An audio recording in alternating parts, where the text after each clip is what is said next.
Welcome, everyone. Today is June 1st, 2026. The 13th meeting of the 27th Council will come to order. All councilors are present this evening. We will move on to the pledge, both in English and Spanish, and a moment of silence first. Thank you so much.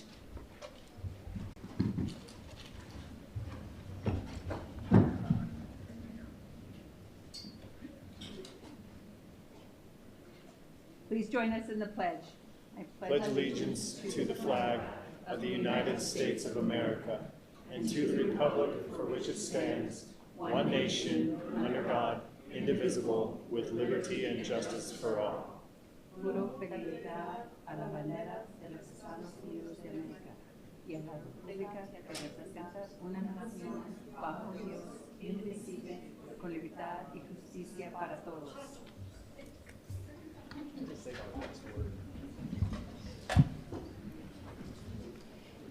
Thank you, everyone. Vice President Champagne. Madam President, thank you. Civic Plaza parking passes are provided for members of the public. You can obtain a parking pass from the council staff at the table near the chamber entrance. Members of the public, city staff, and the media have the ability to view this meeting in person and on live streams through 4 different platforms: GovTV on Comcast Channel 16, the GovTV website, YouTube, and Zoom webinar. The live streams can be accessed from most smartphones, tablets, and computers. Also, this meeting is closed captioned. You may enable the closed captioning services on your television or device at this time. The video recording of this and all past council meetings will remain available for viewing at any time on the City Council's website. Council staff is available via telephone if members of the public need assistance finding the videos online. Please call 505-768-3100 for assistance during business hours, Monday through Friday, 8 a.m. to 5 p.m. The council will take a break at approximately 7 p.m. this evening if needed. With regard to decorum in the chambers, we want tonight's meeting to proceed and be as civil and respectful as possible. Please do not make any personal attacks, and please no applause, snapping, or other outbursts in the meeting. The president will provide one warning to anyone causing that disruption. Upon a second or continued disruption, that individual will be asked to leave the chambers, and if necessary, security will be asked to escort that person out of the chambers. Such removal from the council chambers will be effective for the remainder of the meeting. If continued disruption occur, the president may recess the meeting until order is restored, and if necessary, may clear the chambers of persons participating in the disturbance. The meeting will go a lot smoother if we are respectful of one another. Council staff has received over 100 public comment requests for tonight's meeting. Pursuant to the council's rules and procedures, public comment will be reduced from 2 minutes to 1 minute to allow everyone time to speak. Please begin editing your comments to fit within this time frame now. Councilors, at this time we will have administration question and answer. Councilor Rogers. Thank you, Mr. Vice President. My question is for APD.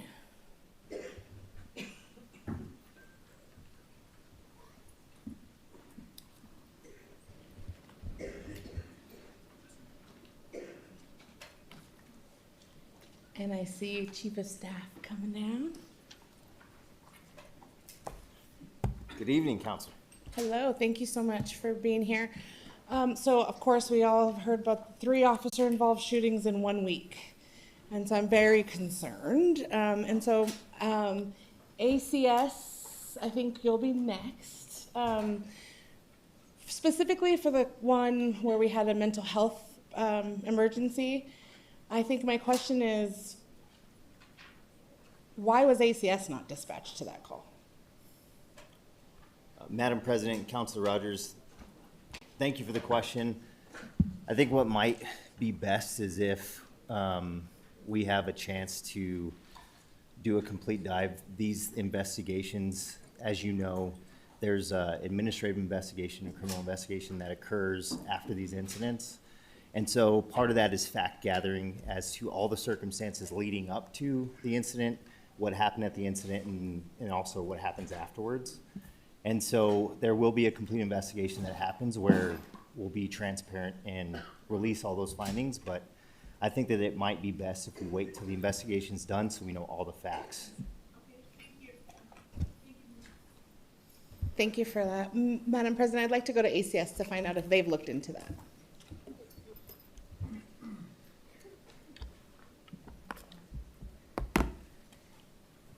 Thank you, Director Escobar. Have you looked into this particular case and found out why ACS, for the one that said specifically he called 911, his family called 911 because he was feeling like he wanted to harm himself? And so I'm interested in why ACS was not dispatched to that call. Madam President, Councilor Rogers, thank you so much for the question. It is something that we hold near and dear to our mission. So this is something that we are looking into, working directly with APD as well as the Emergency Communication Center. Our goal would to be once APD is able to finish everything that they need to, we would like to work on what was actually said during the 911 call. And because we have such a great relationship with APD, we're gonna be able to do that. So it's really echoing what APD just said, letting the investigation play out in a way so that we can understand who and when and why everything got dispatched the way that it did, so that we know. If there was growth for us as a department, then we can. I really just want to take a moment and thank Albuquerque Police Department's Communication Center and the way that they triage calls for us. We haven't ran, and it's very important that we run everything through them, and that safety element is important for our responders. And so we're always been thankful for them, but always understanding there's room for growth, and they've always been really open about being able to do that. Well, thank you, Madam President. And I appreciate that. I think this is something I continue to talk about, is the dispatch disconnects that we sometimes have. Luckily, knowing that this individual had a weapon, we know APD probably would have been the right responder to begin with, but I'm interested in what happened in that call, in the dispatch call, and what I'm hearing directly from the family about just the circumstances. So I think that's the one I'm really wanting us to dig in and find. I mean, obviously, a loss of life in any case is not our desired outcome, but to see that we had 3 in 1 week, a 5-day span, is absolutely concerning, and I would like to see how we are going to stop that from continuing to happen. And I think that's another reason that I wanted to bring that up for public also, is that there are very specific dispatch rules on when APD can be sent out and when ACS should be sent out, and even when fire is sent out. Fire has their own dispatchers so that they make sure that they're taking with their knowledge of fire service, they're able to help. But ACS isn't doing that. ACS isn't dispatching their own, like in the dispatch center. I know we have 1 or 2 folks that help, but I think that this is a place where we need to once and for all figure that out. Thank you. Thank you, Madam President. Oh, and sorry, last just comment, not for this topic, but just from, we had our International Fest this weekend at Phil Chacon Park, and I just wanted to give a special thank you so much to Parks and Rec. Parks and Rec was absolutely amazing in helping, and all of the staff at Parks and Rec. It was really an amazing event. I just wanted to shout out Parks and Rec and thank you so much for helping us activate the entire Phil Chacon Park this weekend with 4,500 people coming over to the International District Park. So thank you, or International District Park, no, Phil Chacon Park. Thank you. 1 second. Director, did you want to, you came down here, I wanted to give you a chance if you wanted to address it as well. Madam President, Councilor, yes, I want to make sure that, especially when it comes to these investigations, we're just as concerned as everyone else, because this is our community, especially when you see them back to back. And I come from a place of that we're going to go ahead and make sure that we investigate everything on both sides. The APD and did a fantastic job. But yes, we have additional resources that we need to make sure we're deploying. And I did speak also with our 911 operator, actually our union president, to just find out, because that's where it starts, right? And what was said and the tone of everything kind of sets a tone as to how we're going to respond. And just want to make sure that you understand that we're going to look at everything and we're going to hold people accountable regardless. And we want to make sure the community knows that we're doing everything possible to protect them. Thank you. Councilor Tejas and Councilor Feeborn, is it something to do with this or, okay. Go ahead, Councilor Tejas. Thank you, Mr. Vice President. I just as a follow-up, as you look into everything, as you do your fact-finding, which I wholeheartedly support, I want to re-emphasize, dispatch protocols could be at high risk for non-compliance due to, chronic understaffing, limited wellness support within the communication center, lack of first responder recognition, and the demands of the extended 16-hour shifts that are being placed on dispatch personnel right now. So during your fact-finding, as you're reviewing these, one of the things I would like you to consider and to ask yourself is, do we think 911 dispatchers, if they were not so overworked, had greater access to wellness resources, were recognized as first responders, were not routinely working 16-hour shifts, do you think this dispatcher disconnect volumes would decrease? And so that's a question that I hope that you will think during your fact-finding as we move forward with how we address and how we, make sure our dispatchers have the tools and resources that they need to do their jobs. Thank you.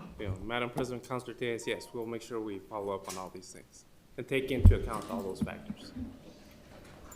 Councilor Lewis. Thank you, Mr. Vice President.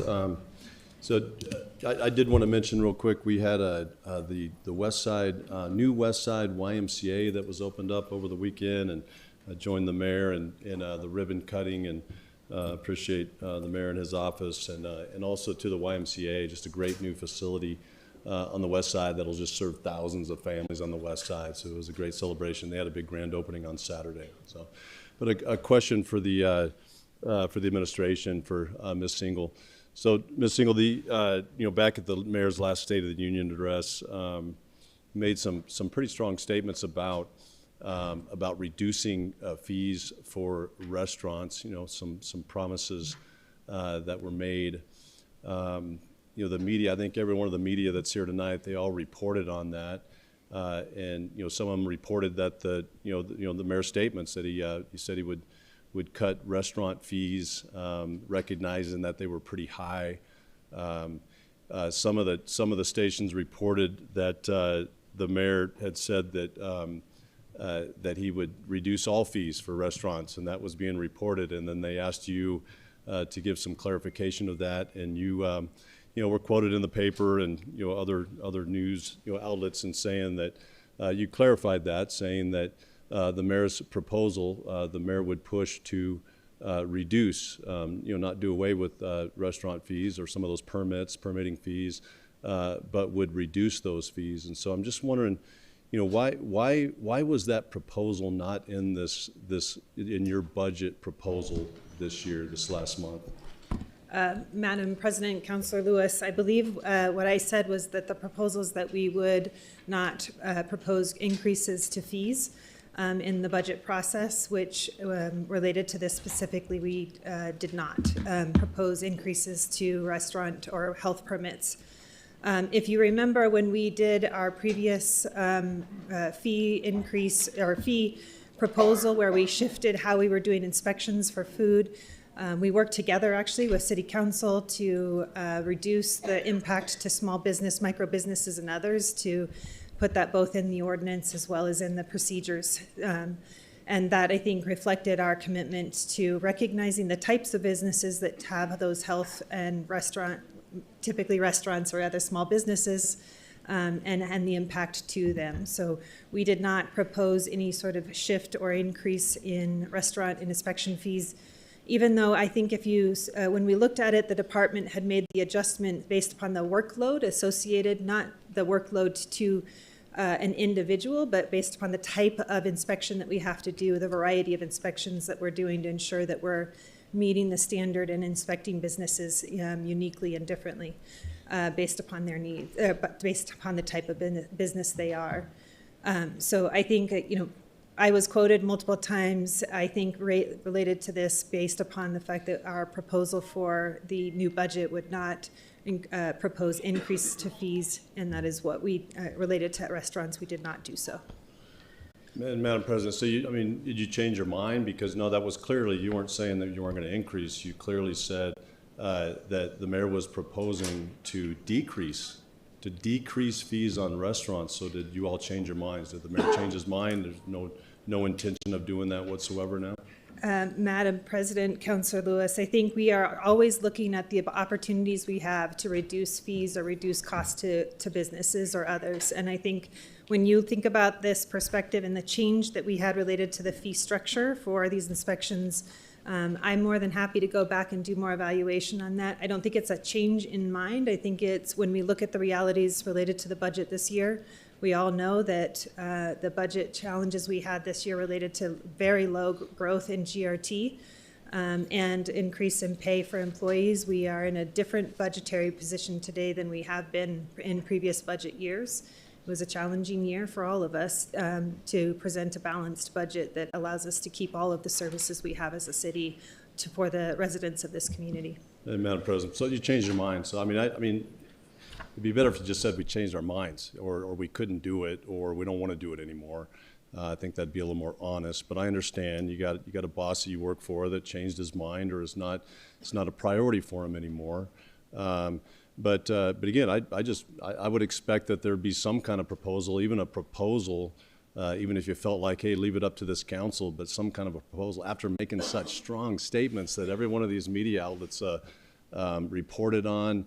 Spent a lot of time, on TV and print, and with expectations that restaurants would get a pretty big relief to the massive amount of costs that they have to pay for in small businesses in this city. But let me, just another question. So tonight, I mean, I understand that the 25% minimum wage increase was something that you all proposed? Madam President, Councilor Lewis, we worked alongside multiple councilors related to a minimum wage bill that is before you all. And so you're supportive of a 25% minimum wage? I mean, I was assuming because it came from you all. I mean, it was, I got calls from your office, and your staff called all the councilors several months ago saying this is our priority and this is what we want to do, right? Madam President, Councilor, yes, we're supportive of increases to minimum wage for our workers in our community. Yeah, okay. No, I appreciate that. I mean, I appreciate you owning it, a 25% increase to a minimum wage that we're hearing tonight for final action. Since you all proposed it, in that process of preparing it, giving it to, hoping that some councilors would sponsor it, and then working with them on it, was there an economic study done or economic impact done on, how would it impact small businesses? How would it impact the overall economy of the city, and even, with that type of an increase?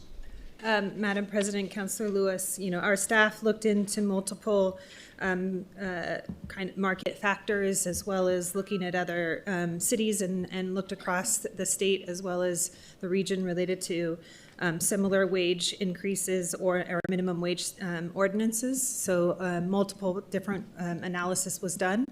The City Council's official economic impact study that is in your rules was not conducted at this time. Okay, so I mean, a real economic impact study, of course, wasn't done. How about any feedback from the business community, the small businesses that just power our economy in this city? Back when you were proposing this to the council, were there any feedback during that time on the business community, restaurants, the hotels, small businesses in the city that would, some of the associations, on any feedback to the bill? Madam President, Councilor Lewis, I believe we've had discussions with business. I think official feedback sought was not during this specific time.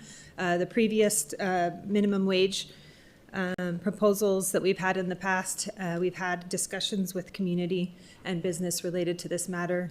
We've had discussions, obviously, with individuals that would benefit from the increase of minimum wage. Okay, yeah, so no economic impact study, no feedback from any of the industry, I mean, the people that would be affected by this the most. Nothing received back. So thank you. Appreciate you being honest about it. So we'll be forthcoming. Thank you, Madam President. Councilor Groh. Thank you, Mr. Vice President. For CAO single, When was the decision made to close 311 on Sundays and why? Madam President, Councilor Grout, I'm happy to start this, but I also have Executive Administrative Officer Victor Leon here as well, who did much of the analysis with the 311 operations.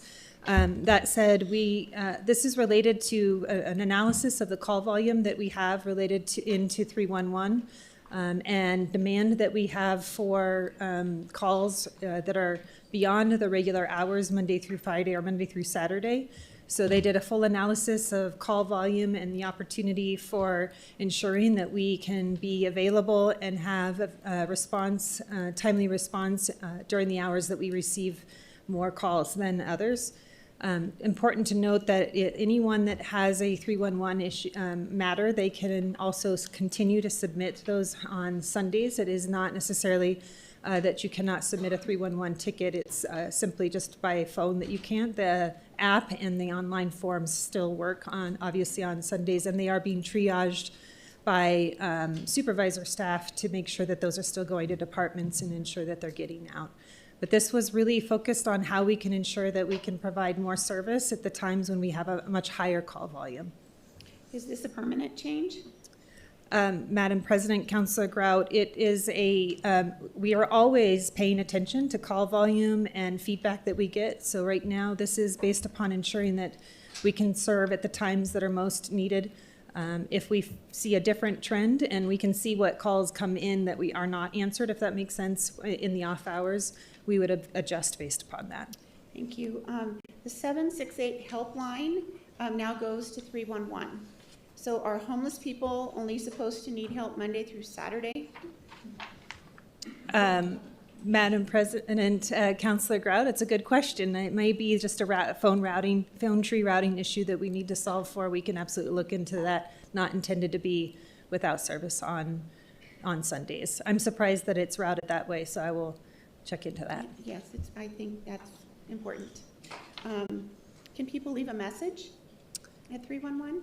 Madam President, Councilor Grout, I don't know the answer to that. So I think it's preferred that folks don't do that route. We would prefer those calls to be routed differently, but let me check.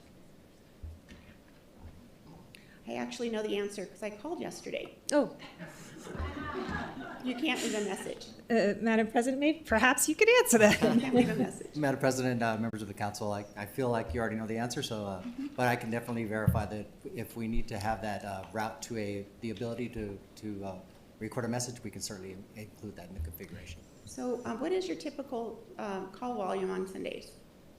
Madam Chair, members of the council, I don't have the information in front of me, but I can provide that information. Okay. How much do we save by not having calls on Sundays? Madam Chair, members of the council, it's not so much a matter of saving as being able to reallocate and optimize our resource allocation. So by making sure that we do this analysis, we can make sure we can more appropriately reallocate those resources to high volume periods. Okay. Thank you. I think we should revisit this policy because I think we need to have that available. Thank you. Thank you. Thank you. Thank you. Mr. Vice President, I have just a couple more questions. Yes, ma'am. This is a concern that I have heard several times. This is a scenario. I'm going to put a picture in your head. Somebody calls 911. There's a down and out, and 911 routes it to ACS. ACS goes out to the bus stop where the down and out individual is. They get there and then they decide that they need to call AFR because they're not an EMT.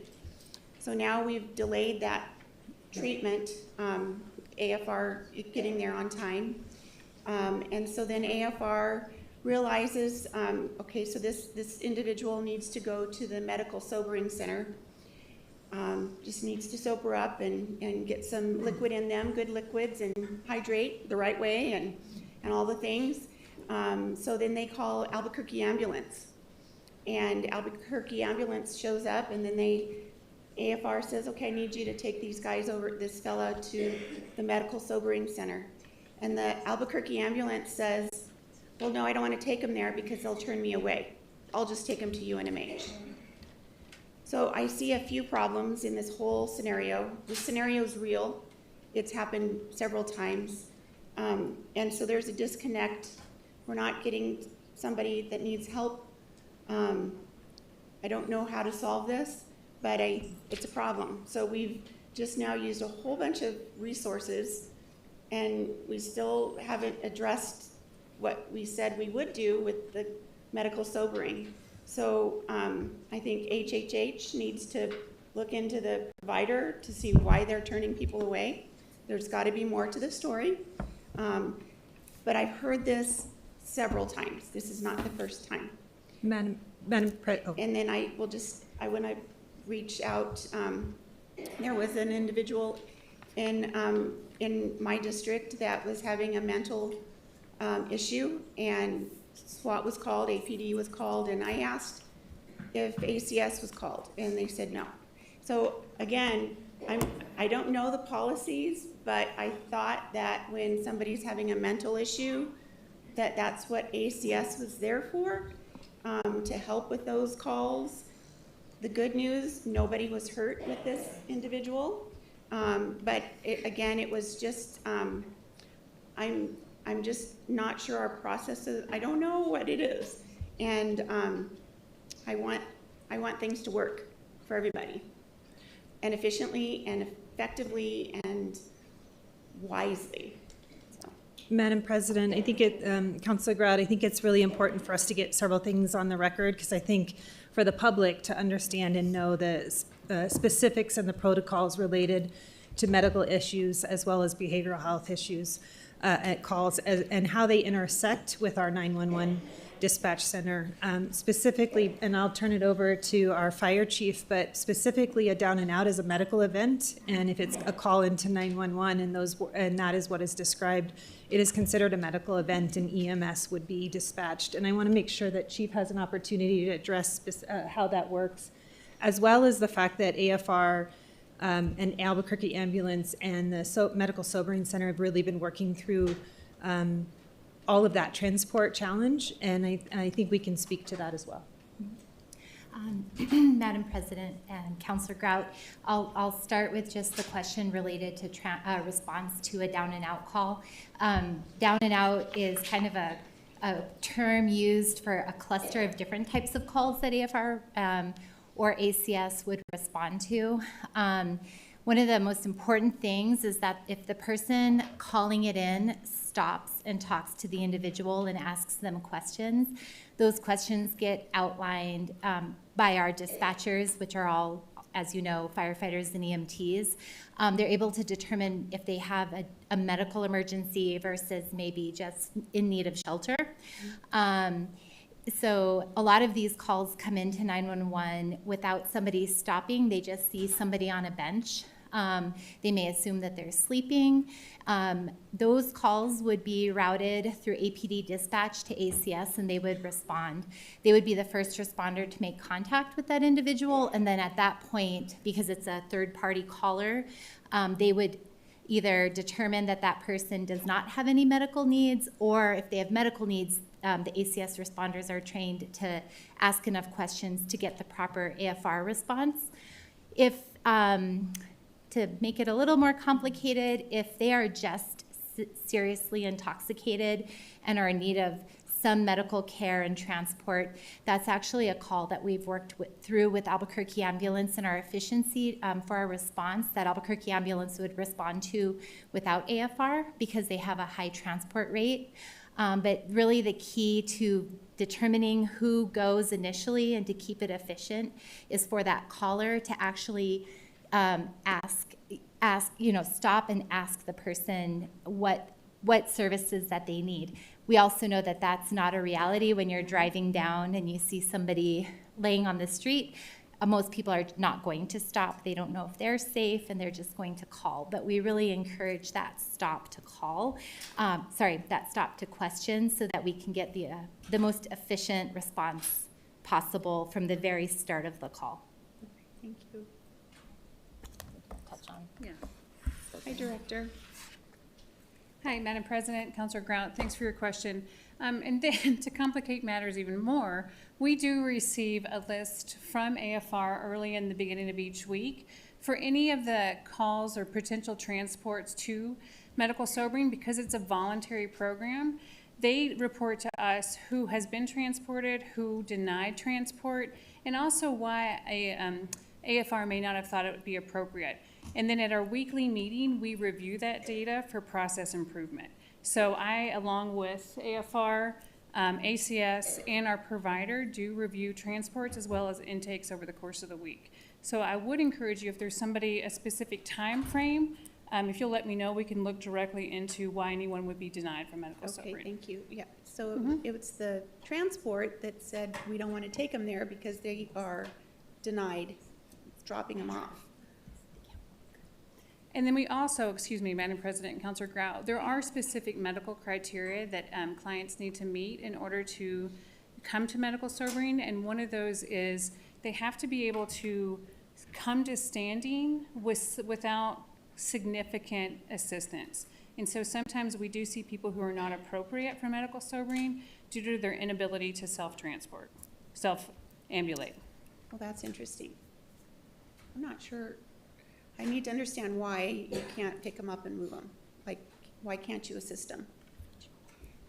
Is there a reason why you can't help them? Because if they're that intoxicated, do they need to go to the hospital?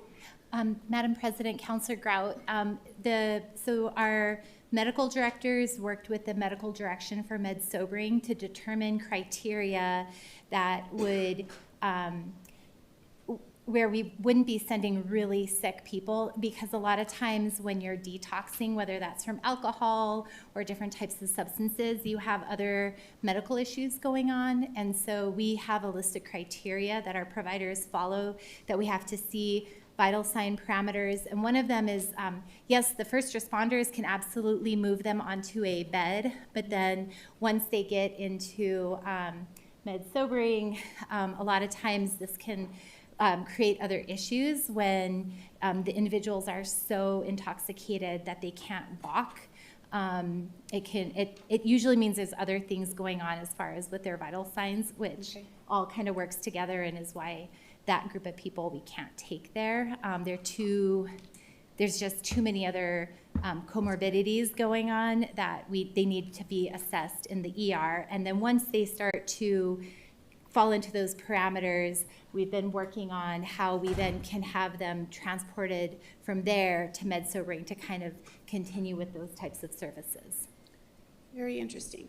It's very interesting. I think the communication needs to be ironed out a little bit, because I'm still, the scenario that I mentioned, the ambulance immediately said, no, we're not going to take them there because they always turn us away, or they turn us away often. So that has nothing to do with what does the ambulance not know? Are they turning them away because of the criteria they're not meeting? Or like, is there a communication? Everybody doesn't know the whole process. I don't know. I don't know what's missing. Madam President, Councilor Grout, if we know the exact date of that incident, we can look into that specific crew, because it might be, I'm curious what other circumstances were going on. Sure. They may have said they would be turned away because they knew their vital signs didn't meet the parameters to go. Sure. Or if they felt, if they feel like if they've been turned away, that's an area that's why we have that weekly meeting with all the services and all the service providers to work through things like that, because sometimes it is a misunderstanding on the first responder side, or it could be where they are getting turned away. I know we did have to work a couple of communication issues out early on that our responders had some confusion on things like that. Okay. So.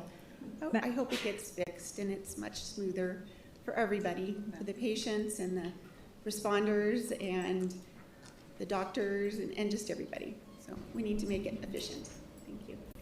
And Madam President, Councilor Grout, if I may just add, we recognized some of the communication issues several months ago, and we've been doing a very focused effort on education and training with all of our first responders, all of our partner groups, the general population, the community, to really get a better understanding of what medical sobering can do, and recognizing that the community that it will benefit is much broader than just potential down and out populations even. And so we have been really putting a lot of energy into that communication work, and I think there's always opportunity for it to get better. Yes.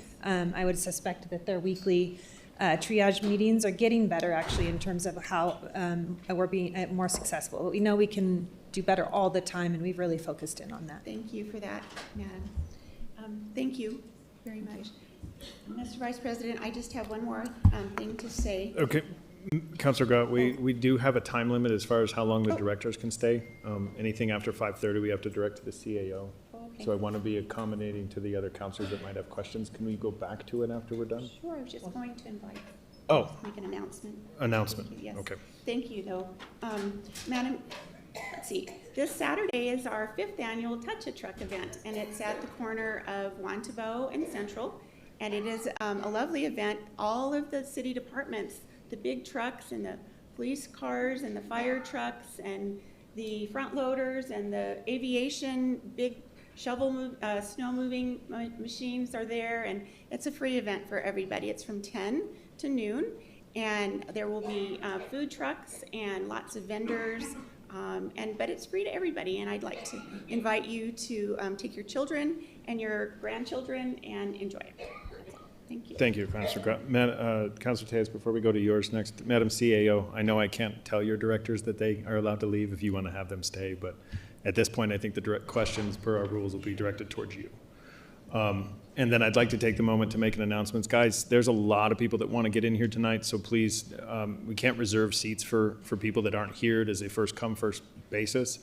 So please accommodate for people wanting to sit, and do understand that there is outside in the waiting area, we have it televised so that if a seat does come available, you can move in, but please accommodate for everybody coming in. Councilor Tejas.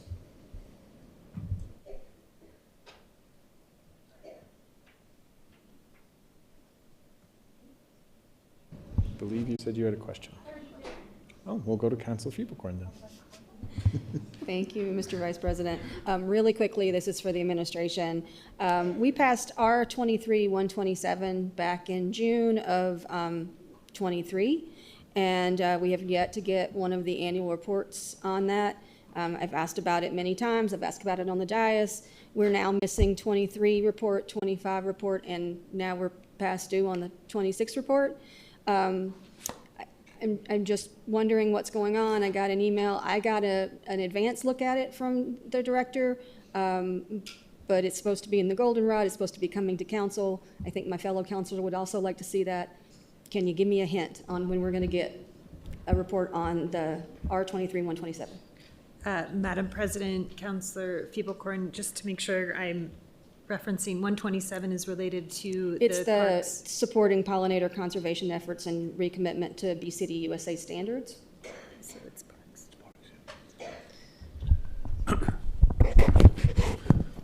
Council President and Council Fiebelkorn, I know we have submitted one, I think last week, and we will get the rest for you, especially that 23 one as we gather that information.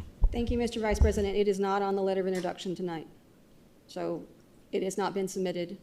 I would really like to see it officially submitted. We are 3 years late. So I will leave it at that. Be great if it was on the next letter of introduction. Madam President and Council Fiebelkorn, it'll be, we walked it down on, it'll be on the June 15th. Madam CIO, if you would too, I think we're missing a couple of legal updates as well. I think we're about a year and a half behind. Madam President, Councilor Champagne, a couple what? I'm sorry. Legal reports. Oh. Legal updates, I think they're supposed to be submitted to council by quarters, and I think we're missing like 6 quarters, 4 quarters or something. 2 quarters? Madam President, Councilor Champagne, City Attorney Lauren Keefe is online. I think she has a potential timing update on several of those. I don't want to speak for her, but we recently spoke about it.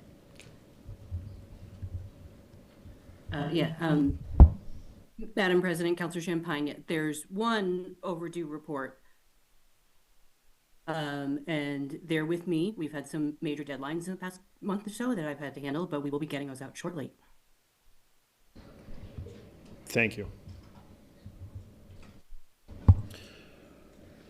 Seeing no more questions, we'll move on to proclamations. Madam President, there is a presentation tonight from Ms. Christine Berner, the city economist, who will provide an update on the cannabis and gross receipts tax. Ms. Berner. Madam President, Mr. Vice President, members of council, I do have a quick presentation for you. There we go, that's the GRT. So I'm happy to say it's rather positive. Revenues are holding steady. GRT growth based on the 1.22% was 6.2% growth over this time last year, and this is for March.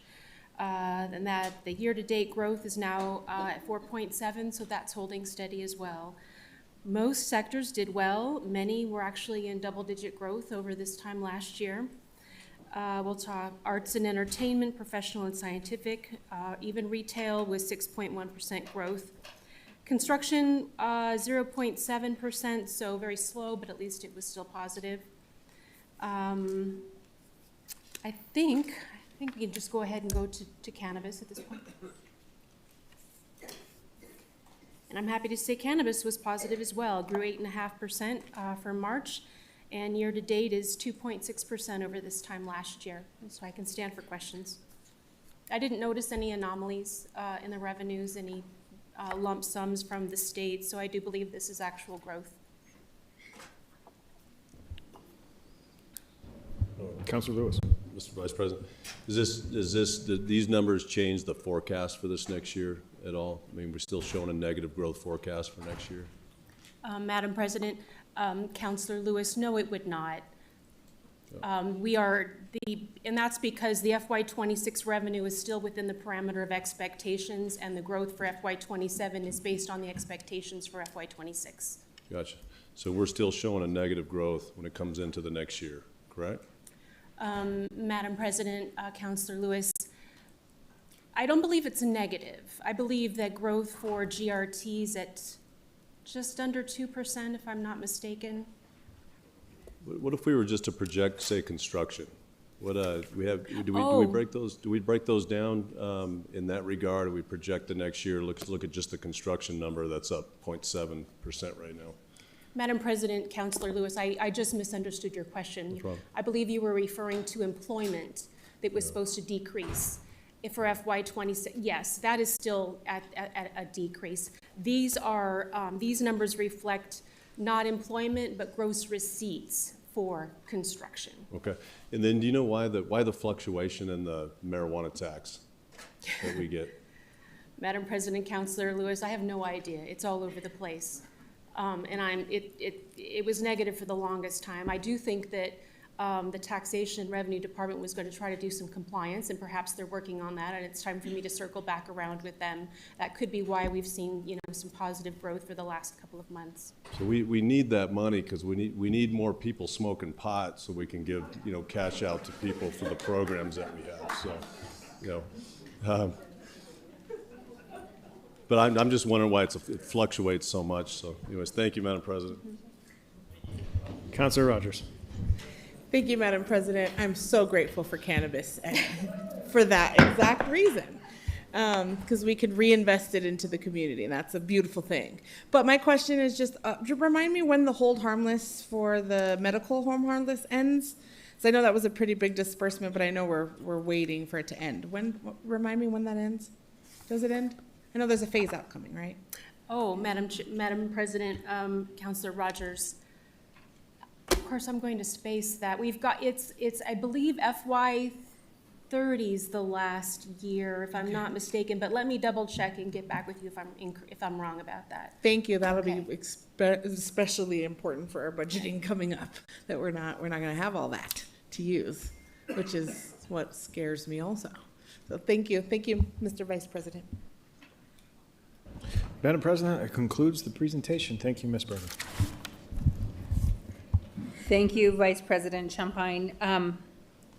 We are now on to the journal. I move approval of the May 27th journal.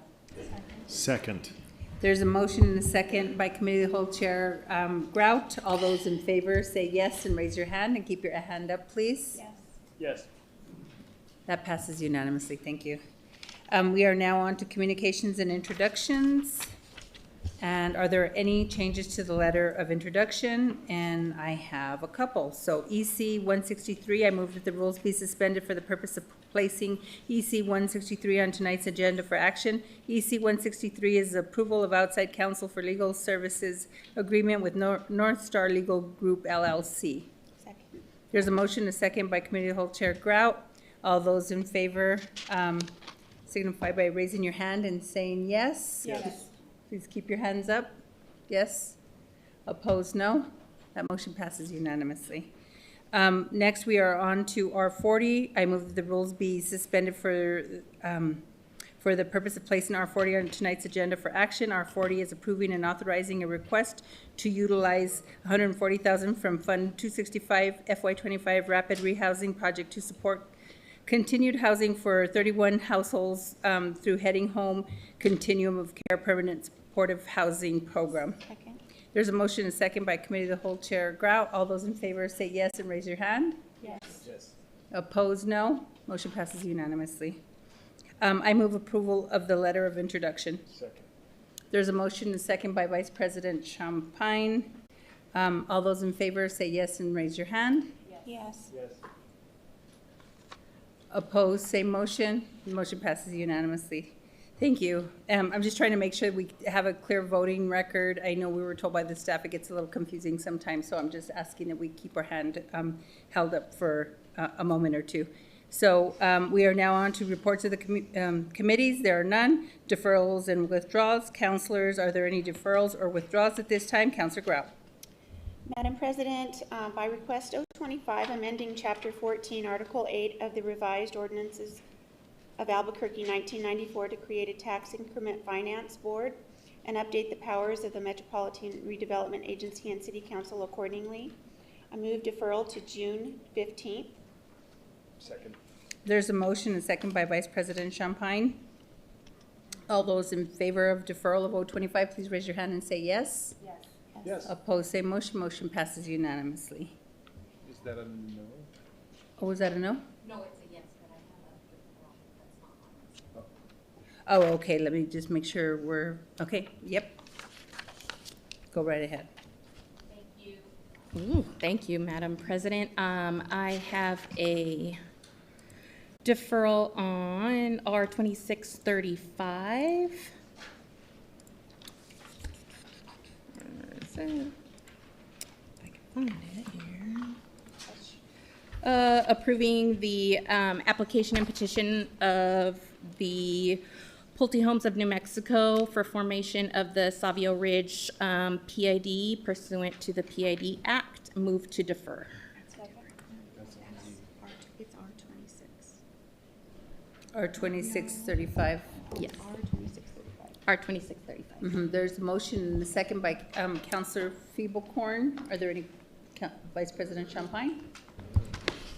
That's not on the consent agenda. That's actually on the It's final agenda. action. Oh, it's fine. Okay. I want to be sure I'm getting the right thing. Thank you. Thank you. Madam President, just to confirm, are you deferring it to June 15th? Mm-hmm. Perfect. Thank you. So there was a motion and a second by Councilor Feeblecorn. If there are no questions, all those in favor say yes and raise your hand. Yes. Opposed, same motion. That passes unanimously. So we are now on to the consent agenda. We have two individuals who have requested to speak on EC 95 and EC 163 listed under the consent agenda. There is a 1-minute time limit and the bell will ring to indicate your time is up. Mr. Cornelius, can you please call the first speaker? And if your comments can be germane to each item, and then we'll call you up again on the second item. Thank you, Madam President. Our first speaker is Brick Jonassy, followed by Let's Otto. My apologies if I had that backwards. And this is on EC 95. Madam President, council members, while I understand the city's need to manage workloads using outside contractors, outsourcing real estate and legal services introduces major financial and constitutional risks that this council needs to heavily scrutinize. From the fiscal standpoint, You must account for long-term scope creep. Private firms may offer short-term staffing flexibility, but their billing rates are significantly higher than city staff wages. If project hits delays or complex land disputes arrive, private entities will just bill for every phone call, email, and court hour. Then what looks like short-term savings will end up draining taxpayer dollars far faster than maintaining internal city staff. Thank you. Rick Jonesy. Thank you, councilors, for this. President, councilors. Just following up on him, second, and probably more importantly, this is a right-of-way issue. It's not just expanding asphalt, it's about access, ingress and egress. So when the city utilizes private contractors, it risks handing public matters over to entities that prioritize private property laws over constitutional protections. So we see friction in the APD center with the Family Advocacy Center, that this privately owned building houses vital public services, and private management issues unlawful trespasses, citizens engaging in First Amendment protected activities, and it triggers massive constitutional liabilities. Private contractors routinely lack training required to navigate these legal quasi-public forums. If an outside firm misjudges right-of-way stuff, then you guys are held liable. So I urge you to demand explicit clarity for what constitutional law training will this contractor receive, and how that's going to be overseen by you so that we don't waste taxpayer dollars and don't violate people's First Amendment rights. Thank you.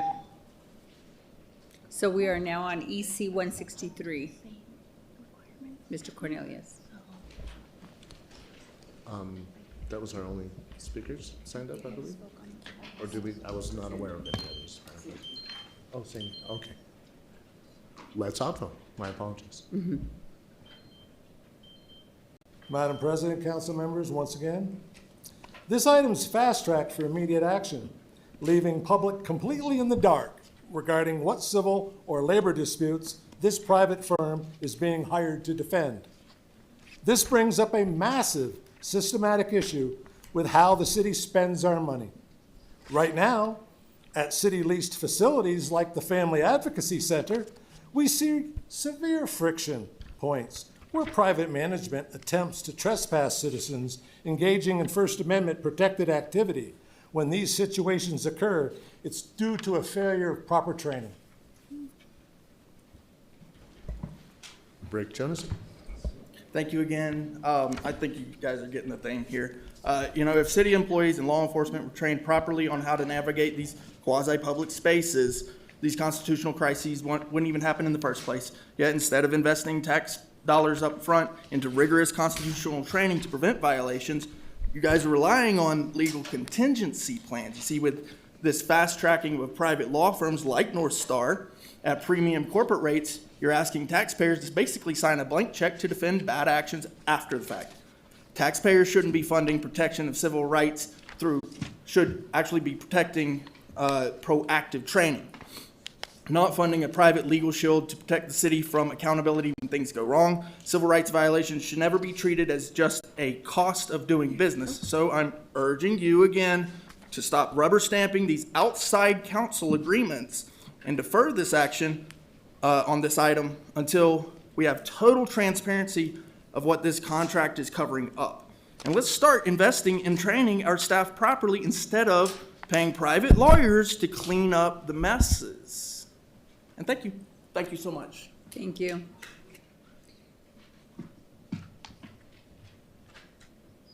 So now we are on, are there any changes to the consent agenda? Councilor Grau. Madam President, I pull item D, EC 102 off the consent agenda. EC 102 is transmitting the third quarter update of fiscal year 26 objectives. Thank you. Councilor Grout, you have another one. I do. I pull item X, R24 off the consent agenda. R24 is amending the adopted capital implementation program of the City of Albuquerque by supplementing current grant appropriations and approving new projects. Thank you. Seeing no others, for those individuals on tonight's consent agenda who are being appointed to serve on a board or commission, thank you for your willingness to serve if you're in the audience or if you're online. Thank you so much. I move approval of the consent agenda. There's a motion, a second by Vice President Champagne. All those in favor of the consent agenda, raise your hand and say yes. Yes. Opposed, same motion. Passes unanimously. Now we are on to Councillor Grout. These are the items that were pulled off the consent, EC 102. Thank you, Madam President. Not sure who to address these questions to. This has to do with the third quarter update for the fiscal year 26 objectives. The reason I pulled it off is this report we're supposed to get quarterly, but a lot of the items were not addressed. A lot of the reports, and it's similar to Councillor Feeblecorn. She was asking about a report that's been due for a while. So let me just start with goal in general. Departments responsible for feeding children, seniors, animals, prioritizing providing nutritious food in their programs, services, and facilities. You didn't respond to that. Let me just say a few things. Move 300 unsheltered into housing. You reported 50 people received housing, no report on how many, or you reported 50 people received services, but no report on housing. Creating a tracking system for 311 calls received by APD, AFR, and ACS. Has the tracking system for 311 calls been created? So these are just a few of the things. There are a lot of items on this objectives, the objectives that we should be, we have this objective for a reason. And when we're supposed to be knowing how our taxpayer dollars are spent, we need to make sure that we have that accountability. And so the reporting is not just suggested, it's supposed to be done. Madam CAO. Madam President, Councillor Grout, Josh Anderson works with each of the departments related to all of the requirements on these reports, and I think he can speak exactly to which items were included this time versus in the the biannual report that we did recently. Thank you, Madam Chair and Councillor. So as CAO mentioned, I do know objectives 22 and 23 did require a quarterly report, which is included. At our mid-year report, which I do believe met the requirements of a third quarter report for objectives, we did include those. If there's any that we missed, I think we can address those in our fourth quarter report, because there's still a few more to come, as well as our September report regarding obstacles that were found within our reporting. But we did submit second quarter mid-year reports in January. I think they had final action in April. So we were more than happy to clarify or address any of those missed ones at the end of the year. Okay, I have a long list of things that didn't get addressed, and it's important. We want to make sure that we're accountable, and so it's important. Yes. So, we'll need to get together. All right, thank you. Okay, thank you. I move approval or receipt be noted for EC 102. There's a motion, a second by Councillor Brisson for receipt be noted of EC 102. All those in favor say yes and raise your hand. Yes. Opposed, same sign. Motion. 8-1. 8-1? That was a no? Okay. Next, Councillor Grout, R24. Thank you, Madam President. R24, we have a floor amendment. We need to add a little bit to this this resolution. I won't read it all, but there is an oh, I need to move the bill. That's right. I move approval of R24. Thank you. There's a motion, a second by Councillor Grout. Okay, so I would like to move a floor amendment, and this is adding $900,000 that was authorized and approved by the state of New Mexico grants and capital projects approved by the 2024 and 2025 state legislature. These projects are authorized to be appropriated to specific grant or capital fund upon the execution of an agreement between the parties, with the provisions that the amounts will be adjusted to reflect actual federal, state, and/or private contribution participation. The above senior grant appropriations were part of a larger $10 million grant allocated to the New Mexico Aging and Long-Term Services Department in 2025. The Bernalillo County Splash Pad grant was a transfer from Bernalillo County. There's a motion and a second on floor amendment number 1. All those in favor say yes and raise your hand. Yes. Opposed, no. Motion passes. We are back on R24 as amended. I move approval. So there was a motion and a second already for approval. Urge your support. Thank you, Councilor Grout. All those in favor say yes and raise your hand. Yes. Opposed, same motion. Motion passes unanimously. So now we are on to announcements. Councilor Lewis.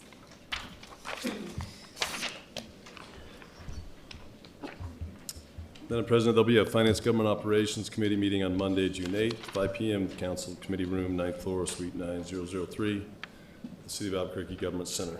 Councilor Bassan.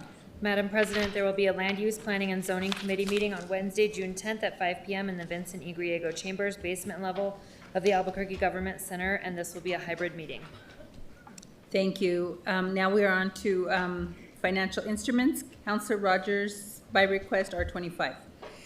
Thank you, Madam President. R25, making findings in connection with the Mesa del Sol Public Improvement District 1, resolution authorizing the issuance of sale of Mesa del Sol Public Improvement District Number 1, Special Levy Improvement Revenue Bonds, Series 26A, in an aggregate principal amount not to exceed $14 million, and the Mesa del Sol Public Improvement District 1, Special Levy Refunding Revenue Bonds, Series 2026B, in an aggregate principal not to exceed $6 million.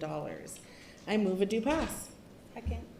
There's a motion and a second by Councilor Grout for R25. Councilor Rogers. Thank you, Madam President. And we have, I think, Mr. Muirhead here to talk us through what this is all about. Thank you, Mr. Muirhead. Absolutely. Council President, Councilor Rogers, thank you. Chris Muirhead with the Model Firm. The resolution in front of you relates to Mesa del Sol Public Improvement Districts, which were formed in 2008 when that development was first created. This is related to one of 5 public improvement districts, which, as you know, are created to support residential development in a collaboration with the city in a master development way. Mesa del Sol in PID 1 has issued bonds in 2013 for some initial improvements. Part of this financing is to approve the refunding of that debt for interest cost savings, which benefit the property owners. The other series of bonds relates to new improvements at the district that have been put in and would reimburse the developer, consistent with the development agreement. The resolution is in front of you. This is a debt of Mesa del Sol Public Improvement District, not a debt of the city. It is paid with special levies that are currently being assessed against the property. Under the city's PID policy, it is required that any public improvement district bond that is issued comes back to the council for confirmation that the bonds are issued consistent with the initial formation, which was in 2008, as well as the city's PID policy. We have reviewed all of that and can recommend to you that all of that is in compliance. Should you choose to approve this, the district's lined up ready to issue these bonds, subject to your approval. Happy to answer any questions about it. Thank you, Madam President. The only thing I would add is just for the public in plain speak, what we're doing is we are adding a new development basically to, it's the Savio Ridge Public, that's the name of the Public Improvement District, PID. That's the one that's deferred. Oh, that's, no. Oh, sorry. Right. Yeah, so this is Mesa del Sol. Got it. Thank you. I'm ahead of myself on the next one. Oh, that's all right. That's all right. So yeah, this is out south of the airport, if everybody's familiar. Thank you, Madam And President. so PID 1, this has been formed. The Savio Ridge, subject to your approval at the next meeting. Thank you, and I don't see that there's anyone signed up to speak, correct, Mr. Cornelius? Okay, well, with that, if there's not any questions from councilors, Councilor Rogers to close. I urge your support. Thank you. There's a motion and a second for approval, for a due pass of R25. All those in favor say yes and raise your hand. Yes. Opposed, same motion. Motion passes unanimously. Next item is R35. That was deferred, so we are on to appeals. There are none. Now we are on general public comments. Members of the public can provide live public comments to the council in person or virtually if they have signed up for public comment per the instructions published on the agenda and our website on Friday. Here are the public comment ground rules. Each participant has 1 minute to present. Comments are to be addressed to the councilors only through the council president. Any disruptive conduct will result in removal from the meeting. There is a 1 minute time limit and the bell will ring to indicate your time is up. Mr. Cornelius, can you please call the name of the first speaker? Thank you, Madam President. Our first speaker is Debbie Reynolds, followed by Jamie Gallardo.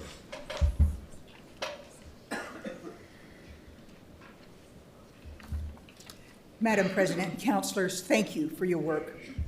I have a couple of things to say about raising the minimum wage. It seems to me inflationary.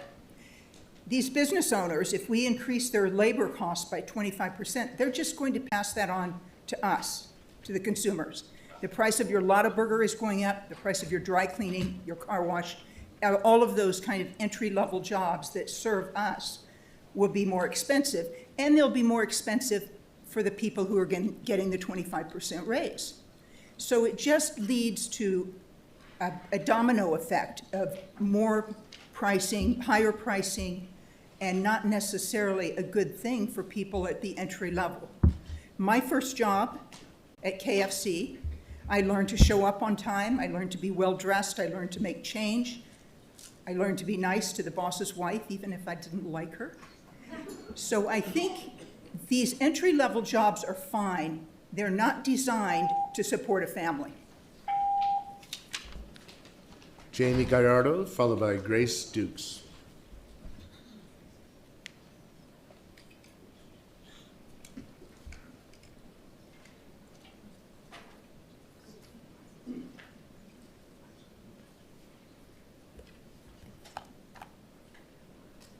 Good evening, councilors. Thank you for your time and all the work that you do. Okay, so my name is Jaime Gallardo, and I'm a citizen here of Albuquerque, the great city of Albuquerque, and I'm also a small business owner. There's no question that wages need to grow. The challenge before this city council is ensuring we raise wages in a way that strengthens working families without unintentionally driving costs even higher onto the very people we are trying to help. The proposal to increase Albuquerque's minimum wage from $12 to $15 per hour deserves serious discussion. But equally important is a proposal to permanently tie future wage increases not only to inflation, but also to HUD fair market rent increases for two-bedroom apartments. Supporters often point to cities with 15-plus minimum wages. Denver, which has $18 an hour minimum wage. Portland, in comparison, we're at 12, and the rents for us only $1,600, whereas the rents for Denver is at $2,300. So I implore this council to put serious consideration into really putting a plan together to really discuss how this is going to affect not just small businesses, but all the citizens of Albuquerque. Thank you. Grace Dukes, followed by Sarah Towns. Councilors, it is Pride Month. Today we celebrate but also mourn the lives of the trans souls lost to senseless violence. Part of the NSPM 7 memo issued from the President last September designates radical gender extremism as domestic terrorism. I am likely on a domestic terrorist list because of my identity as a transgender person. A list that they do intend on using one day whether you are ready to accept it or not. Will you continue to stay silent while your people are executed on the streets for the crime of being ourselves? Do more for us. Protect transgender souls. Shield laws are nothing without further protection, and our lives depend on your courage to act. So on this first day of June, I say Happy Pride Month. And I implore you and the mayor to remember that when you raise this flag in Civic Plaza tomorrow. Because paired with Trump's inaction, Keller's policies, Baca's policies too, Raising that flag is more symbolic than anything. Remember, there is no pride without trans people, and when they come for us, they will come for everybody else too. Sarah Towns, followed by Adele Rose Bennett Herrick. Hi, can I get the camera on the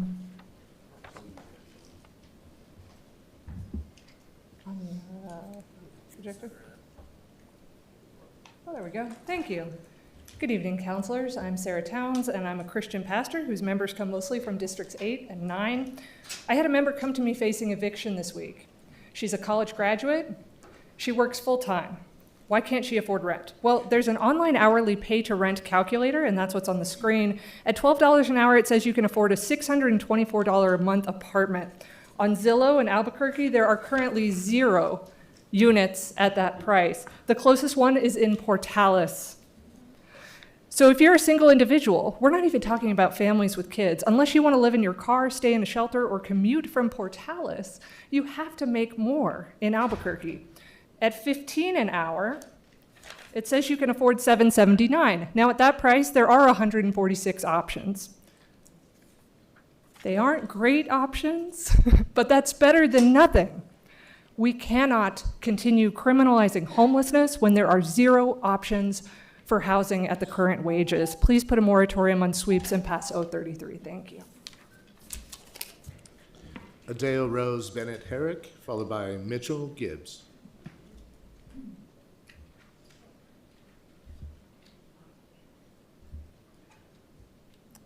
So, y'all need to respect people's time.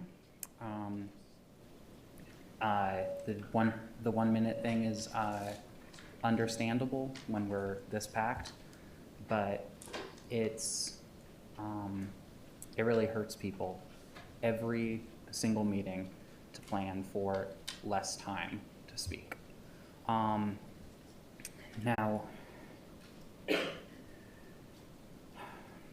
happy Pride Month again. I always enjoy thinking about what kind of administration is going to, what kind of regime is going to scrub this footage right here, right now. Stop criminalizing human beings on stolen land, and let's do something nice for workers.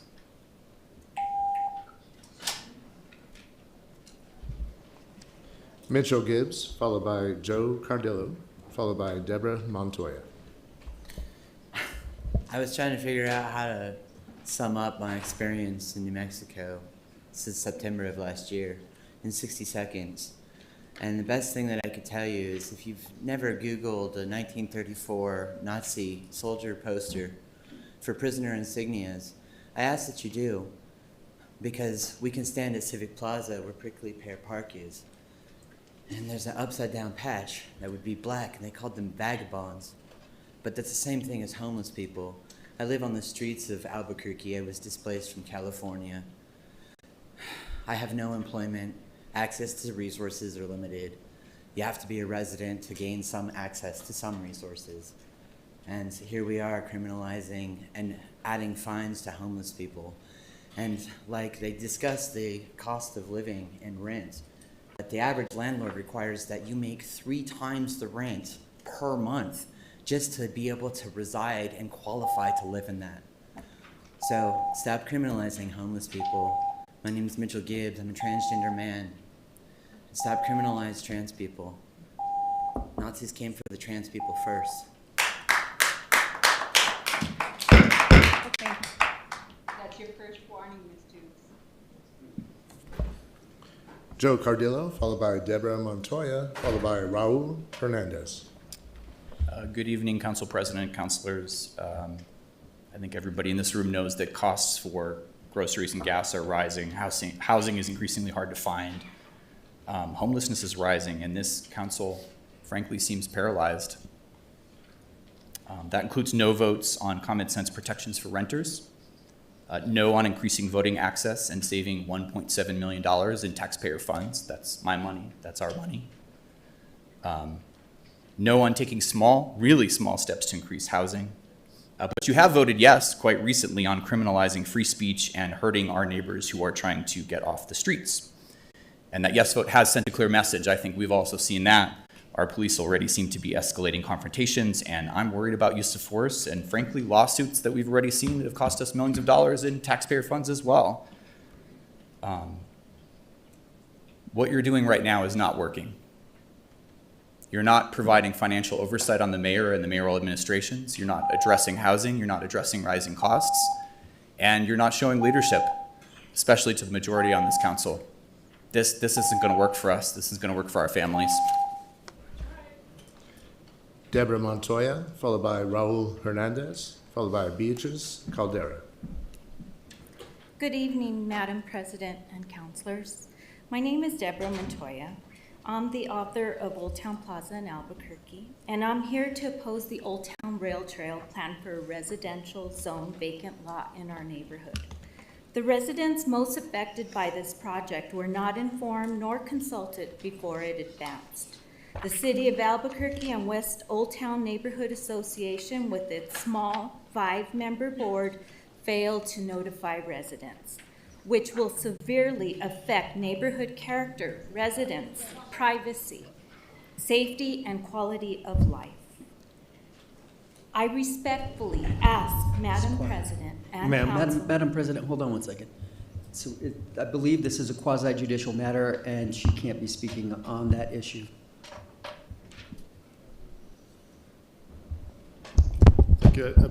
Hold on one second, Councilor Baca. So let's just, hi. Just so that you know, some items that we have in front of us are quasi-judicial, so we shouldn't be hearing comments from the public related to this. So we have our attorney with council services who can help explain this further. And then once she does, I will go to you, Councilor Baca. Actually, can I say one thing? I just received a voice message from Joaquin Baca, and he mentioned that I could come to this meeting today. Madam President, so I was responding to a voicemail from Ms. Montoya. My understanding is it's city land. It's not private land. My understanding was that doesn't qualify under the quasi-judicial. Councilor Baca, let Ms. Couladon explain first, and then yes. Madam President, Councilor Baca, unfortunately, I'm not familiar with the project that we are discussing at this moment, but there is a limitation, as the Council President mentioned, on public comment on quasi-judicial matters outside of the formal public hearing on that matter. And so if this is something quasi-judicial, then we'd have that limitation on comment. So we don't necessarily have the answer. I think we can ask our city attorney. She's probably online. Okay. We just want to make sure that we can vote on it when it's time. Yes, thank you, Madam President. I was actually just texting Ms. Couladon. I'm not aware of a particular hearing either that's pending on this matter. I do see Mr. Padilla speaking, that maybe he's getting some information on that. But I don't know if the administration is aware of a hearing in connection with this particular parcel.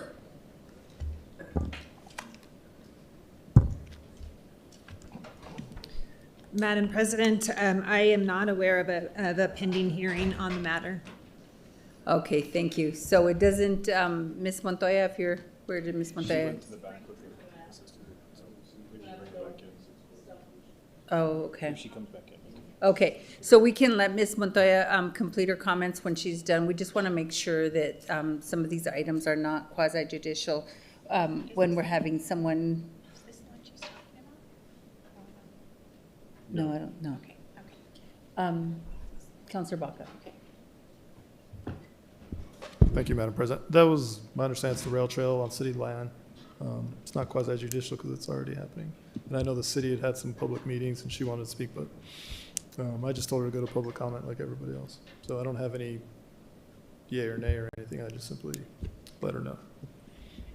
Thank you, Councilor Baca. We had a couple of councilors that were just concerned with it being quasi-judicial, so I paused just so that we can ensure that we're not making any kind of mistakes here. So if somebody can find Ms. Montoya so that she can start her minute over again, I would appreciate that. We will move on, Mr. Cornelius, to the next speaker until she comes in.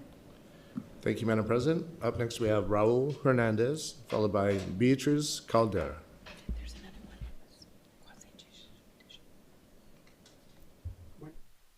presidente y miembros del Consejo Municipal. Mi nombre es Raúl Hernández, soy trabajador en Albuquerque, contribuyendo a la economía de esta ciudad desde hace años y soy miembro del centro. Hoy vengo a apoyar la ordenanza de salario mínimo porque los bajos salarios en nuestra ciudad ya no alcanzan para vivir con dignidad.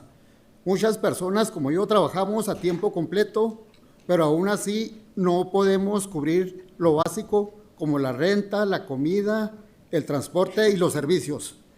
Esto nos obliga a vivir con estrés constante, a tomar dobles turnos o a tener varios trabajos solo para sobrevivir. Yo trabajo como mesero y como aún con las propinas no me ajusta, tengo que trabajar con mi hijo en otros turnos para poder solventar mis gastos. El problema no es la falta de trabajo, es que los salarios no reflejan el verdadero costo de vivir en Albuquerque. Esto afecta no solo a los trabajadores, sino también a nuestras familias, nuestra salud y estabilidad de toda la comunidad. La solución es clara y aumentar el salario mínimo para que el trabajo sea suficiente para vivir. Un salario justo reduce la rotación, fortalece los negocios locales y permite que las familias tengan estabilidad. Por eso apoyo la ordenanza. Un salario digno no es un lujo, es una necesidad básica para poder vivir con dignidad. Muchas gracias. Gracias. May I render, Madam President, the English rendition? Good evening, Council President and members of the City Council. My name is Raúl Hernández, and I am a worker in Albuquerque. I have been contributing to the city's economy for many years. I am also a member of El Centro. Today, I'm here to support the minimum wage ordinance because low wages in our city are no longer enough to live with dignity. Many people like me work full-time, yet we still cannot afford basic necessities such as rent, food, transportation, and utilities. This forces us to live under constant stress, work double shifts, or take on multiple jobs just to survive. I work as a waiter, and even with tips, my income is not enough, so my son and I have to work additional shifts to make ends meet. The problem is not a lack of work. The problem is that wages do not reflect the true cost of living in Albuquerque. This affects not only workers, but also our families, our health, and the stability of our entire community. The solution is clear: raise the minimum wage so that work is enough to live on. A fair wage reduces turnover, strengthens local businesses, and helps families achieve greater stability. That is why I support this ordinance. A living wage is not a luxury. It is a basic necessity for living with dignity. Thank you. Beatriz Caldera, followed by Sofía Vega. Buenas tardes, presidentes y miembros del Consejo Municipal. Mi nombre es Beatriz Caldera, he vivido en Albuquerque por más de 16 años, soy madre trabajadora y miembro del centro.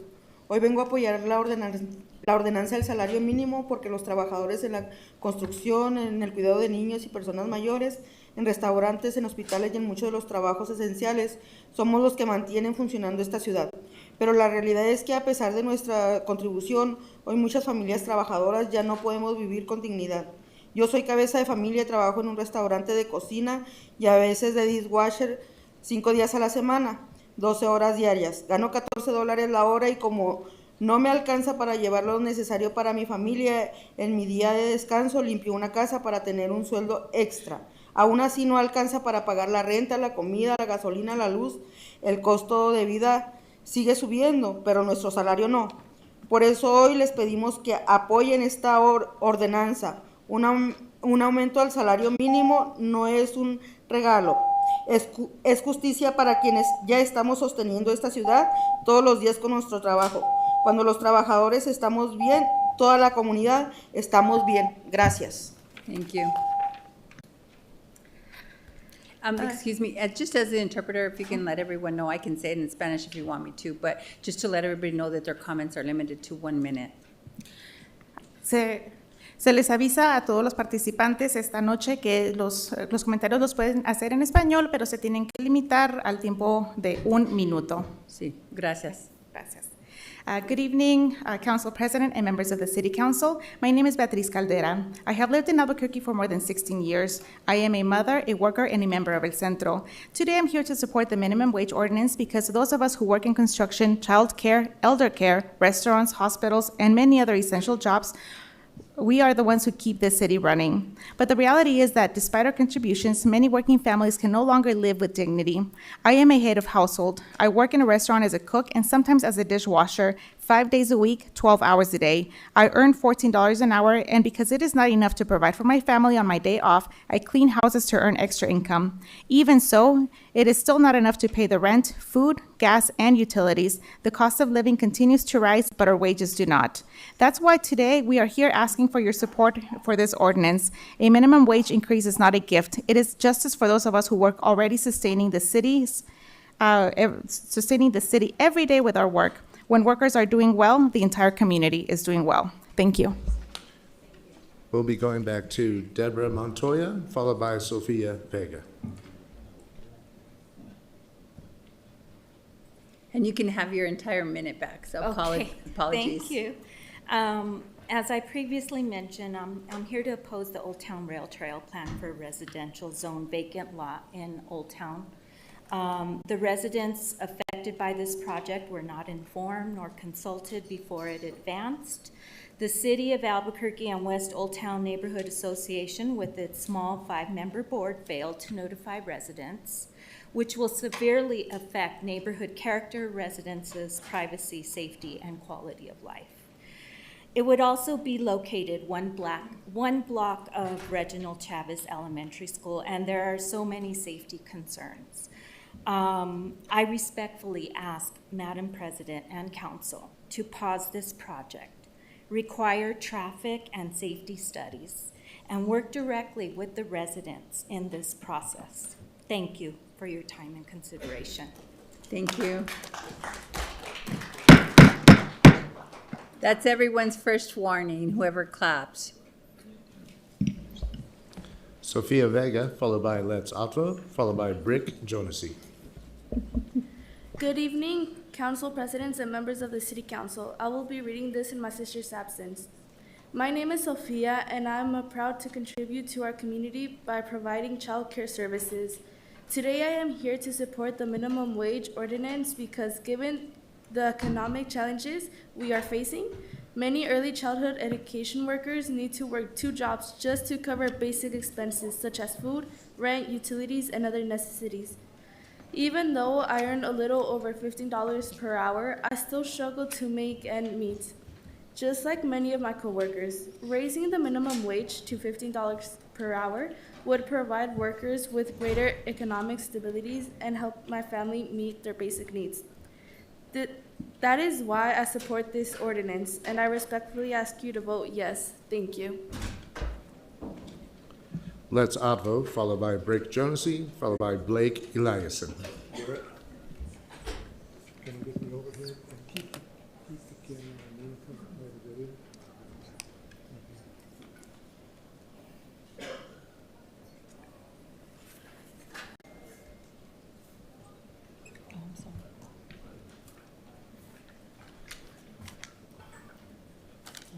Madam President, council members, I've made you all aware of what's going down at the Family Advocacy Center.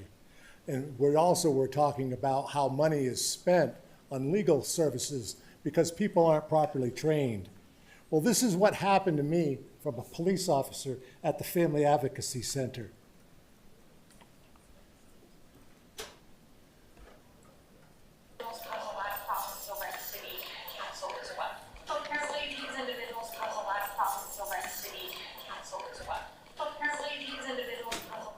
So apparently these people cause problems over at the City Council. This is from a deputy commander at the Family Advocacy Center on her own goddamn body camera. Given these people that have this private building, they think they got all the power in the world just to come up and say, hey, I don't like that guy with a camera in a publicly available area for ingress and egress. They searched all over the building for us like we were dogs. This is unacceptable. And I strongly suggest you look into this because you've already got one suit on your ass, and this is another one. Brick Jonasy, followed by Blake Eliason, followed by Francesco Artist. The overhead piece.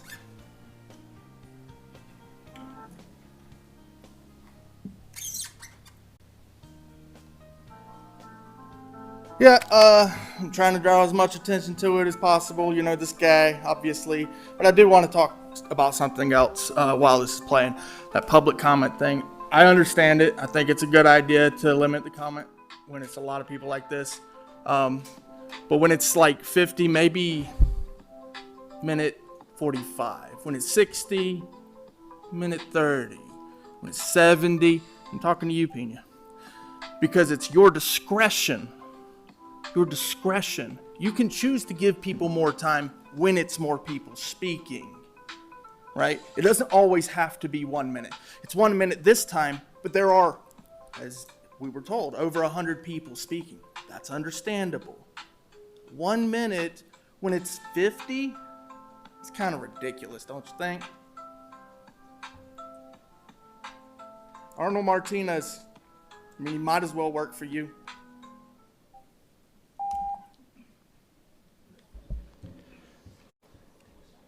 Blake Eliason, followed by Francesco Artist, followed by Dr. Lisa Christofferson. Good evening, President and Councilors. My name is Blake. I live in District 7 and I work as an economics researcher. I'm imploring you tonight to vote in favor of raising the minimum wage.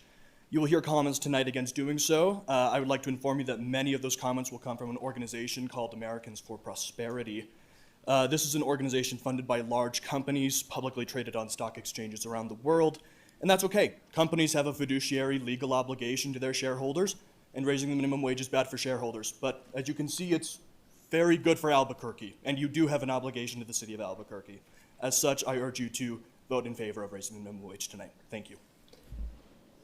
Francesco Artist, followed by Dr. Lisa Christofferson, followed by Kristen Cummings. Overhead, please.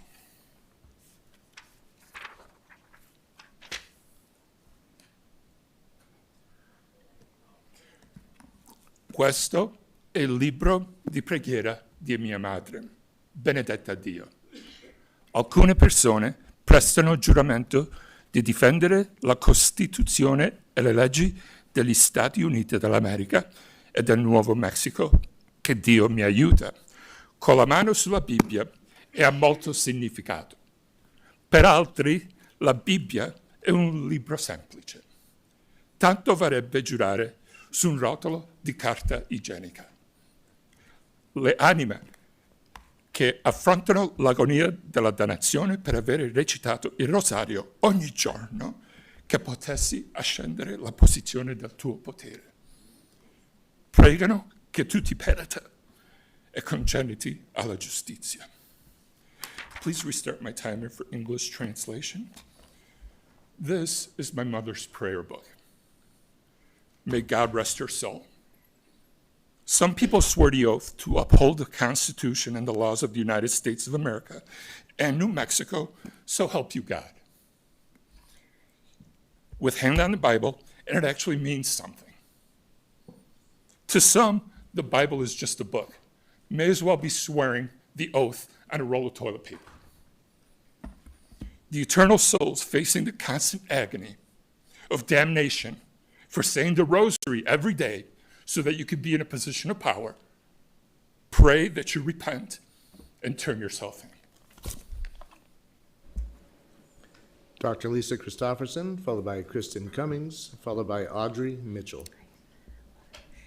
Lisa Christofferson with New Mexico Stronger Together Coalition. 2 comments tonight. 1 comment about APD killing 3 people in 5 days. 1 comment about vulnerability, homelessness, and behavioral events. So 2014, the DOJ, their report was the basis for the CASA agreement. 11 years, Albuquerque had an agreement with the U.S. DOJ, and I'd like to say you also had a promise with Burqueños that APD would reduce excessive force and that they would be transparent with their reporting and the processes. Of the 8 things listed on that CASA agreement, 6 of them they were able to complete, and 2 of them, the DOJ identified that the problem was problematic and was the creation of that CASA agreement. There was a culture of aggression in APD and an unconstitutional pattern of excessive force with disproportionately affected vulnerable people. And here we are again 11 years later. Thank you very much for the questions that you asked.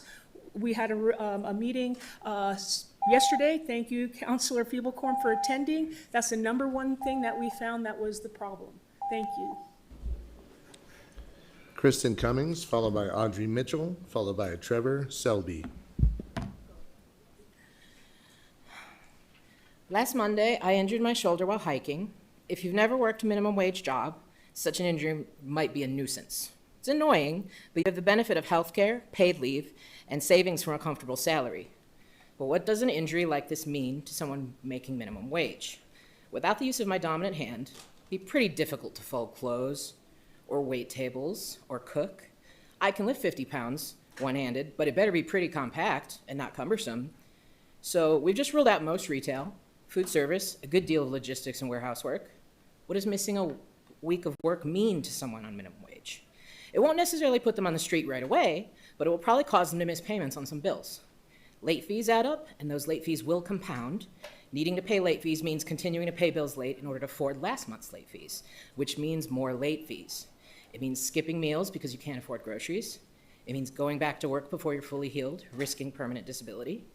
If it gets bad enough, you start alternating, paying rent one month and bills the next. Make enough late rent payments, and your landlord might just terminate your lease. Then you better hope your car holds out, so you have someplace to live. This is how it happens. When the cost of living exceeds or just matches the minimum wage, then one accident means falling into a hole you can't climb out of. Standing up for the working class means voting for policies that improve their situation at every opportunity, not watching them fall into a hole and then judging them for being there. Audrey Mitchell, followed by Trevor Selby, followed by Marcelin Costner. Good evening, Council President and members of the City Council. My name is Audrey Mitchell. I serve as the Corporate Director of People and Culture for Total Management Systems, a family-owned hotel management company that owns and operates hotels here in Albuquerque and throughout New Mexico. I hear what everybody's saying about the cost of living and the uncertainties. As an employer here in Albuquerque, I want to be clear that we are already paying $15 an hour for most of our positions. Our tipped employees are paid $10 an hour. We provide health care benefits. We provide a 401k with a match. The concern before us is not whether employees deserve fair wages. The concern is whether this ordinance creates a sustainable framework for employers and employees in the years ahead. The most troubling part of this proposal is the tie to the HUD fair market rent calculations. If we can work together on this, maybe we can come up with something that's a little more staggered, a little more easy for us to sustain in going forward. We can't have these increases be unknown. We need to be able to plan for these. We just hope you listen and work with us. Trevor Selby, followed by Marcelin Costner, followed by Leandra Schuler. Good evening. I'm here to support Ordinance 33. I think the minimum wage needs to be increased. I am one of the few constituents who's fortunate enough to already make more than $15 an hour. I make $15.50 and I work full time. And I ride my bike to get around. I do not have a car payment. I do not pay for insurance or gas. And even then, even with a fortunate living circumstances, I was very lucky with the rental that I found. Even then, I am paying a majority of my paycheck on the bare essentials. That is food, rent, electricity, phone bill, internet, etc. This is not negotiable. We need higher wages. People are suffering. People are making sacrifices that they don't need to make. I know this is probably going to be a close vote, but it only takes the 4 core sponsors plus 1 to get this passed and make sure that working families are represented in the city of Albuquerque. Thank you and happy Pride. Marcelin Costner, followed by Leandra Schuler, followed by Jess Lannon. I think you're going to hear plenty of people that make the economic argument to why we need to be raising minimum wage tonight. I think you should consider that all of these people have gotten off work, they have work in the morning, and they're here to let you know how much this means to them and how much this affects their lives. I think this is really important. I think you should listen to them. I think you shouldn't just sway towards one side. I think you should really think about this. Additionally, I think we should think about I don't think this needs to be an anti-small business thing. I really care about small businesses. I love small businesses, and I think if we could figure out a way to tax incentivize at the end of the year so the small businesses can get something back to compensate for the loss that they're going to have for having to pay employees more, I think it's all around win, because if we bolster that for them, those employees can come back around and the next year have more money to spend at local businesses. I know when I have more money in my pocket, I'm way more likely to go to a smaller business. I think this is really important, and APD should really stop killing people. Leandra Schuler, followed by Jess Lannon, followed by Marina Herrera. Hello, counselors. So I support raising minimum wage, and I love that we have universal childcare. Those have both my concern is, have we, with the universal childcare, with the pay raises, can we help the schools if for some reason that early childcare gets pulled away, like a different governor who's already, like for example, they're trying to sue it already. What will parents do if we have to pay more if that service gets pulled away? It's made a difference in me being able to go back to school. And some people couldn't afford childcare at all, so you had to pick, are you going to be at home or are you going to work? And that's not a decision that we should have to make. So I'm hoping that we could talk to our senators as well and see if we can help fund that cut or the extra fee, because they do deserve to be paid more, but what will happen if we lose early childcare? Thank you all, I appreciate it. Jess Lannon, followed by Marina Herrera, followed by Patrick Gallegos.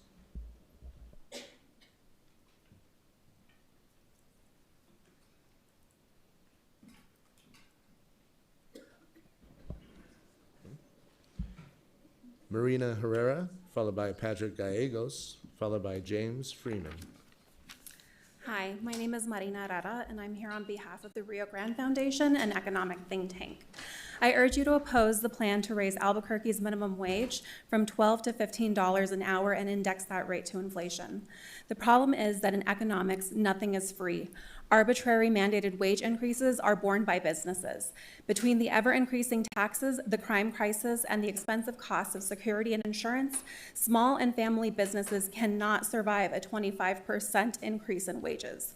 This will leave small and family businesses with the losing proposition of either cutting hours, automating, increasing prices, or closing their doors. This is the opposite of affordability. Instead of breaking the backs of local businesses, the city should be lobbying and pushing the legislature and governor to reduce taxes with the massive oil and gas surpluses available. That would actually reduce the cost of living and increase affordability in Albuquerque. Thank you. Patrick Gallegos, followed by James Freeman, followed by Tad Niemitzki. Hello, City Councilors. My name is Patrick. I'm an Albuquerque resident here to speak in support of O33 for the raising of Albuquerque's minimum wage. There's a cost of living crisis happening across the country. Housing costs, food costs, and rising gas prices are forcing many working people to decide between feeding their families, paying rent, and paying off their medical debt. Albuquerque faces extreme poverty below the national average, making us particularly vulnerable to further economic crises. The duty of the city is to protect its workers and provide for all its people, not just the interests of corporations or businesses. Workers are the drivers of all economic development. And if workers can't afford to live, there is no economy. We make the world run, and we deserve the bare minimum to be able to exist and take care of our communities. This minimum wage increase is an essential reform, but also one that is frankly a drop in the ocean of what is truly needed to protect the interests of workers, the poor, and the marginalized. Our social safety net from wages, Social Security, and healthcare access is constantly being rolled back in favor of contracted private outsourcing of public welfare. Our task as working people is to continue to demand the city to work for us and build a future that serves people first, not profit, so that Albuquerque can be the city it was always meant to be, a city made for the working class. James Freeman, followed by Tad Niemitzki, followed by Megan Yosis on Zoom.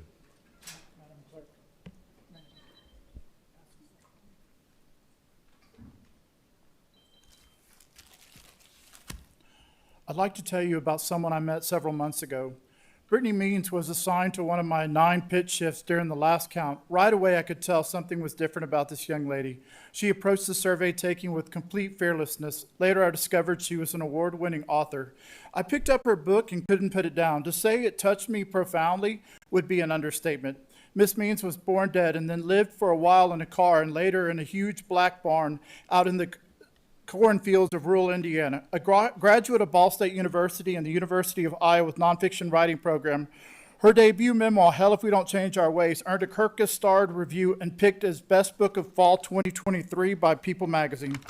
Currently, Miss Means lives in Albuquerque and keeps chickens, edits, and watches many horror movies. Brittany's childhood was a blur of highways and traumas and collapsed any effort to track time, riding shotgun as her mother struggled to escape abusive relationships. Brittany didn't care where they were going, to a roadside Midwestern motel, a shelter, or the barn in Indiana. The cluttered mansion her Pentecostal grandparents called home as long as they were together, but every so often her mom would surprise her and Can I leave. request a point of privilege and give him an extra minute, please? Thank you. As Brittany grew older and questioned her own complicated relationships and the poverty, abuse, and instability that enveloped her, she began to recognize that hell wasn't only the place she read about in the Bible, it was a cycle of violence that entrapped her family. Through footholds such as horror movies, neuropsychology, and strong bonds, Brittany made sense of this cycle and finds a way to leave it. While untangling the web of her most painful memories, Brittany crafts a tale of self-preservation, resilience, and hope with a unique narrative style, a sparkling example of the human ability to withstand the most horrific experiences and still thrive. That was written by the Indiana Book Society before they gave her the 2024 Book of the Year award. If I didn't know Brittany and how successful and well-adjusted she is, I can say I wouldn't have made it 10 pages into this incredible book. We're having an event at HopeWorks next Friday. That's what the flyer that she's got right there is. And I'd like to invite you all to attend. She's going to be the speaker and she's going to be signing her books and she will melt your heart. Thank you. Tad Numitsky, followed by Megan Yosis, followed by Aurora Silva. Would you give me overhead?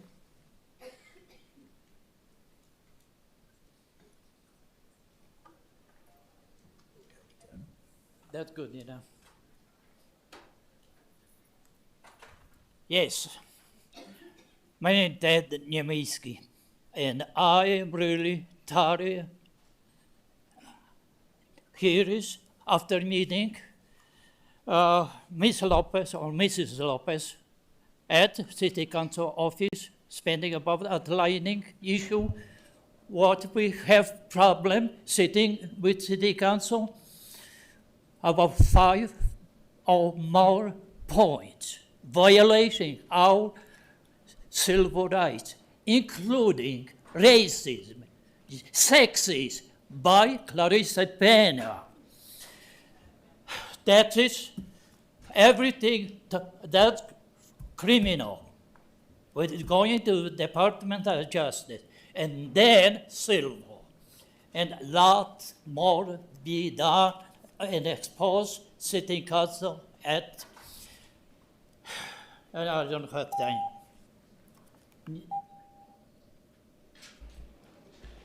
Megan Yosis, followed by Aurora Silva, followed by Sally Duradke. Good evening, Council President, councilors. I'm here to speak in favor of the minimum wage increase to $15 an hour.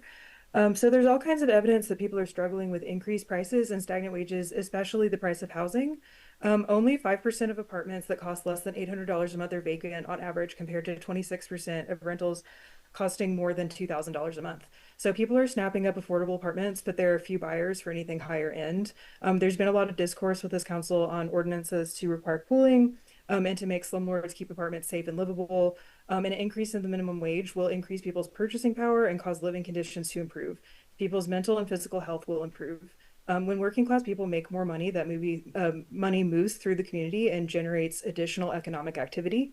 And also people are more likely to have extra space, which prevents their friends and family from falling into homelessness. So I do strongly support this, but I also think it isn't enough. The minimum wage should be more like $22 an hour for a single adult, according to the MIT living wage calculator. Thank you so much. Aurora Silva, followed by Sally Duradke. Hello, my name is Aurora Silva. This month is Pride Month, and I want to wish everyone here a happy Pride, especially all the queer and trans people with whom I share community with. To all of you who are queer, trans, or like myself both, remember that our continued existence enjoy our resistance. I moved to Albuquerque 3 years ago because of worsening political oppression in Texas, where I grew up in transition. I'm very grateful for a community that has welcomed me and that I've adopted. Albuquerque has shown itself to be a place that believes in queer and trans rights.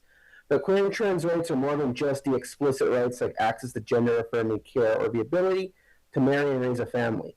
They include implicit rights too, the right to be free of exploitation, the right to a living wage, the right to housing and food and health care. Those are queer and trans rights too. Thus, I beseech the City Council to support all queer and trans rights, both explicit and implicit, to raise the minimum wage and to make existing in Albuquerque more possible for those on the margins. After all, human rights are both queer and trans rights. Thank you very much. Sally Duradke. Hi, my name's Sally Duradke. I'm a parent of 3 little kids. My husband is a healthcare provider. I have to say that I have trouble listening to the city council meetings. I'm disheartened often by votes that seem to go against what would be best for the people of Albuquerque. Talking about things like ranked choice voting, criminalizing homelessness, fees. But I am very encouraged tonight to see my counselor, I'm in District 2 with Counselor Baca, co-sponsoring the rental unit habitability ordinance and raising minimum wage. I support both of those really strongly. I think that when we are in a room that has a lot of power in it, we should consider the people that are not able to be in that room that we are affecting.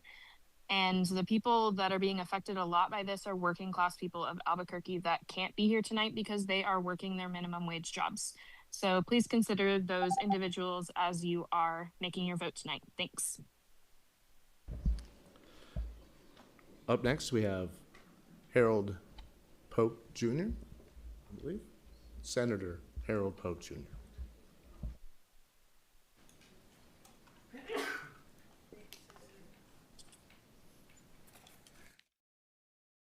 Councilors, Harold Pope Jr., State Senator from District 23 on the west side. I'm here to support O2633 and this effort to raise the minimum wage and also look at cost of living adjustment. I want to first thank the sponsors and commend you for this work because it recognizes a simple truth, that the cost of living does not stand still, and neither should the wages of people who keep our city running.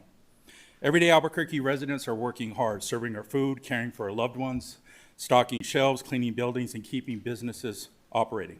Yet too many people are struggling to find affordable housing, groceries, and pay for utilities, transportation, and healthcare. So I just want to thank you once again. I know it's a short time limit. I feel like when we have you guys up in the Senate and we limit that. So I just want to continue to work with all of you because it's a responsibility of the state as well to do what we can do and bring the resources here to the city. Thank you, and thank you for allowing me to speak.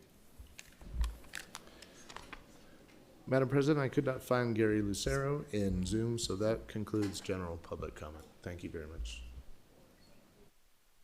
So much, Mr. Cornelius, and thank all the public speakers. It is, the clock up there is wrong, so it is actually 6:55 now. So we're going to take a break and we'll return at 7:25.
Welcome back, everyone.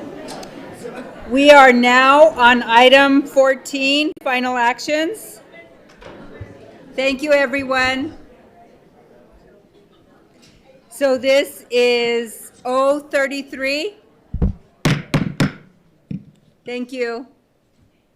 We are on 033. This is Councilors Fiebelkorn, Baca, Rogers, and Theus by request. Thank you, Madam President. 033, amending ROA 1994, Chapter 13, Article 12, the Albuquerque Minimum Wage Ordinance to increase the minimum wage rate, change the calculation method for annual cost of living adjustments, and remove obsolete provisions. I move a do pass. Second. There is a motion and a second by Councilor Theus for a due pass of 033. Someone to open. Thank you, Madam President. So I think everybody knows that the minimum wage has been very low in the city of Albuquerque for quite some time. We have not seen a real increase.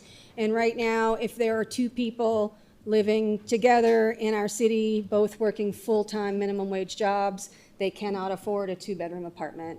And I think that that says that there is a definite disparity between what it actually costs to live in our community and what our minimum wage is. And so we are just bringing it up to a reasonable amount. And with that, I will stand for any questions. And open by Councilor Fiebelkorn. We have now, we'll go on to, unless there's any other comments by sponsors, if not, we'll go on to amendments. And we have floor amendment number A, Councilor Baca. Thank you, Madam President. I won't be introducing that. Okay, thank you so much. So then we have floor amendment number labeled B, and you guys don't have those in your packet. I think those are going to be distributed, and I don't know where Sharice is at.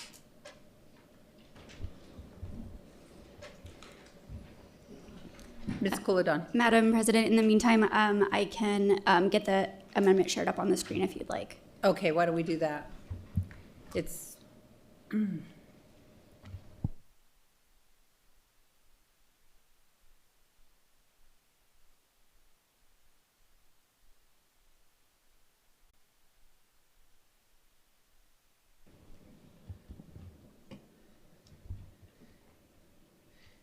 Thank you, Madam President. I just had a quick question. Are these also on the iPads for us to look for them? They're not. Oh.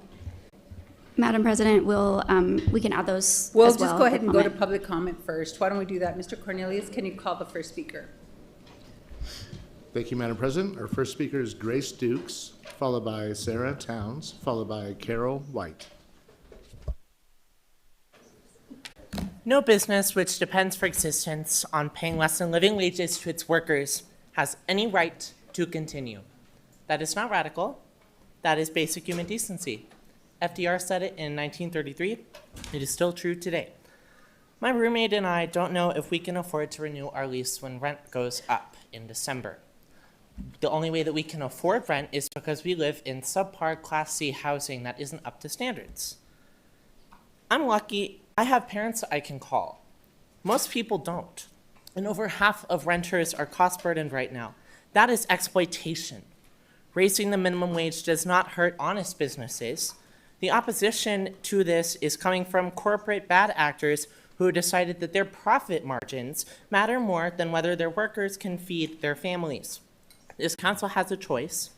Stand with working people or stand with the people getting rich off them and show that once again, you stand to do private equity's bidding. And I'll be talking later about how you do NAIOP's bidding. Sarah Towns, followed by Carol White, followed by Adele Rose Bennett Herrick. Hi, I'm a Christian pastor whose members are mostly in Districts 8 and 9. I oversee the operations of a church. We have a staff of 10 people. We raised our minimum wage to $15 an hour over 4 years ago, and we're doing great. We didn't have to cut hours. We didn't have to cut staff. Paying people enough to live has consistently strengthened our organization. No one is loyal to a $12 an hour job.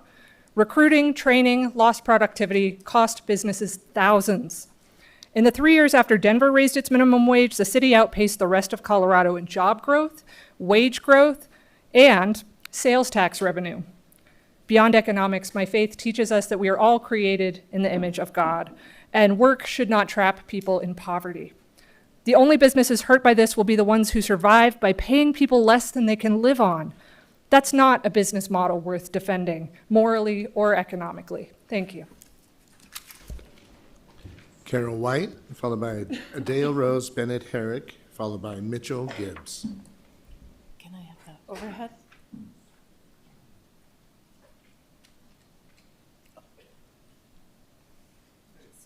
There we go.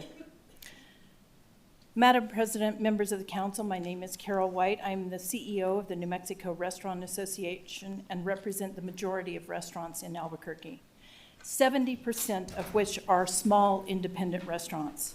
I ask you to consider the reality restaurants face when the council considers a 25% increase in the minimum wage, a $3 increase in base wage raises all wages. So a small restaurant with 25 full-time employees would pay an additional $156,000 per year in payroll. That's on top of what they're already paying, and that does not include FICA and all the other taxes. Our restaurant operators are already facing higher costs for food, labor, insurance, and security. We are not talking about a healthy industry that can easily absorb sudden wage increases. We're talking about businesses that are already making painful choices just to stay open. Across the city, we've all seen restaurants shrink hours, close for lunch, close early, cut dinner services because they cannot afford to stay open. That matters to workers too. When restaurants reduce hours, employees lose shifts, lose income, and sometimes lose the stability they need to keep making ends meet.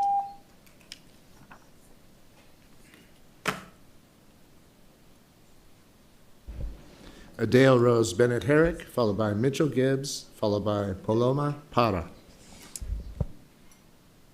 I worked in those kind of restaurants, and let me tell you, there's no such thing as sub-minimum work. So I don't think there should be any such thing as sub-minimum wages. Now, it is frankly ridiculous that restaurants and many other businesses operate on such razor-thin margins, and then additionally create extra cost to the consumer and call that tips and then make backronyms about it. A dignified wage is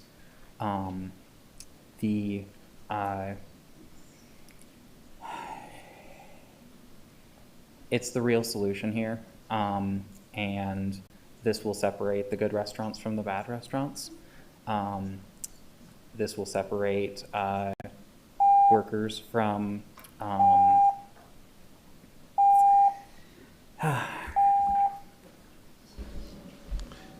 Mitchell Gibbs, followed by Paloma Para, followed by Joe Cardillo.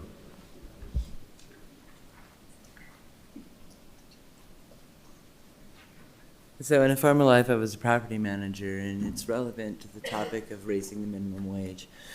The average landlord requires 3 times rent per month. So that means if your rent is $12.50, you require 3 times that income per month. And when you're looking at the minimum wage being $12.50, you're not even making 1.5 times that to be able to qualify to even rent an apartment or a house. And there's also that age gap of generational wealth is not evenly distributed. So some of us have had barriers to access, especially if you're a person of the vocal majority. So in the instance of an earlier public commentary, like, it's human dignity, like to not be able to make enough money to afford even your rent. Rent across the United States is 75% of the average American's income. That gives them 25% for basic daily living. It's inhumane. Raise minimum wage.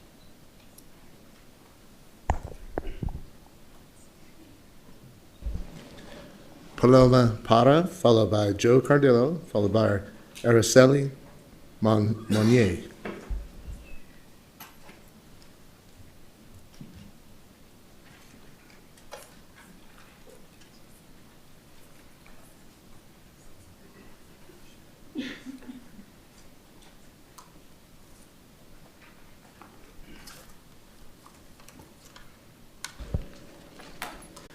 Joe Cardillo, followed by Araceli Monnier, followed by Rosalio Hernandez.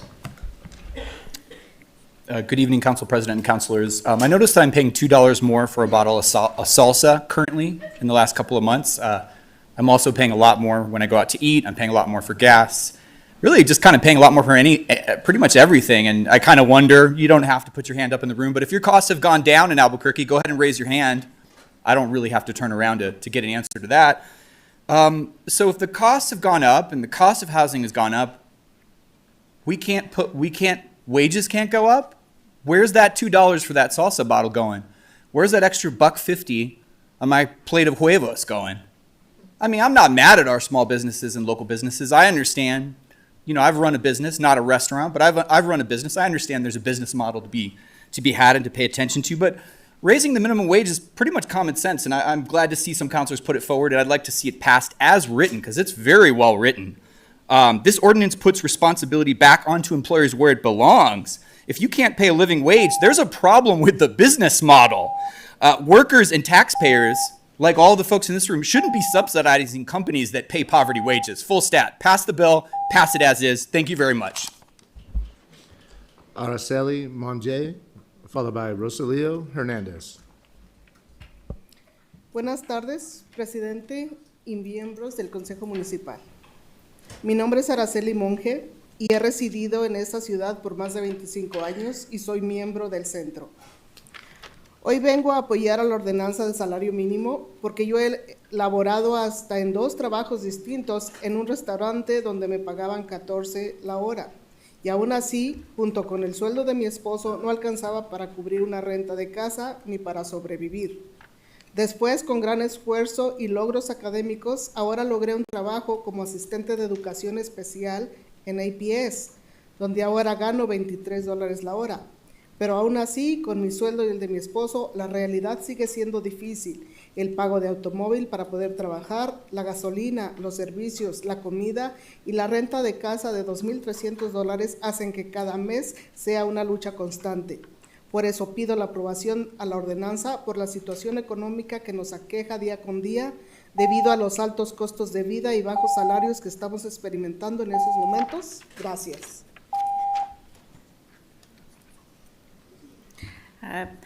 The English rendition is, good afternoon, Madam President and members of the City Council. My name is Araceli Monge, and I have lived in the city for more than 25 years, and I am a member of El Centro. Today, I'm here to support the minimum wage ordinance because I have worked even 2 jobs in a restaurant where I was paid $14 per hour, and even then, together with my husband's income, it was not enough to cover the rent or make ends meet. Later, through great effort and academic achievement, I was able to secure a job as a special education assistant at APS, where I now earn $23 per hour. But even then, with my salary and that of my husband's, the reality remains difficult. The car payment needed to be able, it's hard to make the car payment, to be able to go to work, pay the gas, utilities, food, as well as pay the $2,300 rent. Makes it a constant struggle to survive every month. That is why I asked for the approval of this ordinance due to the economic situation that affects us day by day because of the high cost of living and the low wages we are currently experiencing. Thank you.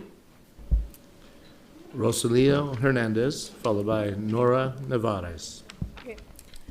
Good afternoon, President and members of the Council.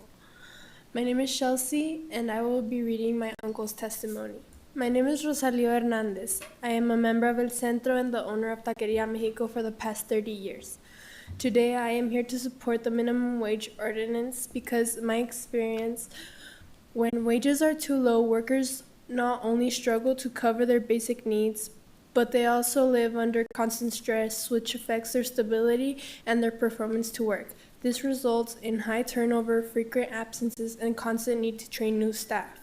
A restaurant depends on its people. Customers don't just come back for the place. They come back for the flavor, the seasoning, and the consistent quality that is provided by the people in the kitchen. If cooks and staff are not paid well, they leave, and the business loses experience, consistency, and even customers. In my case, I pay my coworkers $15 an hour, and I have seen the difference. There is more commitment, more stability within the team, and better customer service. That's why I support this ordinance and ask you to vote in favor for the $15 minimum wage. Thank you. Nora Navarez, followed by Olga Santana, followed by Christy Martinez. Buenas tardes, presidente y miembro del Consejo Municipal. Mi nombre es Nora Nevares, soy madre, abuela, dueña de una guardería y miembro del centro. Hoy vengo a apoyar esta ordenanza de salario mínimo porque en el cuidado infantil los salarios bajos provocan alta rotación de maestras y cuando una maestra se va no solo se pierde a una empleada, se rompe la estabilidad emocional de los niños. Muchos pequeños pasan hasta 9, 10 horas al día en la guardería. Esto es su segundo hogar. Necesitan continuidad, caras conocidas y brazos en los que confiar. La rotación constante genera estrés e inseguridad en la niñez. En mi guardería pago 20 la hora y he visto menos rotación, menos ausencias y un equipo más estable. Eso mejora el cuidado y también fortalece mi negocio. Por eso apoyo la ordenanza y les pido un voto. Gracias. Olga Santana, followed by Christy Martinez, followed by Bobby Curtis. May the interpreter provide the English rendition? Oh, my mistake. Thank you. Good evening, Council President and members of the City Council. My name is Nora Nevares. I am a mother, grandmother, child care provider, and member of El Centro. Today, I'm here to support the minimum wage ordinance because in the child care center, low wages lead to high turnover amongst teachers. When a teacher leaves, it is not just the loss of an employee. It's the loss of the emotional stability of it. Causes a disruption in the emotional stability of the children. Many young children spend up to 9 hours a day in childcare. This is their second home. They need consistency, familiar faces, and trusted caregivers. Constant turnover creates stress and insecurity for children. In my childcare center, I pay $20 per hour, and I have seen less turnover, fewer absences, and a more stable team. This improves the quality of care and also strengthens my business. That is why I'm supporting the ordinance, and I respectfully ask that you vote yes. Thank you. Olga Santana, followed by Christy Martinez, followed by Bobby Curtis. Good evening, council members. My name is Olga Santana, and I am a workers' rights organizer with El Centro de Igualdad y Derechos, an organization with more than 6,000 workers and immigrant members. We are proud that in our city, immigrant workers represent an essential part of the workforce in sectors such as construction, agriculture, services, caregiving, and energy. However, today we are here to support the minimum wage ordinance because we are facing a clear reality. Wages in Albuquerque are no longer enough to live on. Working families are being forced to choose between paying rent, buying food, paying for gas, or purchasing medication, while the cost of living continues to rise. In addition, many workers face wage theft and other workplace abuses. That is why we support the ordinance to raise the minimum wage to $15 per hour. This measure is a concrete solution that will help thousands of workers meet their basic needs and strengthen the local economy because when workers earn more, they invest in our communities. Thank you. Christy Martinez, followed by Bobby Curtis, followed by Dennis Curtis. Hello, Madam President and Councilors. My name is Christy Martinez, and I am with the Libre Initiative, and I respectfully urge you to vote against increasing the minimum wage through Resolution 2633. While the intention behind raising wages is understandable, we must also consider the unintended consequences for workers, families, and small businesses in Albuquerque. Many local businesses are already facing higher costs for rent, utilities, insurance, and supplies. When government mandates additional labor costs, businesses often have to raise prices, reduce employee hours, delay hiring, or automate jobs, or in some cases, even close their doors.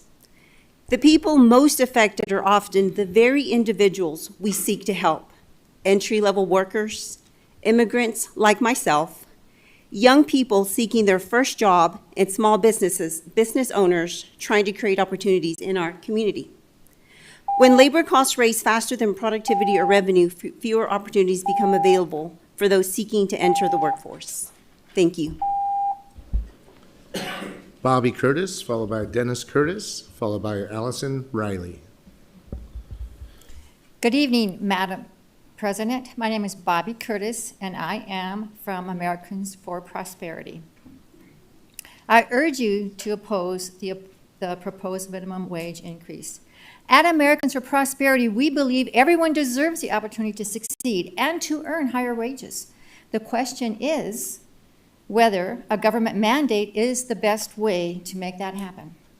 A 25% increase in labor costs will be especially difficult for small businesses, local restaurants, and family-owned employers that are already struggling with inflation and rising operating expenses. Many will be forced to raise prices, reduce employee hours, delay hiring, or cut back on expansion.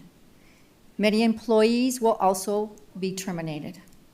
When hiring becomes more expensive, employers often become more selective, reducing opportunities for those who need them most. Higher wages are important, but lasting wage growth comes from a strong economy, thriving businesses, and more opportunities for workers to develop skills and advance. I ask you to consider the unintended consequences of this proposal and vote no on increasing the minimum wage to $15. Thank you so much for your time and for your consideration. Dennis Curtis, followed by Allison Riley, followed by Paul Gessing. Madam President, councilors, thank you for your service. This is a huge responsibility for you, but I must remind you that your responsibility is to your voters and the true taxpayers. Raising the minimum wage will destroy small businesses. It will eliminate jobs. It will eliminate full-time jobs. It will even eliminate some people who have health care, and it will inflate our local economy. I encourage you to enforce gathering taxes that are not paid properly and maybe make C&M more affordable so that people can raise their skill level and their education and go get a better job. At one time, I worked as a minimum wage earner, and that forced me to get a better job, to get more education. I encourage you not to raise the minimum wage. Thank you. Allison Riley, followed by Paul Gessing, followed by Angie Thurman. Good evening, members of the council. My name is Allison Riley, representing the New Mexico Chamber of Commerce. We respect the intent of this ordinance, but ask you to consider industries where reimbursement rates or contracts limit the ability to adjust prices. For example, home health and hospice care. The true cost of paying $15 an hour when you factor in payroll taxes and administrative costs is about $23 an hour. Currently, the recommended reimbursement rate is at most $20.40 an hour, leaving operators operating at a $3 an hour $3 deficit per hour. This results in essential services becoming financially unsustainable in Albuquerque. Our biggest concern is the automatic escalator. A predictable one-time increase is different from creating a formula that raises costs every year regardless of economic conditions.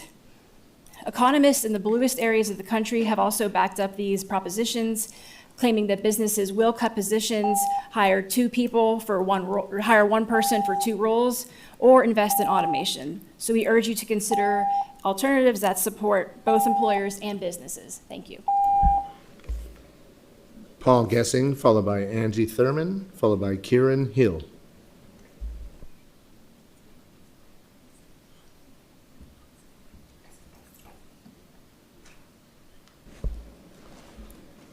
Angie Thurman, followed by, Angie Thurman, followed by Kieran Hill, followed by Blake Eliason.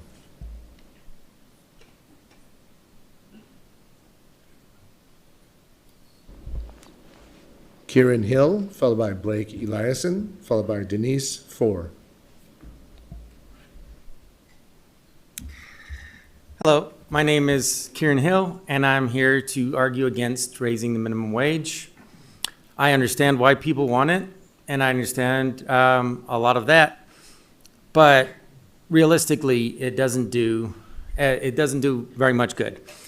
There's a small percentage of the population that gets minimum wage.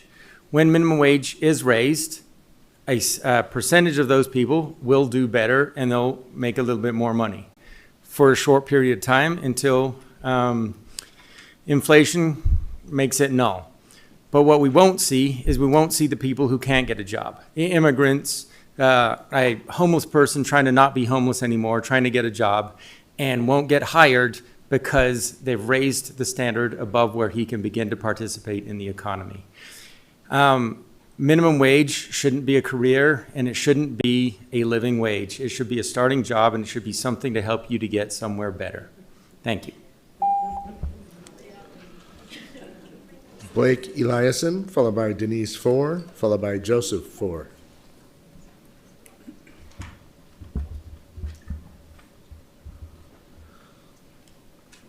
Denise Four, followed by Joseph Four, followed by Tina Poncho. Madam President and City Councilors, I oppose the ordinance as presented. We are not a city like Santa Fe, Phoenix, or Denver. A couple of years ago, I drove over the state line into California. I stopped at a fast food restaurant to get breakfast. While I was at the counter, a gentleman came in to get his senior coffee. He was told that he didn't give the cashier enough money. He questioned why he had to pay more than what he had been. He was told the minimum wage went up. In studies done at the University of California, it has shown that an increase in minimum wage will reduce employee hours, increase prices, and possibly eliminate jobs, even using automation. There are many factors in this ordinance which are confusing and difficult to understand, such as the $2,500 benefit payments for insurance or child care, making it tied to average cost of rent and cost of living index is confusing and requires additional paperwork and problems for small business owners. Employees should be raises should be based on performance, and we need to give incentives to employees to get a promotion, work to get better educated, or reduction in taxes. Thank you. Joseph Four, followed by Tina Poncho, followed by Jonah Bearden.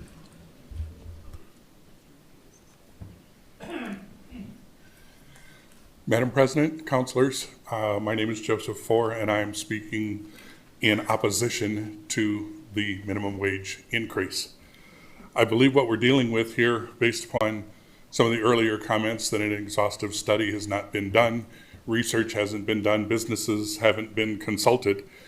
What we're looking at is a new term that I learned recently. It's something called suicidal empathy.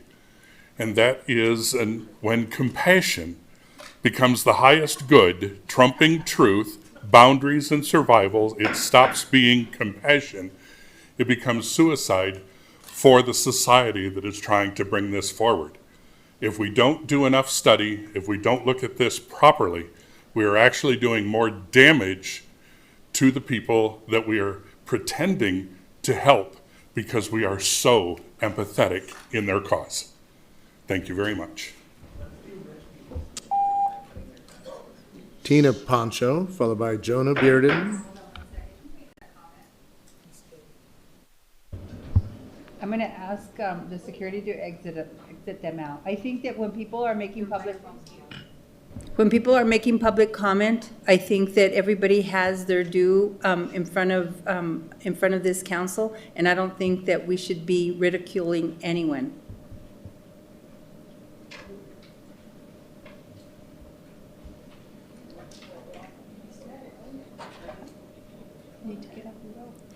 Madam President? Yes. Thank you.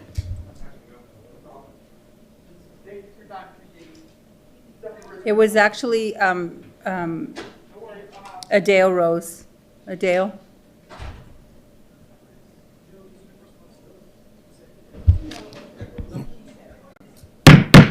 So So I'll just be the one speaking. Mr.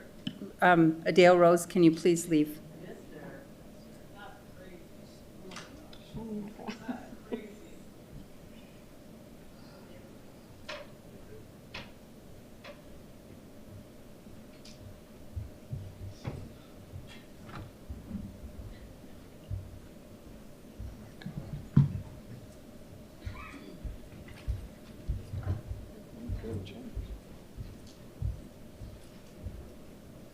This will just prolong the evening. We'll end up having to clear the chambers.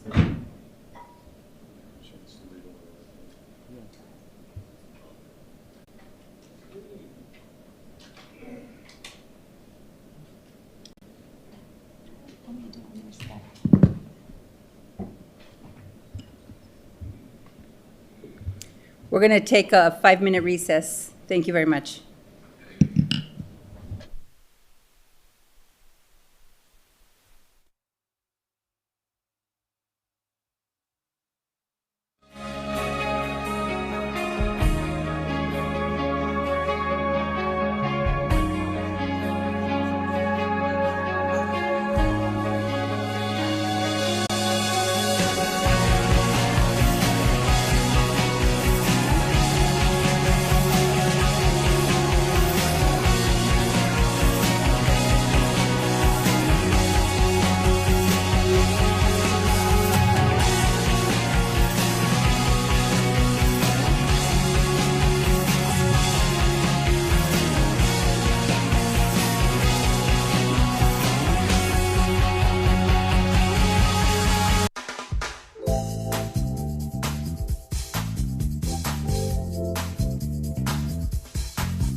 Okay, thank you. We're back in session. So I'm going to start with, I'm not as familiar with the terms, the pronouns. To Mr. Adele Rose, next time he comes in, I just want to make sure that, that I want to make sure that, that I apologize for not knowing the pronouns. I'm not real familiar with that, so that was not intended. Thank you so much. Okay, Mr. Cornelius. Thank you, Madam Chair. Our next speaker is Tina Pancho, followed by Jonah Bearden, followed by Justin Rogers.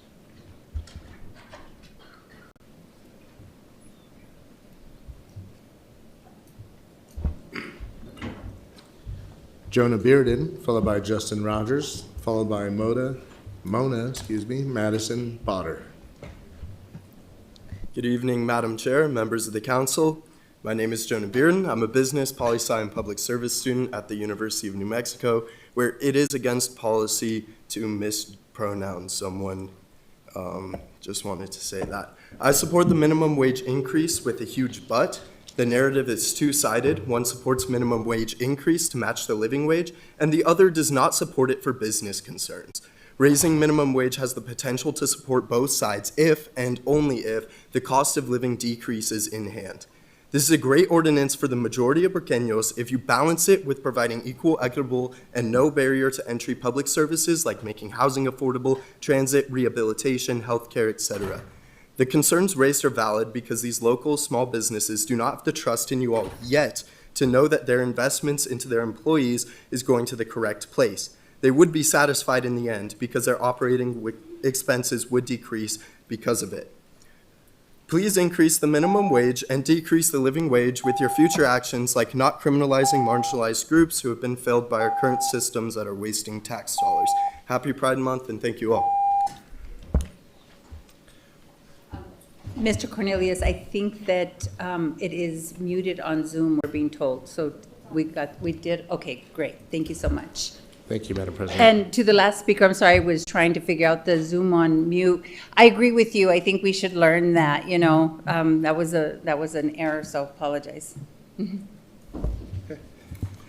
Good evening, Madam President and Council. Happy Pride Month, and thank you for modeling how when we do make a small mistake, we can own it and apologize to the person and try to learn and do good at that. So I appreciate that. And I also appreciate this council bringing up some things that can help renters and workers tonight.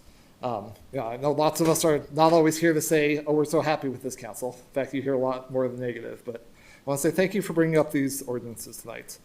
To the minimum wage, I spoke on Friday at lunch with a small business owner and was asking her what she thought of it, because I've never been an employer. She says, we already pay our workers more than $15 an hour, so that's great. I'm glad to hear that. The difficulty is when you are a good business owner like that, you have to compete with bad business owners who pay poverty wages and can lower their prices. And then one other thing, I do agree that a 25% increase all at once is a big jump because prices didn't stay stagnant until this year. So I think these businesses should have always been paying people more.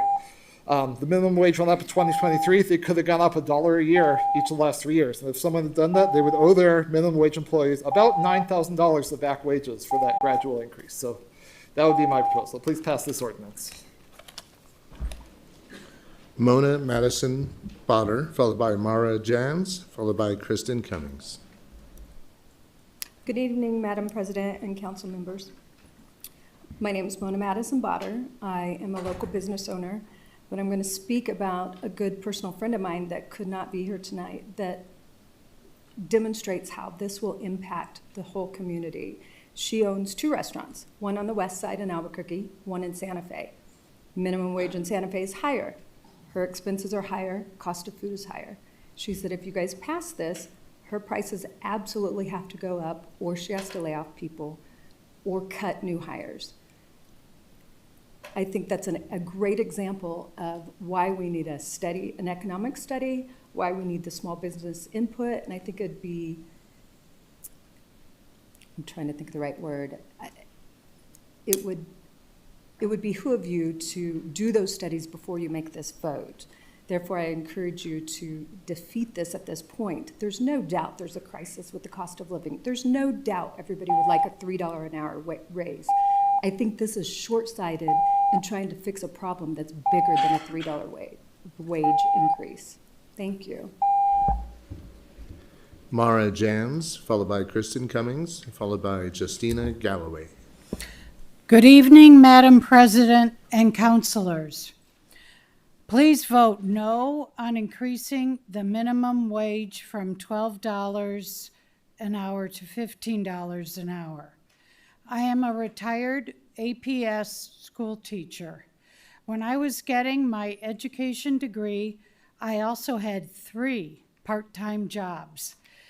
We need minimum wage jobs for people to get their foot in the door, but they are entry-level jobs. And that's why I had 3 of them. I proved myself as a dependable, good worker and received pay increases based on merit. We need more entry-level jobs to create the opportunities that I had. I also had 2 roommates back then, so that's how you afford a good apartment. You have roommates. So please oppose the government-imposed minimum wage increase. And June is the month of the Sacred Heart of Jesus. Thank you.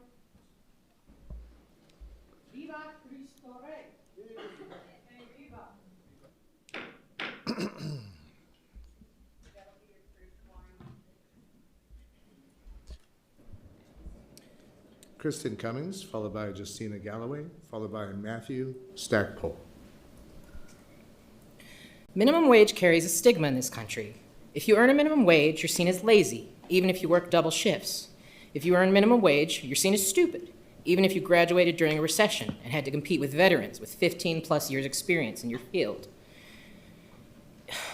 And as the cost of living rises when your wages fail to support you, you're accused of wanting a handout. Working people don't want a handout. We want a hand up. We want agency to provide for ourselves without begging. That is precisely what a minimum wage increase enables. Every job should be able to provide a life with dignity. If not, then what are we working for? Responsible business owners are already paying $15 an hour, but they have to compete with businesses that undercut by underpaying their workers. How can we justify a business owner making a living when the employees whose labor that business is built upon cannot make a living with their wages? Voting against a minimum wage increase in this economy is not supporting small businesses, it is supporting exploitation.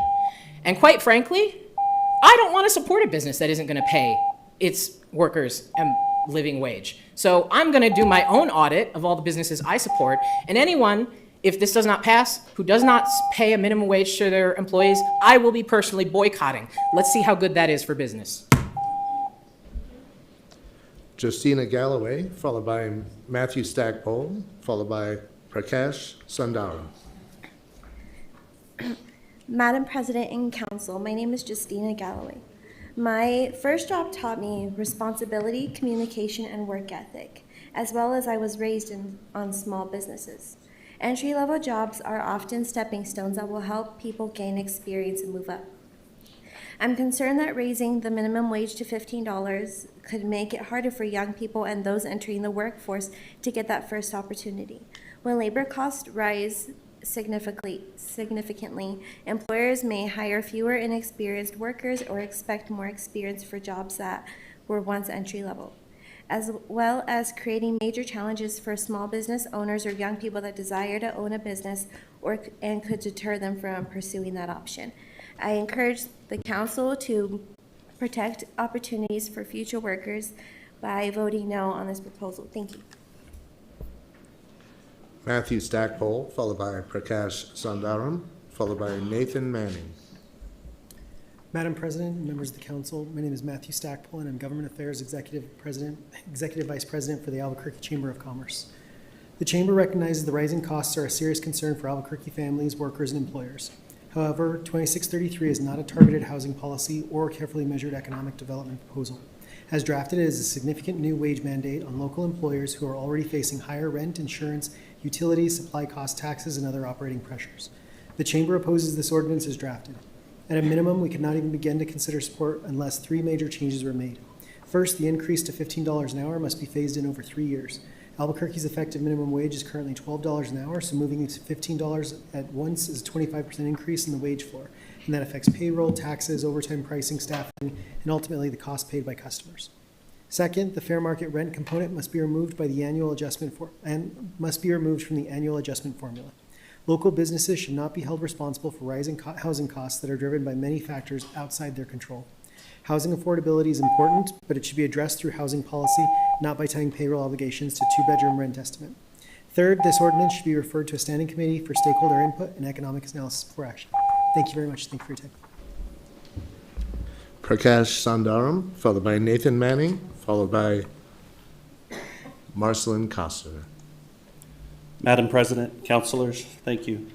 Our company has been headquartered in Albuquerque since 1995. We own and operate 6 properties in the city of Albuquerque and employ more than 200 employees. We are job creators in this community. We already pay $15 per hour for our entry-level positions, plus healthcare, dental, vision, and 401k. For employees who participate with our benefit programs, the additional employer cost is approximately $2.95 per hour, bringing the effective entry-level compensation cost to $17.95 per hour. That's before payroll, taxes, workers' comp, paid leave, training, and other employment costs. Our concern is subsection C, which places future wage policy on autopilot through an automatic formula tied to CPI and fair market rents. We don't want to be put in a position of cutting benefits to pay for future increases tied to CPI. The Albuquerque City Council is elected to evaluate facts, hear public testimony, and exercise good judgment. Minimum wage policy should remain within the authority of elected officials rather than being delegated to an automatic formula without consideration to other factors specific to Albuquerque. Autopilot policy is not good policy. Nathan Manning, followed by Marcelin Costner, followed by George Gundry. Good evening, councilors and members of the community. My name is Nate Manning. I own and operate assisted living communities in Albuquerque's northeast and southeast neighborhoods. First, I want to express that we value our caregivers and staff. They provide compassionate care to seniors every day, and they deserve fair wages and respect for the important work they do. However, I'm concerned about the consequences the proposed minimum wage increase will have on our seniors. Labor is by far our largest operating expense, accounting for nearly 50% of our entire budget. Increased labor expenses will result in higher monthly rates for residents, many of whom live on fixed incomes such as Social Security or retirement savings. Families already struggle to afford quality senior care, and additional cost increases will place assisted living out of reach for many more Albuquerque seniors. A citywide wage mandate will have unintended consequences for seniors, reducing affordability and access at a time when Albuquerque's aging population needs more care options, not fewer. I respectfully ask the council to carefully evaluate this impact on seniors in Albuquerque. Thank you. Marcelin Costner, followed by George Gundry, followed by Thomas Abeta.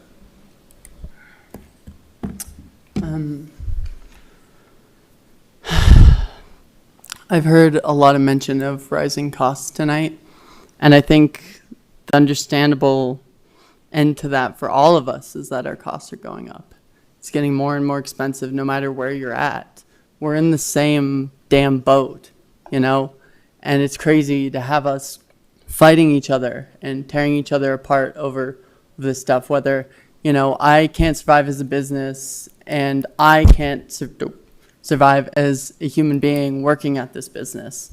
You know, it's pitting each other against each other, and there really needs to be something. I don't think it needs to be this crazy, but I think when we don't address things or pass rental protections or do other things to make costs go down in other ways, it just becomes more and more of a factor. If my rent will not stop going up, keeping me at the same wage, which, you know, it'd be great if we lived in the world where minimum wage was just entry-level jobs and high schoolers, but it's not.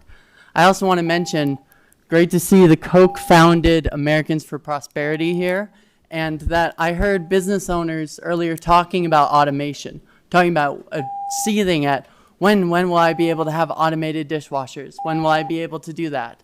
Like, that's not a point. George Gundry, followed by Thomas Abeta, followed by Rhiannon Samuel. Thank you, councilors, for having us speak. I own Tomasitas Albuquerque, employing more than 80 people. We're a full-service restaurant here in Albuquerque. I'm speaking specifically against the tipped rate increase in this proposal. If the goal is to help workers with the lowest earnings, a high tipped hourly rate misses the mark. It requires restaurants to give raises to employees who are already among the highest paid hourly workers in the building, while leaving fewer resources available for employees who earn less. I analyzed a full year of my payroll data for my restaurant. The average income of all tipped employees, including bussers, servers, food runners, was $27.44 per hour. The average pay of the kitchen employees was $20.66 an hour. The servers averaged well over $35 per hour with tips. Those are annual averages across all shifts, not just busy nights. Restaurants operate on a finite labor budget. Every additional dollar mandated for tipped employees is a dollar that we cannot use for raises, staffing, and career opportunities for our cooks, dishwashers, etc. So no matter how much you increase prices, dollars remain limited. The proposal forces me to give a raise to employees that are already making $30 an hour, so I don't have the money to give a raise to the people in the kitchen, like many of the folks in blue shirts here who are only making 16 or 17. That is against the spirit of minimum wage, and I ask you to not pass this proposal. Thank you. Thomas Abeta, followed by Rhiannon Samuel, followed by Keith Murray. Hello, my name is Thomas Abeta, and today my comment is not just directed at President Pena or the council, but to you, the audience at home. If you're watching at home, you might be wondering, is City Council going to pass a $15 minimum wage? Are my politicians bribed by all of the restaurants in this room right now? And why are so many balding men and Botoxed women here to support minimum wage efforts? It's a good question, and I think I have some answers for you. Let's read a little story I call Dan Lewis's emails. Could I have the top, please?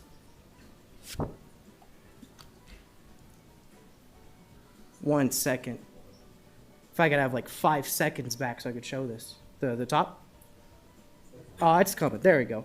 All right. Well, I advise those of you at home to pause your screen and read this email. It's from Dan Lewis. Hold on, let me get into character.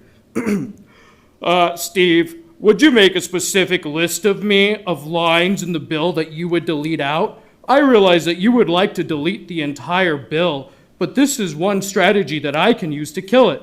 Just make a specific lines that you would like to delete or change, and just send it to me.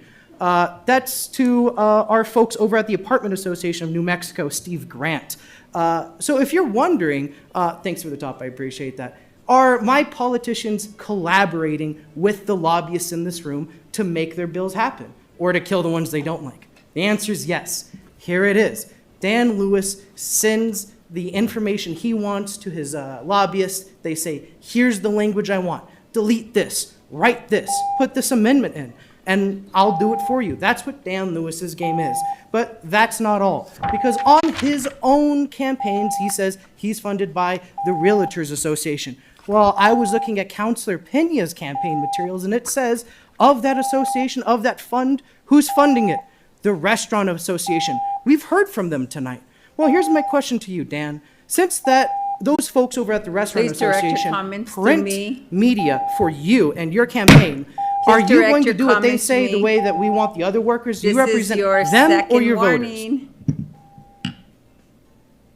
This is your second warning, so. My warning? Yes. Oh, I'm sorry. You got a warning earlier, and then, yeah. That's honest mistake. Mm-hmm. So if you can escort him out, yes, please, thank you so much. Escorted out Yes, for second warning.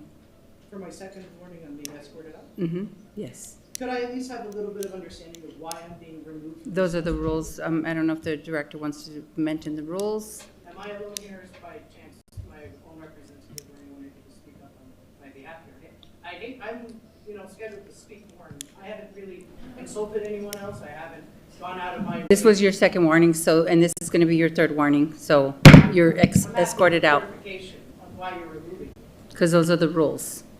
I don't believe they are, though. I think Okay, well, they are. violating my rights right now. Ms. Coladon, can you refer to the rules? But you're still being escorted out. Thank you. That's fine, but I'd still like my own folks to speak up. Madam Chair, I'm confused also. You gave them a warning, which means it's a warning. So Earlier. Oh, and this was the Mhm. second. And So how this many is the warnings second. do people get? And we just did a third. We're now at the almost fourth. Yeah, okay. Yeah. But all of the warnings are the same. Are we going to have to recess again? You might have to, I'm just asking a question. Is there any chance that you could just give me the first warning and I can walk off? Because I'm just asking for clarification. President. We are going to recess for another 5 minutes. Thank you very much.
Thank you. We're back in session. I don't know where Counselor Tejas, if she can come in, and then I think we're missing a couple of counselors. But while they're coming back, I am going to go ahead and have Vice President Champagne read the rules again.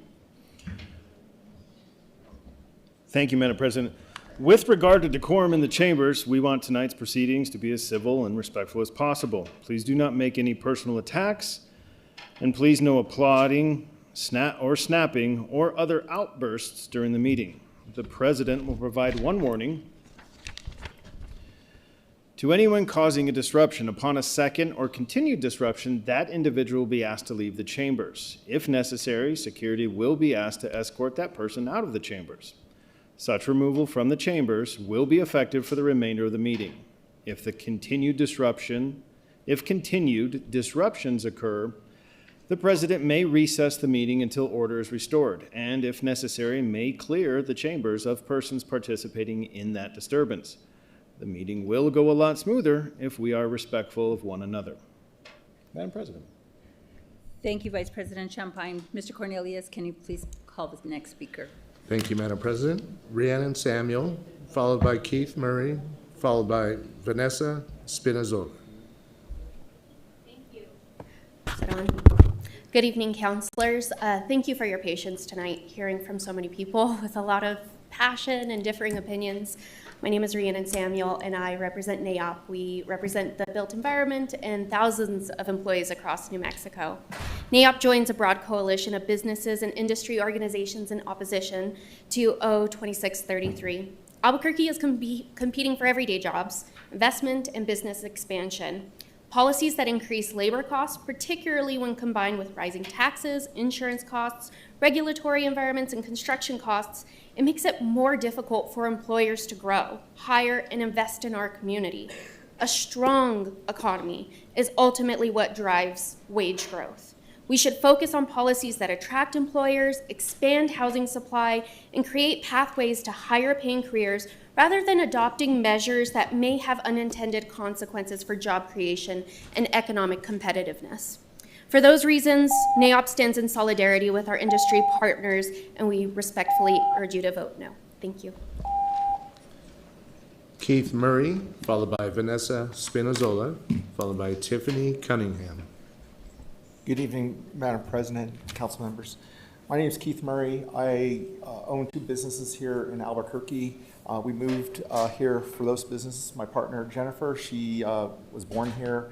Her whole family's been here for over 300 years. We thought this was a good place to set up operations. Like many of these people here, I was a minimum wage worker. I worked really hard. I was a private in the Army. For 45 years, I struggled and did things, and things just start coming into play with my business and everything like that. So we work really hard. I have a very diverse workforce here from Albuquerque. We have one side on the west side and one right over here in Windrock area.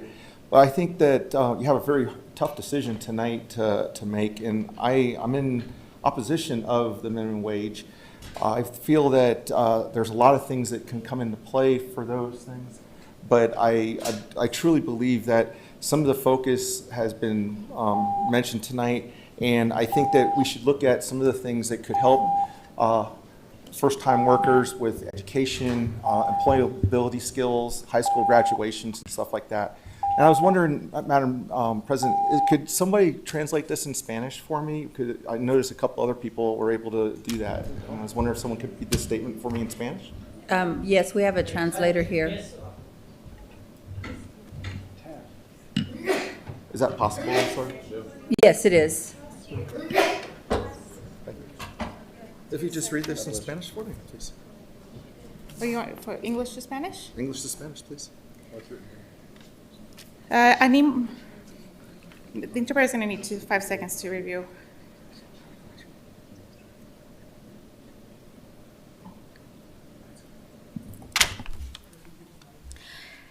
I'm sorry. I urge the committee. Sorry, I'm going into English. Le animo a la comisión a que anden con cautela cuando hablen del salario, sobre los incrementos del salario mínimo cuando son más del 25%. Los pequeños negocios locales, especialmente los restaurantes, seguido operan con margen muy pequeño y no pueden absorber los incrementos rápidos tan fácilmente como las cadenas grandes. Cuando los costos de trabajo incrementan de una manera rápida, los negocios seguido tienen que incrementar los precios, reducir las horas o recortar la contratación de personal, que puede hacer que el alimento o la comida sea más costosa para las familias trabajadoras. Si nuestra meta es ayudar a las personas a ganar salarios más altos de una manera duradera, yo pienso que un mejor enfoque sería el enfocarnos en la educación, entrenamiento laboral y asegurarnos de que los estudiantes se gradúen de la escuela preparatoria o high school para que estén listos para trabajar, dándole a las personas jóvenes mejores habilidades y experiencia laboral práctica, crea una vía sostenible para tener ingresos más altos, al mismo tiempo que protege a los negocios locales, manteniendo a la comunidad asequible. Thank you. Thank you. Thank you. And I just wanted to say, Mr. Murray, that I think they're already translating as you speak. It's my understanding. But as a courtesy, yes. As a courtesy, I just allowed that to happen. But just so everyone knows moving forward, it is already being translated. So thank you for doing that. I appreciate it. You went above and beyond. Thank you. Mr. Cornelius. Thank you, Madam President. Vanessa Spinazzola, followed by Tiffany Cunningham, followed by Gary Skidmore. Good evening, Madam President and councilors. Thank you for your patience this evening. My name is Vanessa Spinazzola. I'm the Director of Southwest Campaign Strategy for the National Employment Law Project, and I'm a resident of Albuquerque. While the new Albuquerque minimum wage won't be as high as Santa Fe's, which recently increased the minimum wage to $17.50, NELP is glad to see the proposals following one of the important new features of Santa Fe's law, which is the provision that ties future annual increases to a combination of rising inflation and housing costs. Should Albuquerque's minimum wage stay the way it is right now, tied to inflation, it would basically continue to increase the affordability gap because housing costs are not keeping up with inflation. Raising the minimum wage is an effective way to reduce poverty. A 10% increase in minimum wage reduces non-elderly poverty by 2 to 4%. A stronger wage floor generates savings in safety net programs like SNAP and the Child Tax Credit, with fewer workers needing these programs. Additionally, the increased minimum wage permits more workers to access health care. Researchers in California estimated that after they passed their $20 minimum fast food wage, about 60% of Medi-Cal workers transferred off Medi-Cal and onto alternative health insurance. And as has been stated before, the economic benefits for low-wage workers increases to all businesses because they're able to spend more. This is true that studies have shown even when businesses have to reduce hours in order to pass costs on to consumers. Thank you. Tiffany Cunningham, followed by Gary Skidmore, followed by Tristan Kumar. Good evening, Madam President and council members. Thank you for your time this evening. Please vote yes on raising the minimum wage a mere $15. That is peanuts. It's peanuts. Nobody can live off of that. And we heard tonight several people do work minimum wage jobs and try to support a family. It's not livable, but it's a step. So let's do it. I'm a teacher, and I am being squeezed by this disaster of an economy, which I think we all know where it's coming from, top down. I think we can say with certainty at this point that trickle-down economics does not work. It turns millionaires into billionaires and the working class into the working poor. We are getting squeezed and stepped on every single minute of the day, it feels like. I have a 17-year-old son. He works at Taco Bell. They can afford that. Okay, I was in Panda Express today. They start their workers at $16. So if they can afford it, why on earth can't our small local businesses who are part of our tradition and culture not get the support they need from you? Give them something so they can pay. Gary Skidmore, followed by Tristan Kumar, followed by Angelina Crowley. Madam President, City Council, Gary Skidmore, the owner of Holiday Bowl. We've owned it for 40 years. March 1st of '86 is when I purchased the business. The business has been here since 1958, one of the oldest businesses in the city of Albuquerque. We did a quick analysis. The 25% increase in one hit is going to hit our payroll at about $300,000 in additional payroll costs. Our payroll last year was $1.2 million that we paid to our employees. We have 55 employees. Your $12 employee goes to 15, but the person that's been with me for a year and a half, who is at 15, now needs to go to 18. The person that's been with 3 years, that's at 18, has to go to 21, and the effect throughout my entire payroll. To be able to replace this amount of money, I have two options. I can raise prices, which is what most people would have to do, or I can try to see if I can't generate, in essence, an extra $1,000 a day to be able to cover what this increase is going to do. I would rather see a staggered pay increase if we're going to do a pay increase, and I promised Mr. Lewis I will not do any impersonations. Have a great night. Thank you. Tristan Kumar, followed by Angelina Crowley, followed by Jake Rivera. Madam President, council members, and everyone who's attending here, my name is Tristan Kumar. I'm running for governor for the state of New Mexico as an independent candidate. I'm here to go against the bill until you guys actually do research on the data and seeing if raising minimum wage will actually affect our economy in a positive way. I feel like you guys should do the research behind that. What I know is if you increase it by 25%, that the rest of the wages and cost of everything from grocery store, gasoline will increase by 25%, because the local business owners, especially the smaller business owners, cannot pitch that bill without making that money somewhere else. If they're getting cut and they're getting their costs to rise, they have to implement that cost to the consumer. So instead of raising it, I feel like, I was speaking with Macy, and I think she was for the bill. I think a tax incentive for employee taxes should be reduced, and I think you guys should look at something along those lines in order to see what the city can do in order to prevent the friction between the two communities. I think the communities need to work together, and I feel like the city could do more to reduce this deficit by finding other incentives than rather raising minimum wage, and you should also phase it out, not just instantly increase it. Thank you for your time, everyone. My name is Tristan Kumar. Have a wonderful day to everyone in this room. Thank you. Angelina Crowley, followed by Jake Rivera, followed by Dr. Sonia Romero Autry.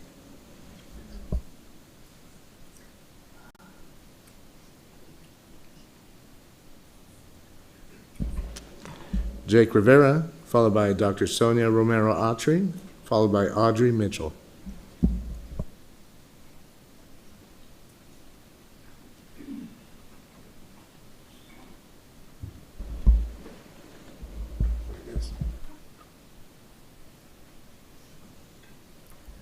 Good evening, Council. Happy Pride. My name is Jake Rivera. I'm a constituent in the Northeast Heights. For too long, rampant inflation and corruption have been forms of violence against the working class, telling us, don't complain, just work harder or die. According to MIT's living wage calculator, minimum wage in New Mexico that could actually deliver on the promise of the American dream, a family of four with one breadwinner, like it was originally intended to do, would be just shy of $40 an hour. Instead, we're here fighting for crumbs at a mere 15. I and my partner are forced to take time away from our daughter to work longer hours at multiple jobs, not even reaping the benefits of overtime pay, simply to keep food on the table. 75% of working Americans living paycheck to paycheck, and over half of our unhoused neighbors are already employed as well. We will constantly suffer the heartbreak of having to deny our children the time and dedication they deserve from parents who love them. And the reason I keep having to give my daughter is, I'm so sorry, kiddo. I've got to work longer hours to pay the bills. So consider, after you've extracted everything from us and created a population with nothing left to lose, what then? Will you feel safe and happy, knowing that you've made a desperate population increasingly angry with you, the decision makers? Tread carefully. Dr. Sonia Romero Autry, followed by Audrey Mitchell, followed by Tucker Richards. Good evening, Madam President and City Council members. My name is Dr. Sonia Romero Autry, and I am the Albuquerque Teachers Federation Elementary Vice President. I have spent nearly 3 decades teaching in Albuquerque Public Schools alongside students, families, and educators. Every day we ask our children to come to school ready to learn, but learning becomes harder when families are struggling to pay rent, buy groceries, afford medication, or keep gas in the car. The reality is that many of our parents and caregivers who support our students work multiple jobs and still cannot make ends meet. As educators, we know that student success is deeply connected to family stability. When families have access to fair wages and dignified working conditions, children come to school better able to focus, engage, and thrive. Stronger wages mean stronger families mean stronger schools. Many of the workers who make Albuquerque function, including our immigrant workers, care for our children, build our homes, harvest our food, and contribute significantly to our economy and tax base. They deserve the opportunity to support their own families with dignity. The minimum wage increase ordinance is an investment in our students, our families, and our future. Thank you for your time. Audrey Mitchell, followed by Tucker Richards, followed by Joseph Greenwood.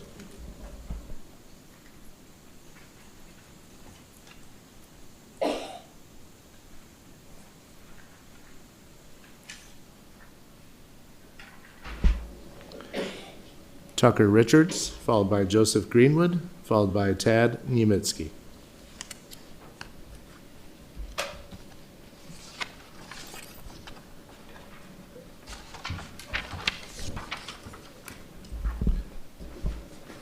Joseph Greenwood, followed by Tad Niemitzki, followed by Caroline Stanzak.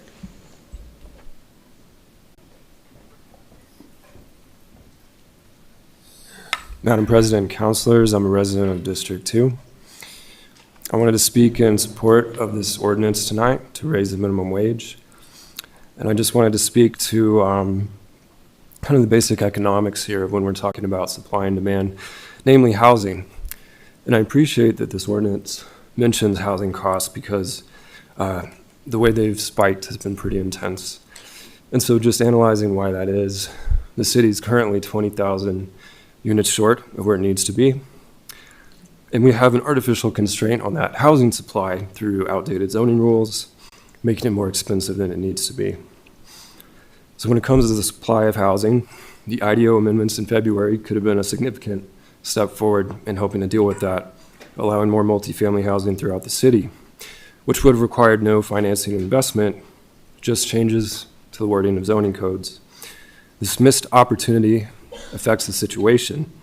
When we artificially constrain the supply of housing, we increase the cost of it through demand. Please support this minimum wage raise to compensate for this restriction on supply. Thank you. Tad Niemitzki, followed by Caroline Stanzak, followed by Dan Garcia. Excuse me just a second.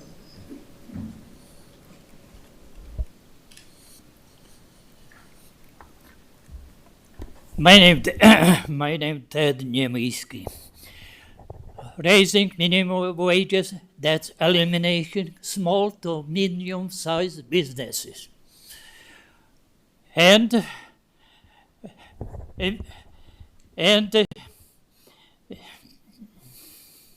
two, it is not encouragement raising minimum wages for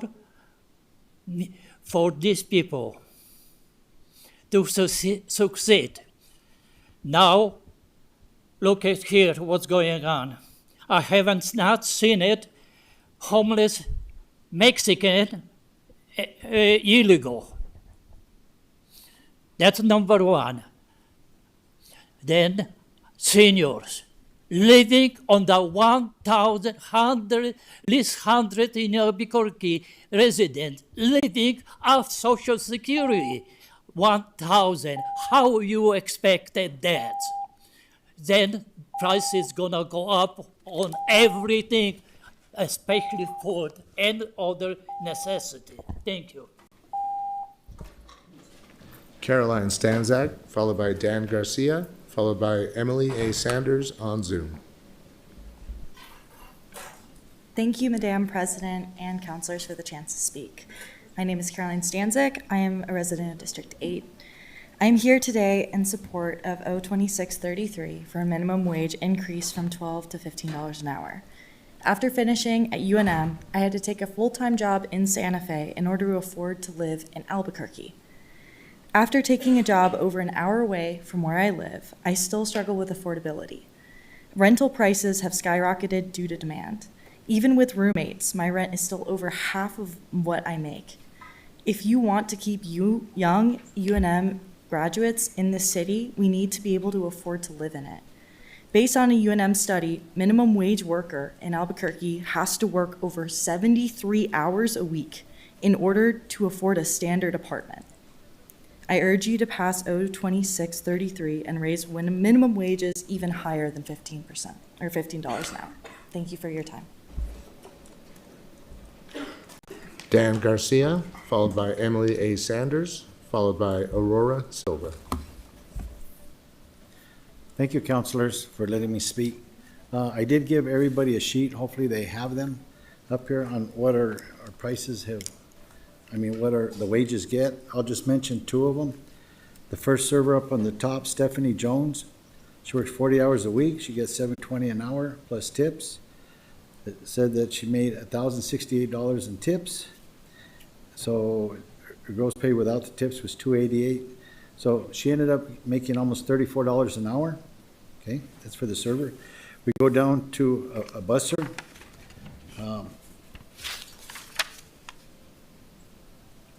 Now, over here, it's, I want to do the Adina. Oh, no, I don't know why I circled the, okay, on the next page, it's Jesus Corona. Madam President, point of order. I personally have a problem with an employer by name, with giving us a list by name of their employees by name. Because you gave this to us, it's now a part of the public record. Okay, I have an HR background and I'm extremely uncomfortable with the fact that we're releasing his employees' information in a public meeting. Sir, did you get consent from your employees to do this? To release their names Madam and their President, titles? I mean, this is the gentleman's public comment. I'm You have asking a the ability question. to be able to say what he wants. I asked for a without point being of order. I interrupted, have the floor, so. sir. Yes, Councilor Rogers has the floor. Councilor Lewis? I would like an answer to my question. Did your employees consent I'm gonna to answer this I'm going to information? answer your question. Honestly, I didn't ask the employees. I didn't. I didn't think there was anything wrong with this, honestly. Thank you, Mr. Garcia. I would just ask that you don't read their names publicly. Okay. If we have them here, that's one thing, but please do not read their names Yes, ma'am. publicly. Thank you. Okay, no problem. I apologize for that. Thank you, Councilor Rogers. Mr. Garcia, what we're going to do, though, once your comment is over, I think we're going to have our staff collect these, and then they can shred them. Okay, appreciate I that. hadn't had an opportunity to look at it until I just grabbed it, and I thought it was a sample, but. So we go down to a busser that's working, say, 19 hours at $7.20 an hour. He made $137 in tips. He ended up at $16 an hour average. So the bussers and the servers, what I'm trying to encourage is, at least if you're going to raise the wages, I'm not opposed to it, and I'm going to make that clear. I would just like to raise them, if possible, at least $1 an hour a year. And because of that, I don't know if I had enough time to talk. I don't know if I couldn't finish that. You can go ahead. Give them another 30 seconds. Okay, so we're just asking if they could raise the minimum wage to 15. I got that. Everybody probably deserves that. If they could raise it at least $1 an hour a year, or even $1.75, whatever it takes, to get to the 350, to get to the other $3 an hour. The servers make very good money. The waitresses, if this doesn't pass, it helps us raise the cooks. And just on the last page, annual cost, if this all goes through, it costs us $615,000 a year. And we've already cut down hours from our locations, and, we've cut down quite a bit. Does anybody have any questions, hopefully? Thank you, Mr. Garcia. Thank you. Thank you. That are on fixed incomes. Yeah, if we can just all kind of pass them over to the president, I will make sure that they get disposed of. Thank you so much. Anyone who has a copy? Any of our staff?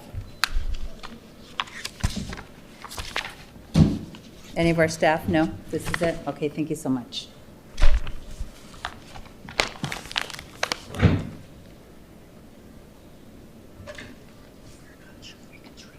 Okay.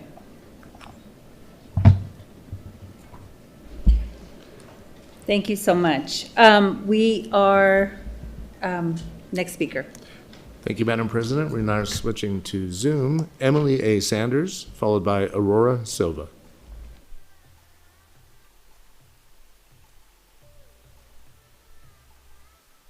Do I wait for the timer to begin? Okay, great. Thank you guys so much for having the public comment tonight. I just wanted to come before you guys to let you know that I do support raising the minimum wage, allowing our citizens here in Albuquerque to make at least $15 an hour, which quite honestly isn't really enough, but starts to move that point, allowing people to have better purchasing powers, helps reduce the poverty level, and helps raise overall quality of life and well-being, being able to purchase ingredients, groceries, and essential items that they may need for their families. I do also recognize that sometimes it can be hard for business owners to make that transition, but it's one that has to be done in order to uplift our community, and with that sometimes comes cost. So thank you for being here and listening. Have a good night. Aurora Silva, followed by Dr. Geraldo Cionello.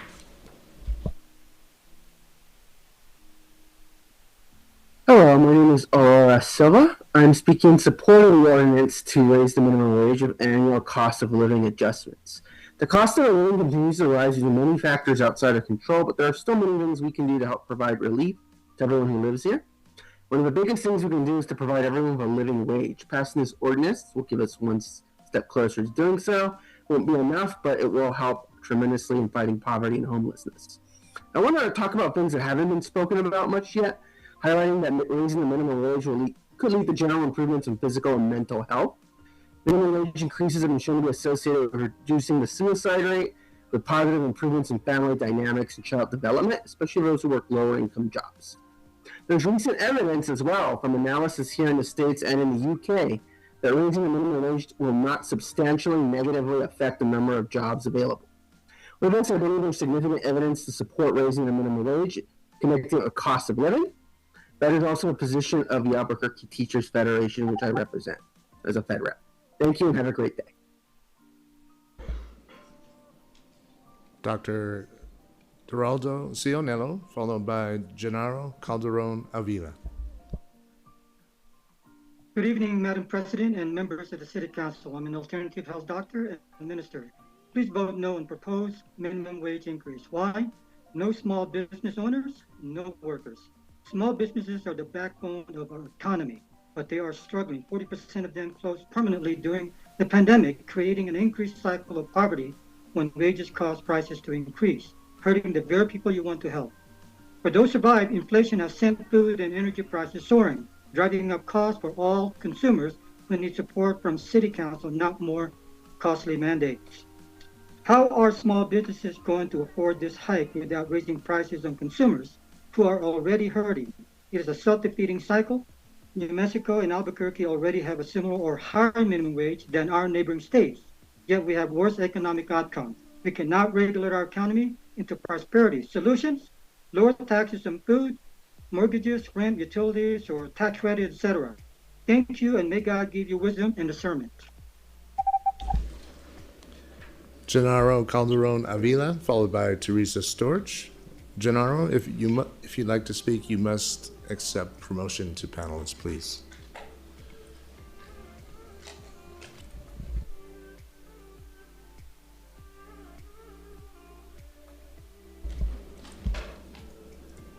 Gennaro Calderon Avila, followed by Teresa Storch.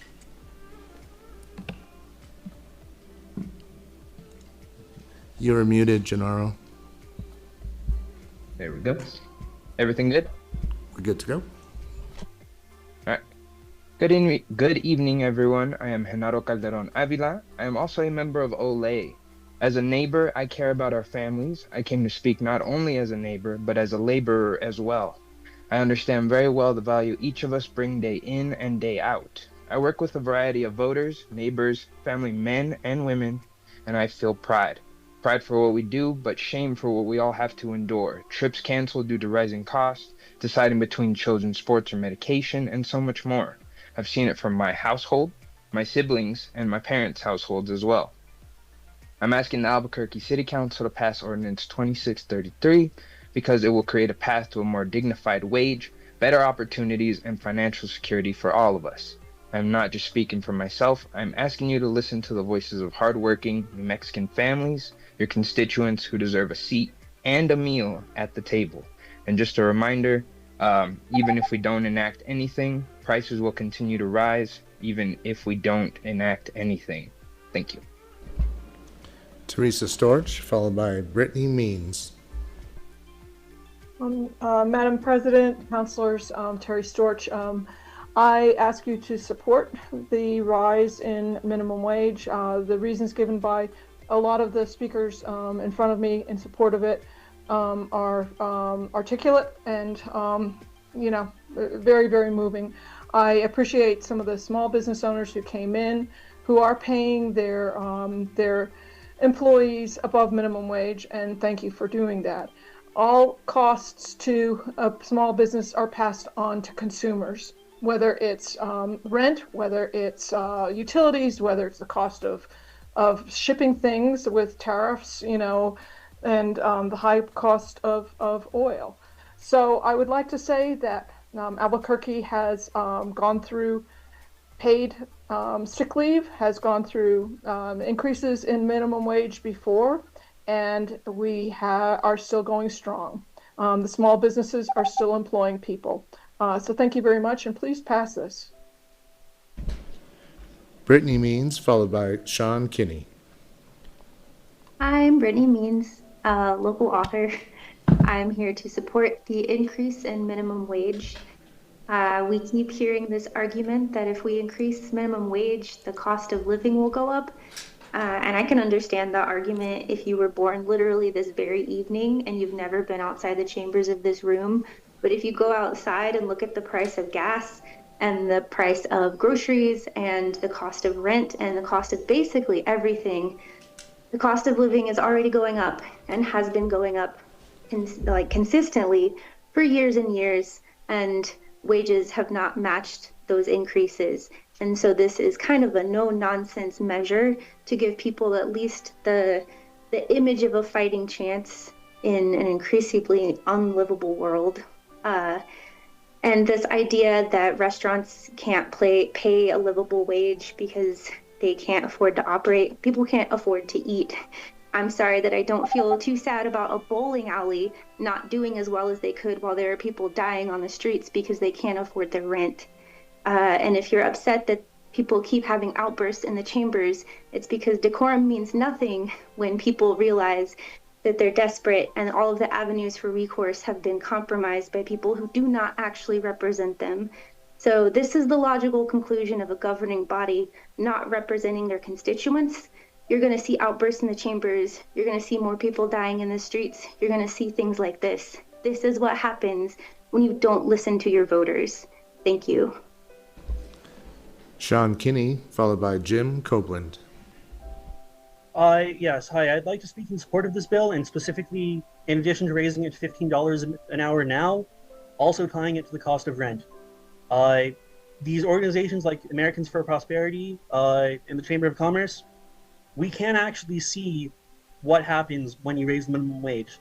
They said in places like California or Santa Fe, everyone's going to be unemployed, it's going to be the end of the world, and that did not happen. If what they're saying is true, then states with a very low minimum wage, like Louisiana and Mississippi, would be the richest states in the country, but they're not, they're the poorest. And people don't have money to buy anything that's not good for the economy.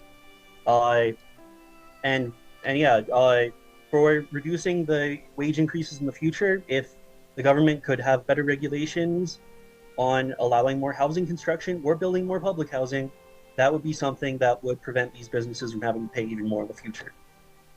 Thank you. Jim Copeland, followed by Dawal Kalwadwala.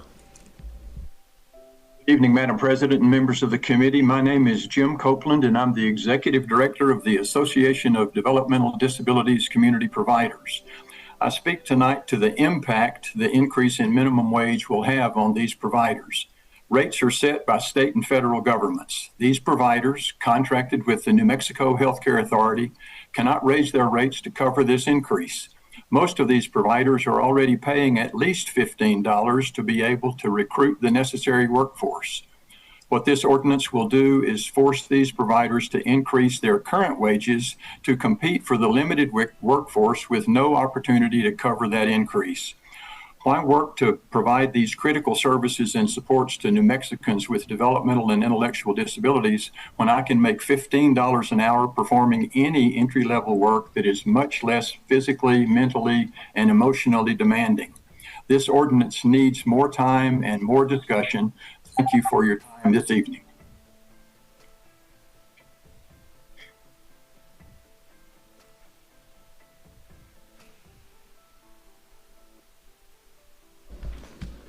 Dawal Kalwadwala, followed by Charlie Marquez. Good evening, everyone. On behalf of the Greater Albuquerque Hotel and Lodging Association, who I'm representing here tonight, in its current form, we do not support this bill. And really, I'll use my own personal example as a hotel owner and operator here in this town. We've seen the last 3 years, our gross revenue has been flat. Our industry standard says about 30% of your cost should go to payroll. We've already been, and again, we pay 15 or more at our locations. And so when we're looking at this number, we're already at about 35% last year. Where revenue is still flat, and this increase, because of that, the increase that would be caused by some of the lower wages going from 12 to 15, we'd go to maybe 18, 19 as our starting pay. And we're looking at about 44% would be of our gross revenue would go towards payroll. That's great, but we have mortgages, we have a lot of other expenses, property taxes, insurance premiums soaring. So with all those considerations, I think an economic impact study does need to be conducted. In that will give us a better idea of what businesses can, especially small business like ours, can afford. We lost money last year, and this would be devastating to us as well. So I do support, increasing in a responsible manner once studies are there, but because we care about our employees. But again, it has to be done in a more methodical manner and not in a way that's such a huge shock to business owners. With such a one-time increase. So thank you again for your time. And again, I appreciate being able to express my thoughts. Charlie Marquez, followed by Eric Contreras. Madam Council President, council members, members of the audience.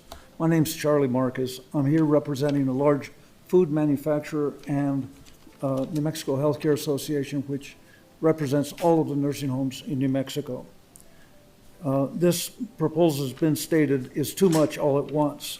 25% increase would automatically put Albuquerque businesses at a disadvantage to all of the businesses in the state, and would likely across state borders. As you all know, this increase would be passed on to consumers, since these types of increases would not be able to be borne by the business.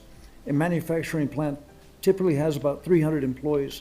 This equates to $1.872 million per year. A nursing home employs 50 to 100 employees, depending on their census.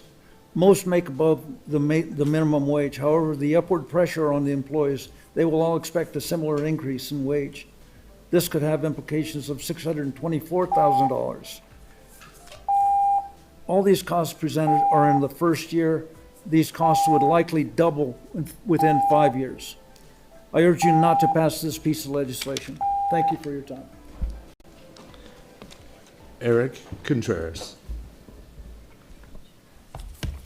Good evening, councilors, Madam President. My name is Eric Contreras, and I'm the Director of Business and Community Development with the Albuquerque Hispano Chamber. And we do support fair wages and recognize the importance of helping working families succeed. However, we have concerns about moving forward with a 25% minimum wage increase without sufficient input from the small business community. Many small and Hispanic-owned businesses operate with limited margins and do not have the financial flexibility of larger corporations. Certain industries such as home health care, personal care service providers face additional challenges because they depend on fixed Medicaid and Medicare reimbursement rates and cannot simply raise prices to offset to increase labor costs.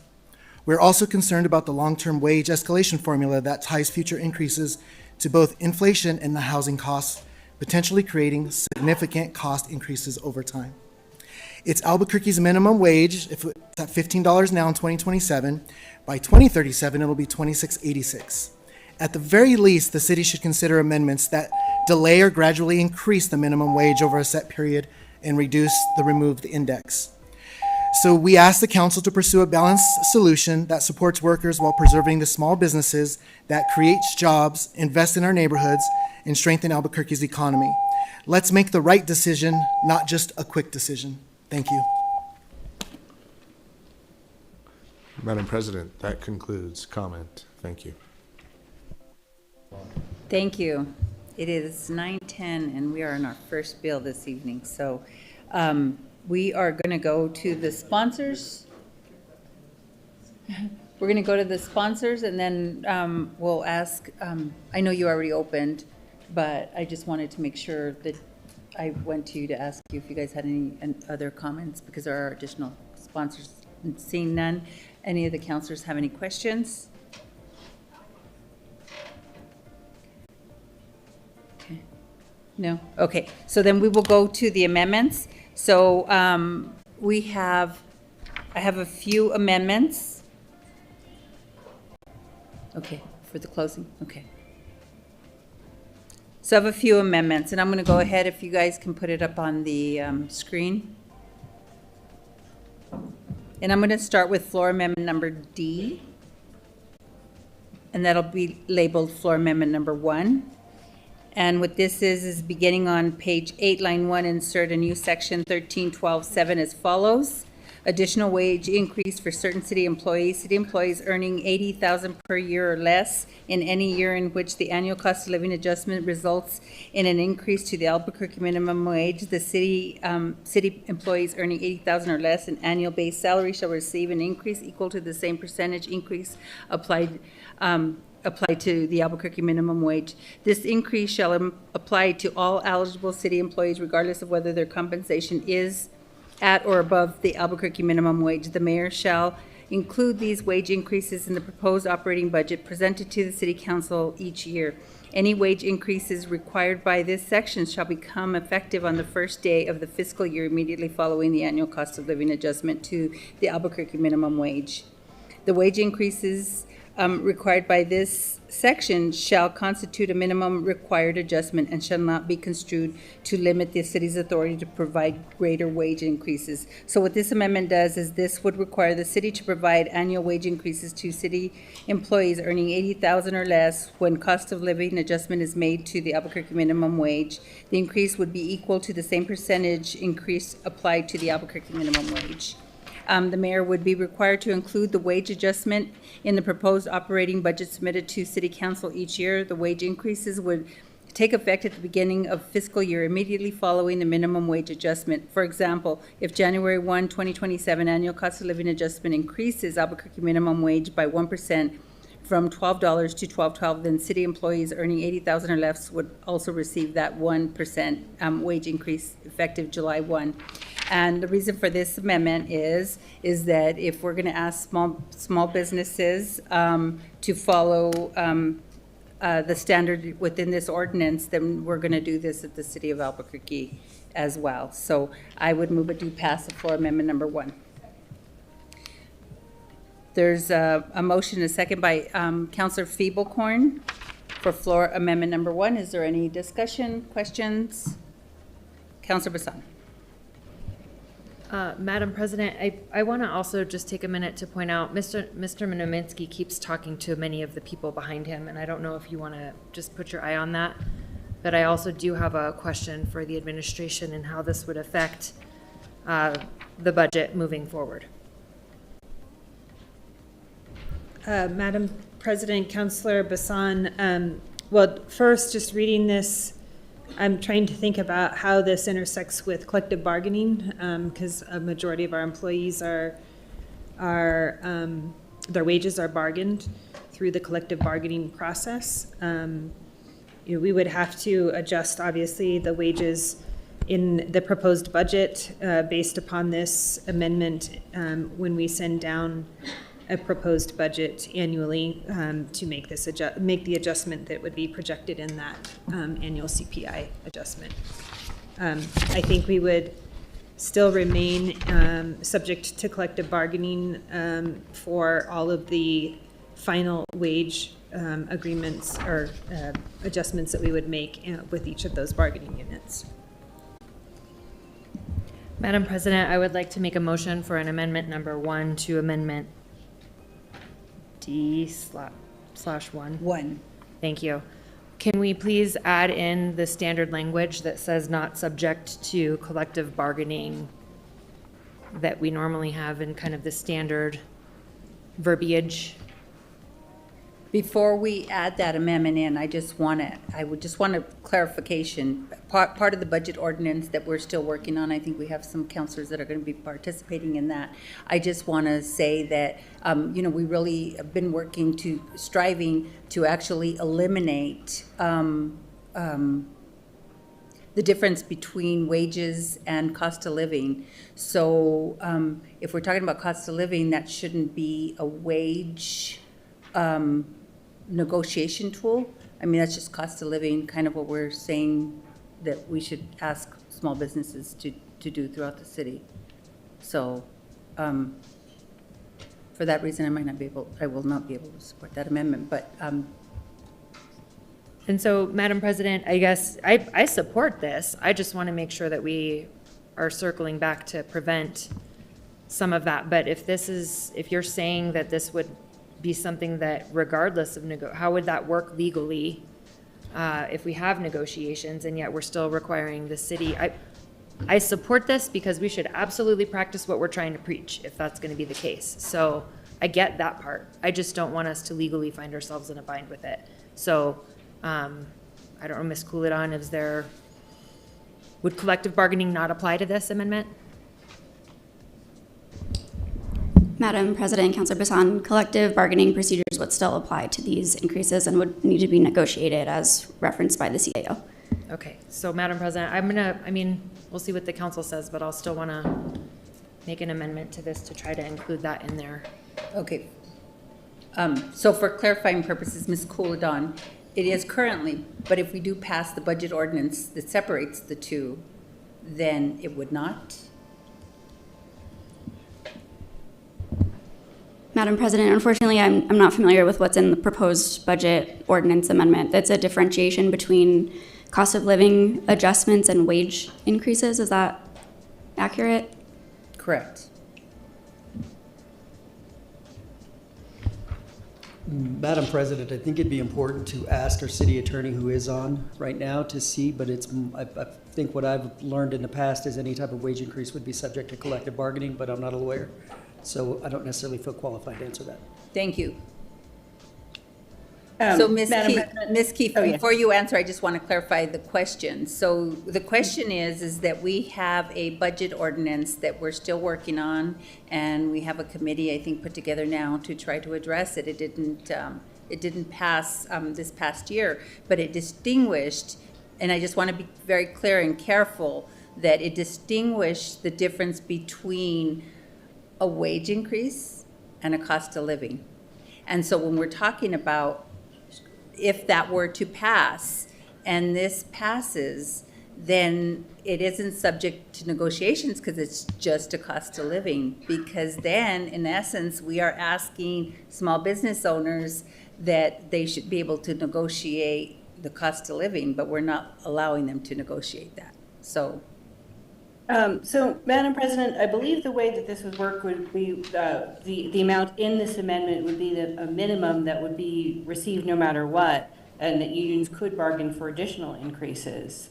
You know, I don't think they could bargain for lower increases because this would be established through ordinance.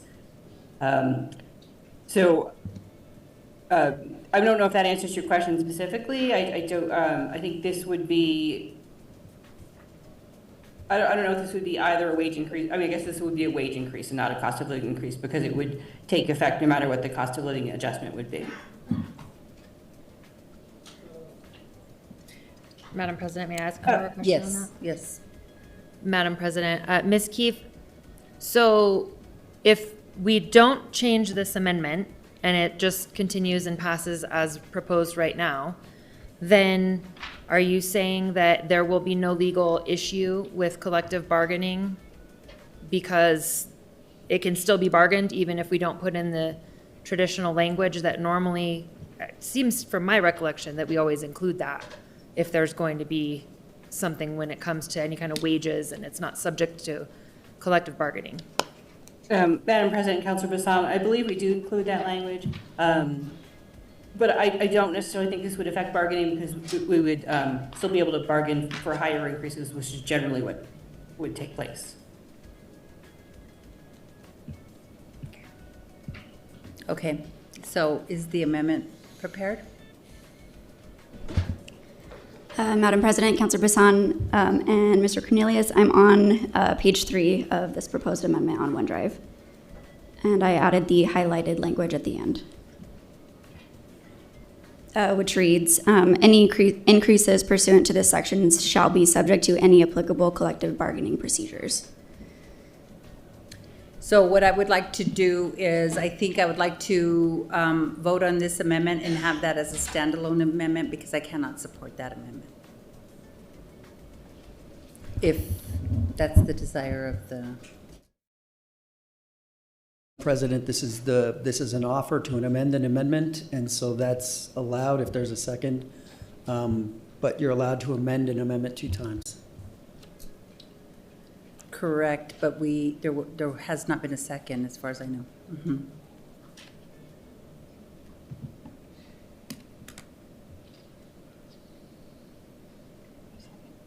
So, it's fine. Okay. Okay. So then we'll just proceed with the amendment as is.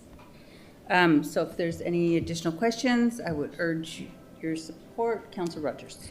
Thank you, Madam President. I just had a couple questions. Just looking at the breakdown, we've definitely studied the income of our city employees during the budget. And so just wondering where we got the 80,000 per year, because when I calculate that by hourly, that's $34 something per hour. So I'm just wondering what the threshold for 80,000, given most of our employees are definitely not at 80,000. More than 5,000 employees, I think, are under that. So I just wondered where the 80,000 came from. Correct. So this is one of the items that I wasn't sure about is the amount. I mean, I'm open to reducing that amount, but that was something that, you know, just going through the salaries and just trying to establish where that threshold is. So if anyone has an amendment to the amount, I'm open to that.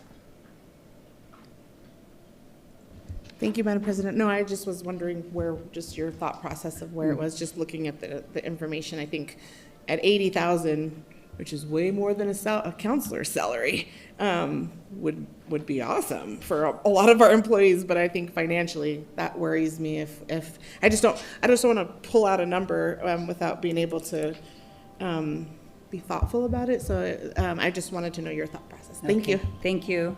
Thank you. So with that, I'll close and I urge your support. All those in favor of floor amendment number 1, say yes and raise your hand. Yes. Oppose? No. I didn't get that number. 363. Passed? Passed on a 6-3. I saw 3. I think it was 5-4. I had it 5-4. Can I see the no hands one more time? Okay, let's do it again. The no hand?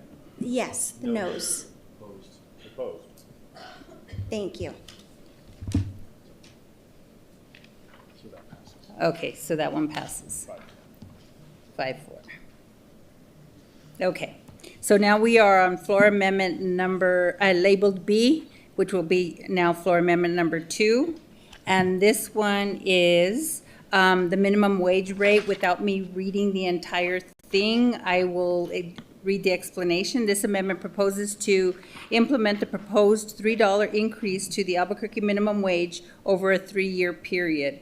In 2027, the minimum wage rate would increase from $12 to $13. In 2028, the minimum wage rate would increase from $13 to $14. And in 2029, the minimum wage would increase from $14 to $15. The full $3 increase would be in effect as of 2029. In 2030, the annual cost of living adjustments would begin. So I move floor amendment number 2.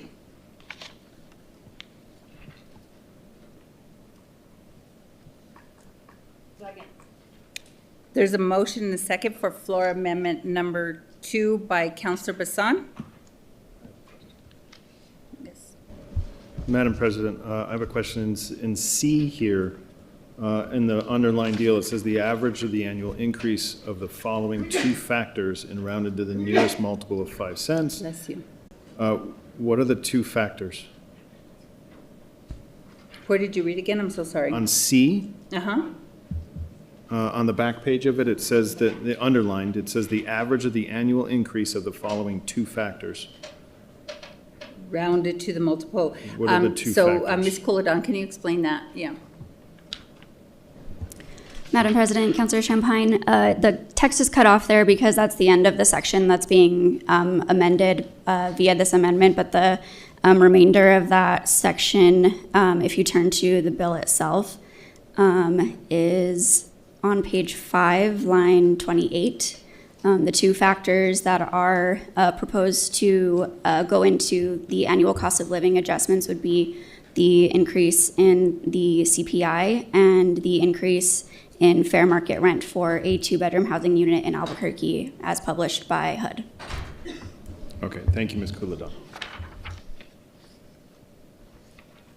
Okay, so are there any additional questions? No one signed up to speak on this. Okay, so I will close. I urge your support on floor amendment number 2. All those in favor, raise your hand and say yes. Yes. I don't see the, what was the number? If you keep your hand up for yes. 1, 2, 3, 4. Those opposed? No.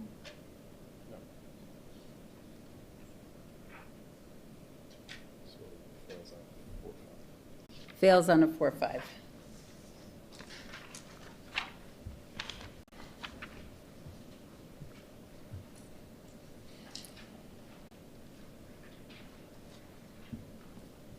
So then we are on to floor amendment labeled C. Yeah, there you go. And this is floor amendment number 3. And it is, the explanation for this one is this amendment proposes to strike the proposal to use 2 factors to calculate the annual cost of living increases to the Albuquerque minimum wage. The increase in fair market rent for a 2-bedroom housing unit in Albuquerque published by HUD would not be considered. Instead, the increase in the consumer price at the CPI would be the only factor in consideration of the calculation, consistent with the calculation method utilized under the current ordinance. I move floor amendment number 3. Second. There's a motion and a second for floor amendment number 3. Are there any questions? Councilor Tejas. Thank you, Madam President. I just want to ask why we're not utilizing, or what's the reason for not wanting to utilize CPI and HUD. And the reason I'm asking is because one of the things we heard repeatedly throughout the evening from everyone who came forward, particularly from our business industry leaders, is we need to do more studies, we need to have more information. Well, the UNM Bureau of Business and Economic Research, Cornell, Northwestern Affiliated Research, All of that exists, particularly the UNM Bureau of Business and Economic Research actually conducted a study just last year on this, in particular led by Dr. Riley White at UNM Anderson, that actually he developed this calculation specifically for New Mexico. And he did it comparing Santa Fe to other cities within New Mexico. So the study and the economic research does exist. It has been done. The Bieber research exists. It has been done. In fact, an entire calculation was developed by a UNM Anderson professor who does this research for a living. Actually even former Labor Secretary Robert Reich came out in support of it, actually, and supported this, which is a pretty good endorsement, I would say. Former U.S. Labor Secretary supported it. So that's why we utilized it, because it was developed specifically for New Mexico, specifically by doctors of economic policy for New Mexico. So I don't know why we wouldn't want to use that.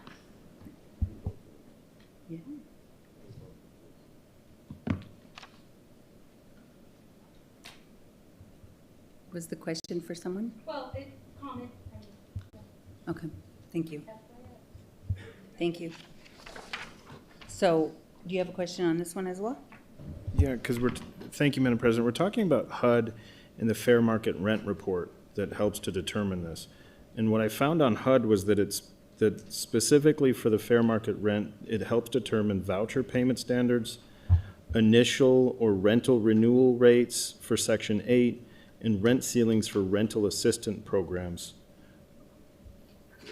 So is that the intent, is we're linking it to another program that gives out vouchers?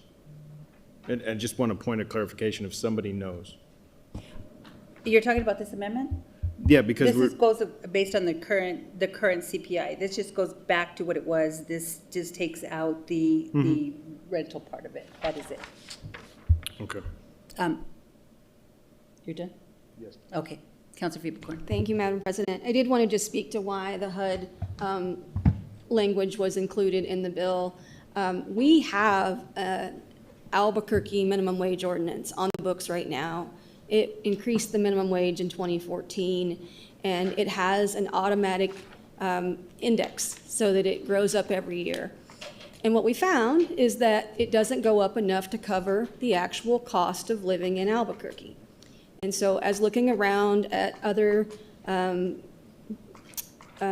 jurisdictions that have done this, we saw that one of the things that would make the most sense to keep minimum wage moving at the pace it needs to move so that people can actually afford to live in our community was averaging the consumer price index and the HUD fair market rate for rent. Now, it's not tying it to anything that is, a voucher or anything, but it is a documented number that is calculated by the federal government every year to tell us how much it costs to actually rent a place to live in our community.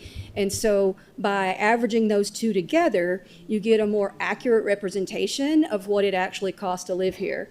And I'll just quickly say that, the CPI increased over the last 10 years has gone from, 0.66 all the way up to 8.13 in 1 year. And similar increases for the HUD fair market rent went from a negative 6.7 in 2017 up to a 14% in 2023. So if you do that average over the last 10 years, the actual answer for our minimum wage, had we had this mechanism in place, would have shown lower increases in our minimum wage over 4 of those years and slightly higher in 6 of those years. And so that's the rationale for including that, really just trying to get at what the major cost of living is in our city, and it is by far rent. Thank you.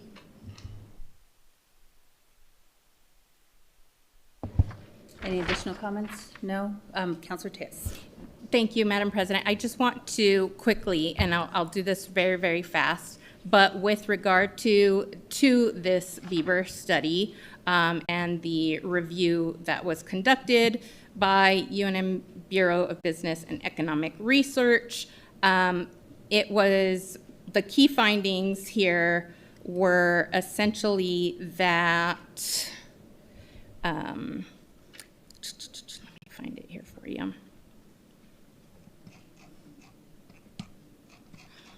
Apologize. I just had it and then I clicked the button. So their research analyzed 410 fast food restaurants in following minimum wage increases, found that the rise in minimum wage actually had a positive employment effect, attributed the finding to possible explanation that unobserved demand shocks outweighed the negative employment effect of the minimum wage, and that employers face direct costs when hiring new workers, including recruiting, hiring, onboarding, and training. And with respect to that, I teach payroll accounting at CNM, and one of the things that I calculated by the payroll information that was provided to me by our great business leaders here, one example I calculated was based off of this model. FICA taxes are 7.65 of wages federally. A $3 hour raise for a full-time worker increased FICA by only $318 a year, whereas the churn, the annual pay for lower wage jobs where there is turnover, such as in the restaurant industries, other service industries, actually costs between $3,500 and $5,000 a year. So to raise it by $3 an hour actually saves thousands of dollars for our service industry employers. So thank you for providing that payroll information. It actually helped me calculate how much money you'd be saving with an increase. So I appreciate that. Thank you.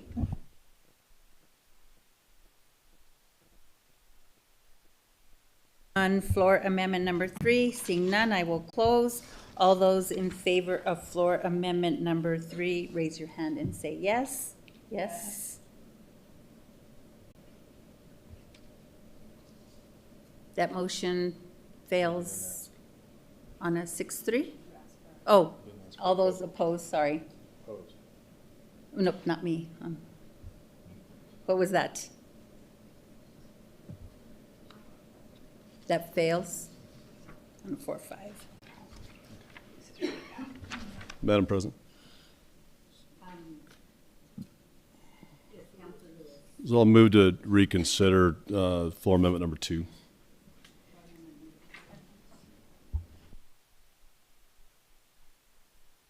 There's a motion and a second to reconsider floor amendment number 2. All those in favor say yes and raise your hand. Yeah. Yes. Opposed, no. 1-2. 7-2. That passes on to 7-2. So, Counselor Lewis. Move approval. Is there any discussion? Madam President, can we, for the record, make sure to clarify what, and for the people here, to clarify what we're voting on again? We voted on the motion to reconsider is what we're on, right? We finished that. We're back on the bill. Oh, we're back on the bill. I'm so sorry. Okay. So we're back on the bill. Sorry about that. So Counselor Lewis, to close. Madam President. Yes. I'm sorry. I'm not sure if the people here know what we're talking about going to vote on right now. Oh, I'm so sorry. Madam President. So there was a motion to reconsider floor amendment number 2. Floor amendment number 2 is the amendment that proposes to implement the proposed $3 increase to the Albuquerque minimum wage over a 3-year period. And so there was a motion and a second. And Councilor Vice President Champagne. Thank you, Madam President. Ms. Kuladon, Section C, number 1. that I asked about before when it said the two factors. It was just passed that we removed HUD as one of the factors. Does this need to be adjusted to say one factor? It did not pass? Madam President, Councilor Champagne, amendments build upon each other, and so the prior approved amendment would still be in effect, and the amendment that you're reconsidering now would only affect the red text as highlighted on your amendment. Okay, thank you.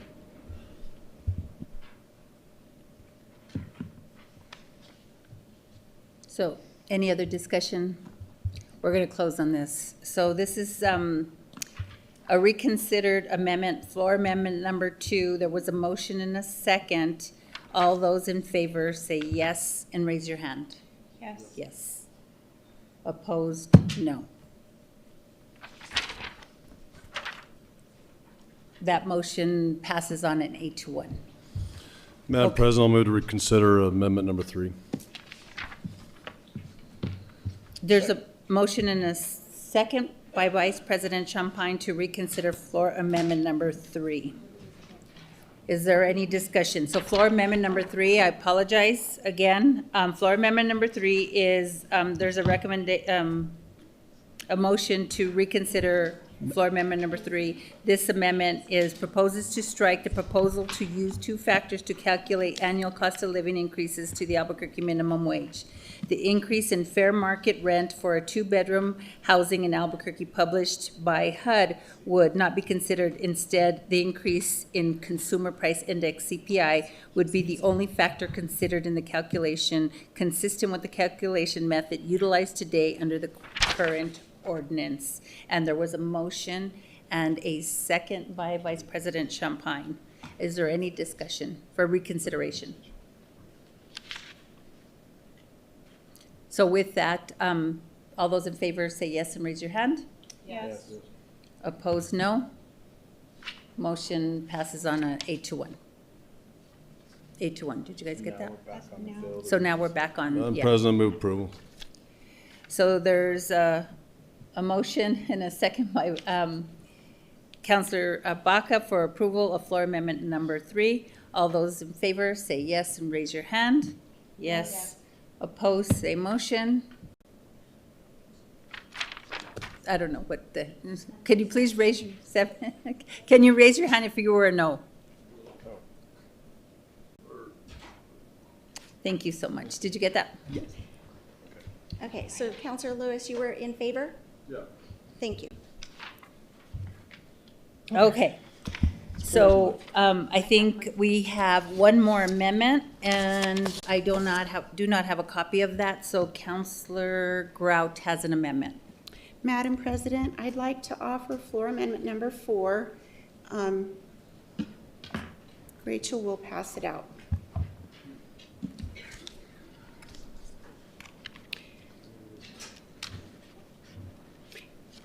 This amendment, let's see, on page 4, line 21, amend 13-12-3 minimum wage as follows: January 11, 2027, and each year thereafter shall be 40% of the Albuquerque minimum wage.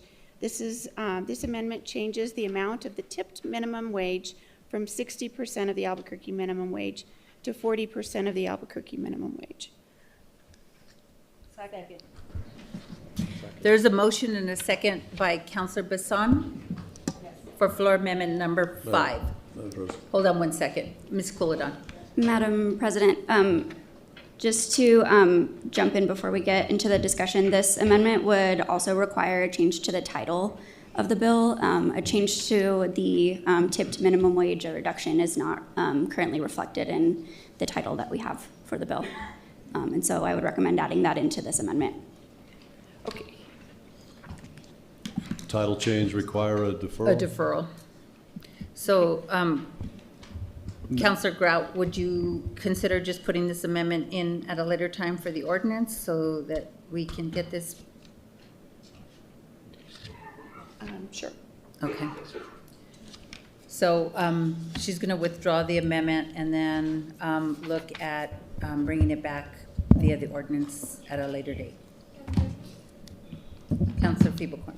Madam President, there's not a need for deferral unless this amendment passes, so I don't Okay. know why we would need to defer. And you know what, I've decided I don't want to defer it. So I don't want to withdraw it. I would like to see if we can get it passed. Okay, there's a motion and a second. Counselor Tejas. I'd like to move a secondary amendment to the amendment to change from 40% to 55%.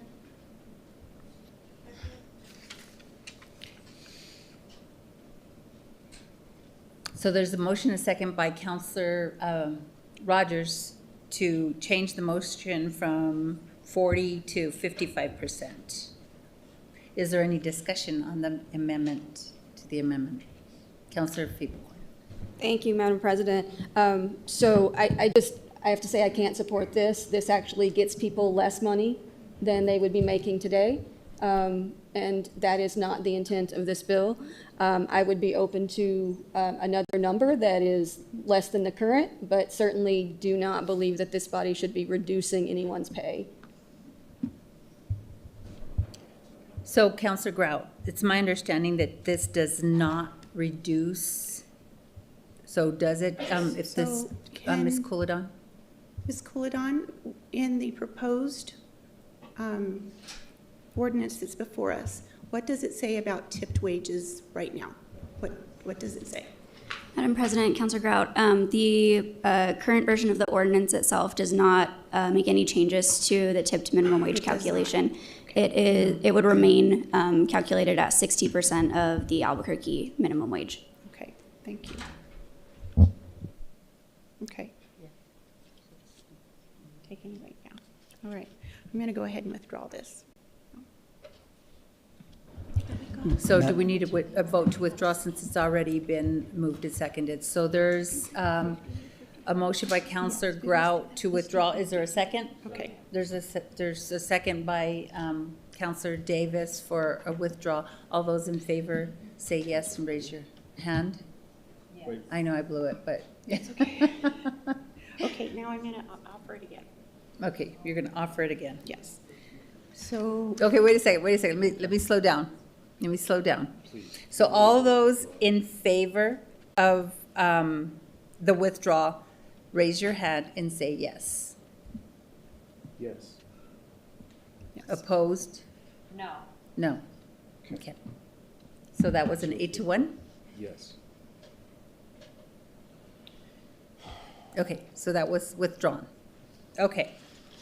So, Counselor Grout. Okay, thank you. All right, we're going to offer floor amendment 5. We're just going to change it to 50%. Second. There's a motion and a second by Counselor Feeblecorn to change the floor amendment number 5 that was withdrawn, and she's reintroducing the same amendment with the amount of 50% instead of the 60. So, Counselor Grout. I urge your support. Any discussion? Madam President, we would need to amend the title as well. So we would have to change this amendment to amend the title because it's changing the tip wages, and that wasn't in the current title. If it does pass, we'll have to publish the bill. So just want to republish. We wouldn't be able to act on it today. Counselor Feeblecorn. Madam President, it was my understanding that a reduction in this percentage still changes the wage, and that is covered in the title as is. And so I just want to clarify that.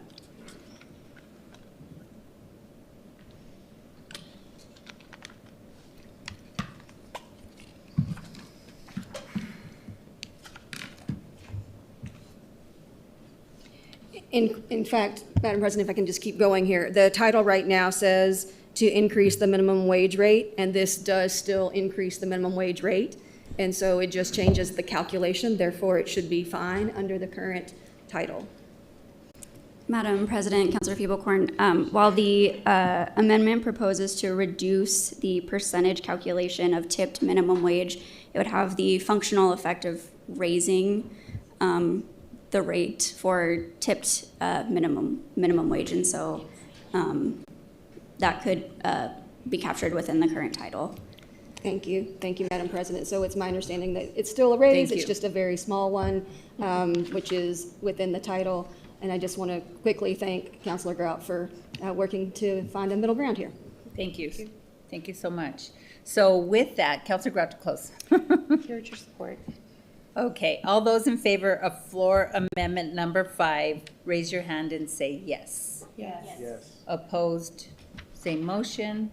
That passes unanimously. Oh, what? You were a yes?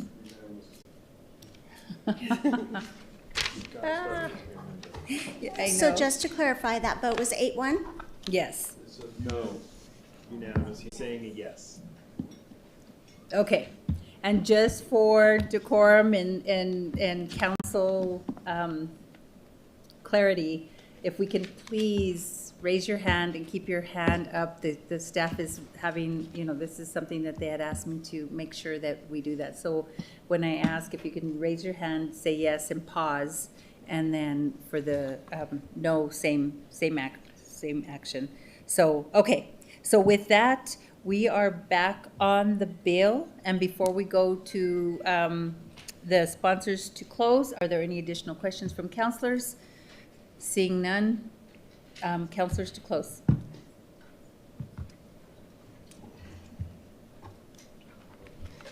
Thank you, Madam President. I think Councilor Feeblecorn will do our official close, but I just wanted to add some comments. Surprisingly, this weekend I had some time to actually watch some Netflix, which doesn't happen. And there was a new documentary about Franklin D. Roosevelt that I watched. Just randomly came up on my thing and I watched it. What was really interesting in that documentary is they were talking about minimum wage. And it was passed in 1938 under Franklin D. Roosevelt. And it was so interesting tonight to hear the comments from people. These were the same opposition comments in 1938. And I'll read some of them that I read about and learned about in this documentary. 1938, they were recovering from the Great Depression. I would submit we are in a depression right now. Low employment rates, but high cost pressures is what we're dealing with now. 1938, the concern was wages were falling too low. Here, 2026, concerns is wages are not keeping up the pace with costs. 1938, housing was relatively affordable compared to income. Right now, housing affordability is near historic lows in many markets. Child labor and excessive hours were common concerns in 1938. And contrasting to now in 2026, housing, healthcare, childcare, insurance costs dominate housing budgets. The federal minimum wage in 1938, after it was passed, was adjusted regularly in subsequent decades, but the federal minimum wage has remained $7.25 since 2009, the longest period without an increase. And so it caused me to see how did Franklin Roosevelt in 1938 respond to the concerns he heard then, and which was really interesting. In the documentary, we heard from business owners like we did tonight that said it would cost jobs, and that employers would be faced to pay more. They'll hire fewer workers. That remains one of the most common arguments in 1938 and even today. But when I asked what did we find in 1938, did the sky fall down? No. Actually, what happened was it was quite the opposite. There were businesses that were thriving. Unemployment drastically declined. Employers said that they were able to pay higher skilled workers, which helped their actual revenues and their profits. And so I would just submit that this sky is not going to fall if we do it again here. We are facing the same type of economic crisis that we were in 1938, but with a very different landscape in this country when it comes to housing, which is why we tied it to housing. So I just wanted to remind us that, the question tonight is not pitting workers against owners. The question Franklin D. Roosevelt asked in 1938 is the same question today. This is about fairness. This is about a living wage. That was the purpose of why this country began minimum wage in the first place, is because we wanted to make sure that people were given a living wage.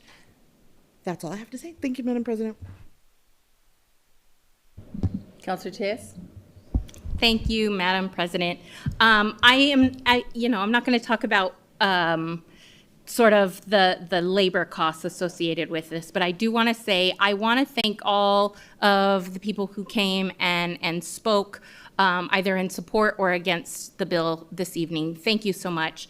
I also want to really highlight, all the business owners who came today. I'm a business owner. I know what it's like, and I appreciate you are supposed to protect your margins. That's your job. That's what you need to do. And I absolutely respect that. I am, in my role here, I am not a business owner. I'm not anything. I am a policymaker.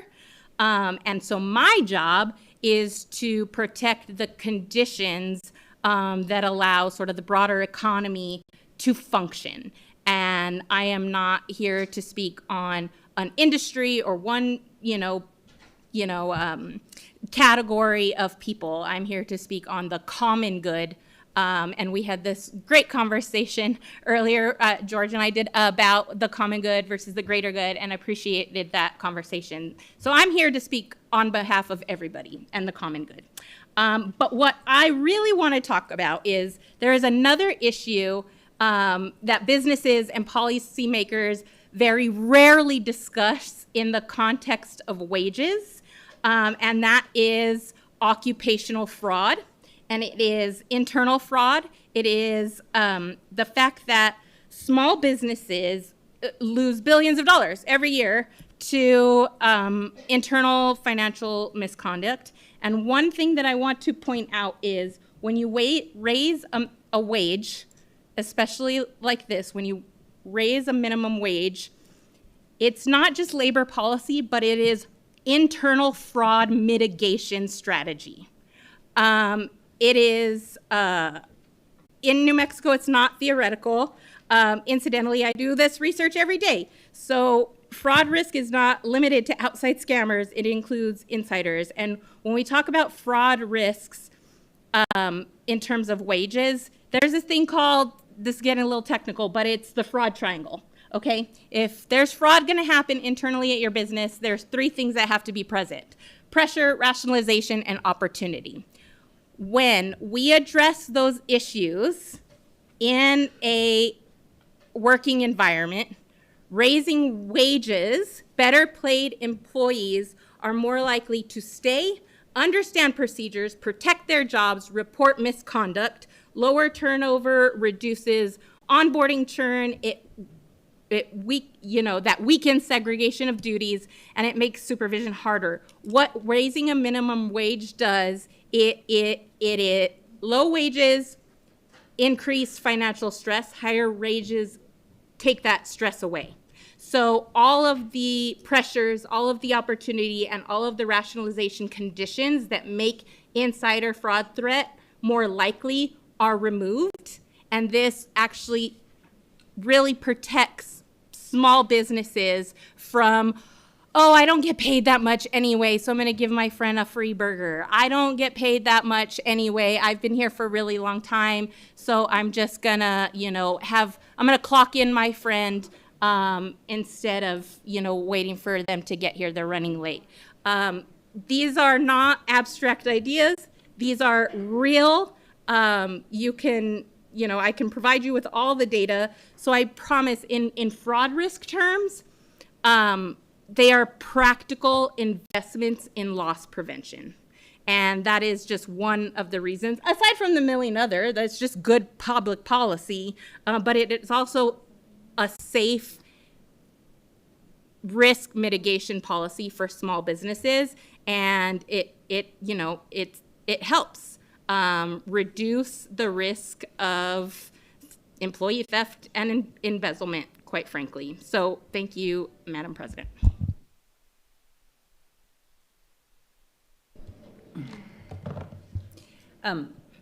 Thank you, Councilor Tejas. So I had asked to close, and I think a couple of councilors missed that I said to close. So before I go to Councilor Feebekorn, they'll either take a personal privilege or I'll just allow them to make their comments. So you're good? Okay. So Councilor Lewis? Thank you, Madam President. You know, I know we're closing on this bill. We're going to take a vote on it here in a minute. I mean, but make no mistake, this is a 25% raise. This is a 25% increase to the minimum wage. It's over 3 years, and the fact is, this will have a negative effect on job creation in this city. It'll have a negative effect on our economy. And if you didn't believe that, then we would vote for a $50 increase to the minimum wage. But we're not voting on a $50 increase to the minimum wage because everybody up here knows, and everybody in this crowd knows, that that would absolutely kill this economy.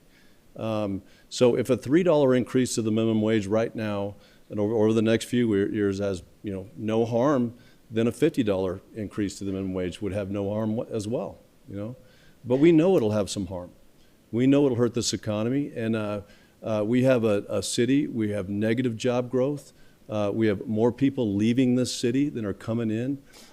We don't have investment coming into this city, which is what creates jobs, which is we don't lift people out of poverty by mandating more costs on to the job creators. This is just not the way to do it. And you know, this agenda tonight is filled with a. I mean, it might as well just be a you know, make Albuquerque non-affordable. That is the policy of this administration. That is the focus of this council. It's nothing but making everything in this city more and more expensive. From what we're going to vote on here in a little bit, increase to the mayor's recommendations of increases to, you know, stormwater, increases to our, you know, solid waste. But this is what happens when eventually you have a really terrible city to do business in. You accept little compromises over and over that you know are going to hurt this economy, but it feels good. And, you know, we haven't done any economic impact studies on this. The amendments that were passed here tonight, no study, even relating it to our you know, city workers. You know, we just gave them a massive raise. I supported that. You know, now we don't even know what this is going to do to our budget. We have forecasted deficits in our budget. There's nothing about this or anything we're doing on this agenda this entire night that's going to do anything to create any kind of affordability in this city. You know, this city government is more expensive than ever, and just taking more and more and more of people's money right out of their pockets and putting it right into city coffers and making the businesses that create these jobs, you know, just sticking it to them. And so, you know, we made some amendments that may not cut their heads off, but it's going to cut both arms off here tonight, you know, and it's going to hurt our economy, and it's going to hurt people. We don't lift people out of poverty by doing this. Thank you, Madam President. Thank you, Councilor Grau. Thank you, Madam President. I have just a few things to say too. I am a small business owner, and I can tell you that my employees are wonderful people. They are paid more than minimum wage. They are skilled, and they've got education and they've got experience, and so they are paid very well. But if I want to hire somebody that has no training and I want to teach them, it's going to take extra time. And to start them off at a higher wage when they don't have those skills, they need to have, that's not the right thing to do. An entry-level position is supposed to be a smaller wage, and then you gain that knowledge, you gain that training, and then you have that upward mobility. But it will make me pause a little bit before I consider somebody that has no experience at all, because it will put a strain on me in our business. There is a place for entry-level work. Kids in high school, kids that are working part-time. Well, now starting at $15 an hour for a part-time job it's going to be harder on those employers. And these entry-level jobs are not supposed to be living wages. I really think that this body's focus on the amount of the minimum, we've lost sight of the purpose of entry-level jobs. And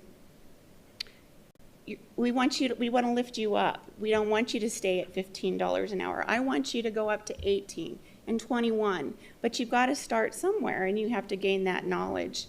It is going to be difficult on small businesses. We have a lot of expenses that I didn't used to have, but I have now. I'm always having to replace windows that are broken out. Calling my insurance company will cause my insurance rates to go up. So there are a lot of expenses that I have that I didn't once incur that I do now quite often, and it's disappointing. So it makes it difficult. So, and I know that I'm not the only one. I think a minimum wage is just that. It's not supposed to feed your whole family. You're supposed to work your way up. But I want increasing the minimum wage doesn't always lift people up, but it actually keeps them down, because now employers are going to have to increase those other wages. And we are working on very small businesses are not getting rich off of our small businesses. We're making it day by day. And every month I wonder how much we're going to clear. It's not always the same. So I'm voting no on this because I want to raise the standard of living for workers, but not lower it. We need better jobs, not business-killing regulations. Thank you, Councilor Grout. Vice President Champagne. Thank you, Madam President. Simple math. 5 employees at $12 an hour, 40 hours a week, works out to $2,400 a week in cost. The same 5 at 15 is now $3,000. And that's a difference of $600 or 1 employee. So instead of being able to hire a 6th employee, you're only at 5. That's the difference we're looking at. Businesses can usually absorb certain costs one at a time. However, when you add several of these on top of each other, you're talking about, and we heard it tonight, the cost of gas, the cost of supplies, the cost of electricity.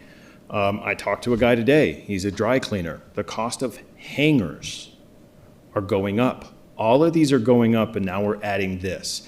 You heard a testimony from the people here stating that they are already paying their people above the $12 an hour. They're being able to, for lack of better terms, manipulate their budgets to accommodate to experience, time on the job, and quality of workmanship. There's a reason why it's called a minimum wage. It's the base entry level. Here's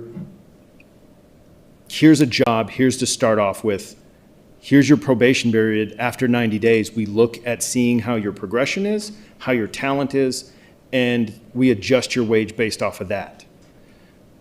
We heard it again tonight, and the math isn't mathing, guys. If we raise the 12 to 15, then the 14 has to go to 17, and the 15 has to go to 20, and so on and so forth. So this just isn't, you heard it from, and I can say it because he posted it on his deal, you heard it from the mayor on his social media post. This is very minimal. This is going to increase a hamburger by 3 cents. It's not a big deal. It's not a big deal. But it is when you add in all the other things that we're talking about and that you heard about tonight. And this is just one more on top of it. For a business, I was in Sam's Club and I almost got hit by the washer, the floor washer. And I turned around and I apologized and I realized there wasn't a person, it was a robot. It was a robot with a sensor that is sweeping and mopping the floors that 2 years ago would have been a person. So when you talk about the bigger businesses, they're just going to automate.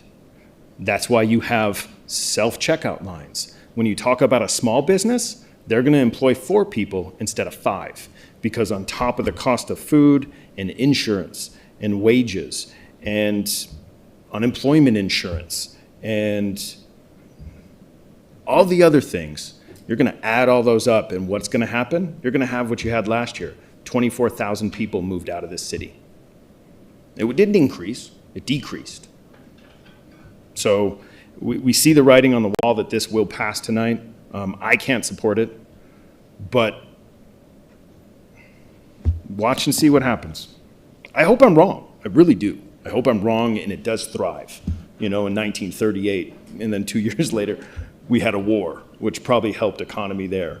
But yeah.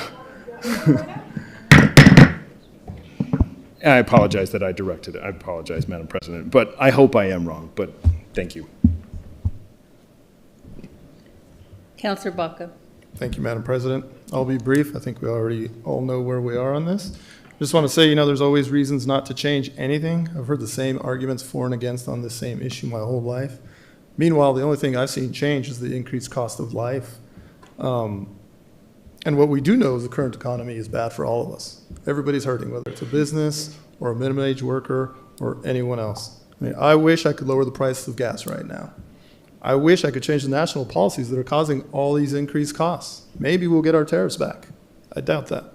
But what we can do is make a reasonable increase to the minimum wage that helps the most vulnerable people in our community, while simultaneously we can work on other policies that will help our businesses. It's not an either or in this case. So I urge everyone's support. Thank you.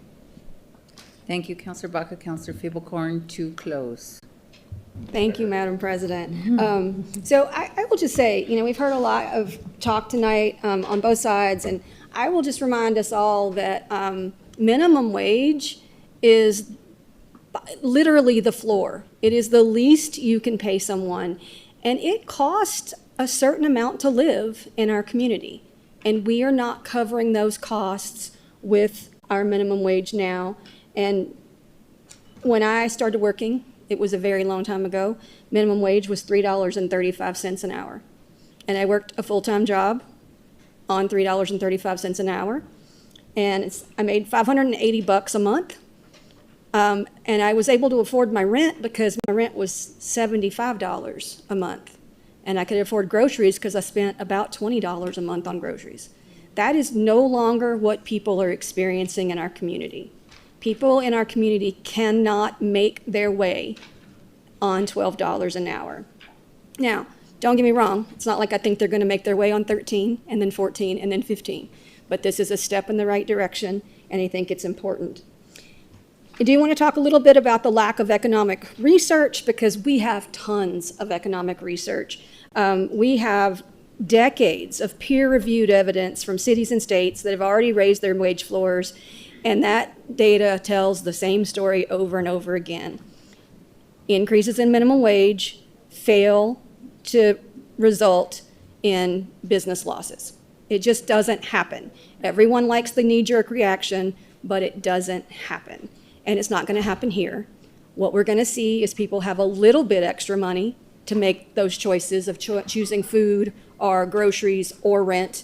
And they might, I don't know, maybe have enough money to spend a tad bit every month in our community at small businesses, which would be amazing. Lastly, I just want to talk about that cost of labor. Right now, the situation that we have is that it costs a certain amount of money for you to live in our community. And if you're not getting that money from your employer, you're gonna get it from taxpayers, because people living full-time jobs, working full-time in our community on $12 an hour are costing all of us. We have to provide meal programs because they literally can't afford meals. We have to provide housing vouchers because they can't stay housed. They're very precariously housed at the best. We have to provide children's programs because they can't afford to do something with their kids while it's summer and there's no school. And we have to provide health care for those that can't afford it. And so those base costs of that labor are being borne by every single taxpayer in our community. And all I am saying with this very minimal increase in wages is that those costs should be borne by the company that's making a profit off of that labor. So with that, I urge your support.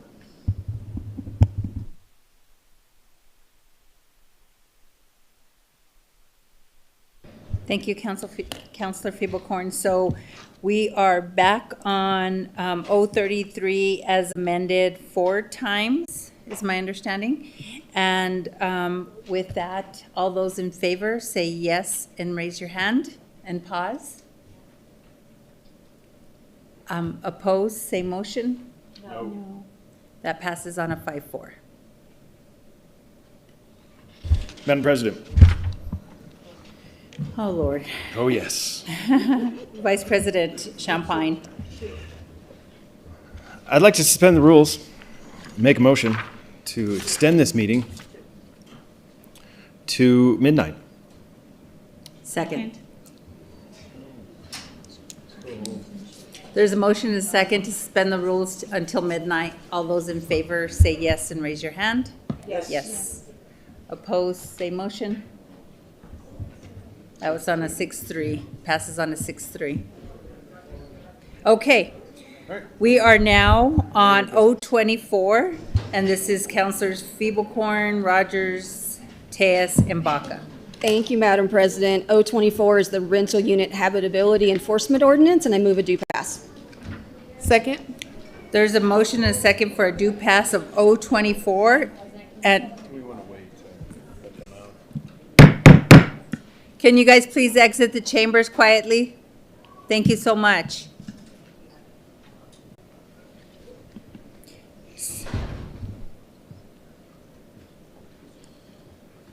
So 024, it looks like we have some amendments. Did you move the due pass? And then it was seconded by Councilor Rogers. And so we have floor amendments A through C. And we have floor amendment number 1, Councilor Feeblecorn. Thank you, Madam President. I think we'll put this up on the screen, but I'll move floor amendment number 1. And I just want to make sure that you have the right version. Yes. Okay. So this, I won't read the entire thing. This is changing what was originally in the bill as every 24 hours to become in compliant or to put in your plan for becoming compliant. We're changing the 24 to 72 hours. And I'll move a due pass. Second. So, yeah, there was a second by Councilor Tejas for a due pass of floor amendment number 1. Is there any discussion from any of the councilors? No, Councilor Feeblecorn. Okay, thank you, Madam President. This is just, we heard some concerns that 24 hours was not enough to get your plan together and submit it to the planning department, and so this is allowing 72 hours instead, which seemed like a great middle ground. Thank you. So with that, yeah, there was a second by Councilor Tejas for floor amendment number 1. So I don't know, councilors, because I said a while ago to close, and then you guys didn't hear me. Rogers heard me. Okay. So, okay, I'm going to just proceed if we're not. Okay. So Councilor Feeblecorn to close. Urge your support.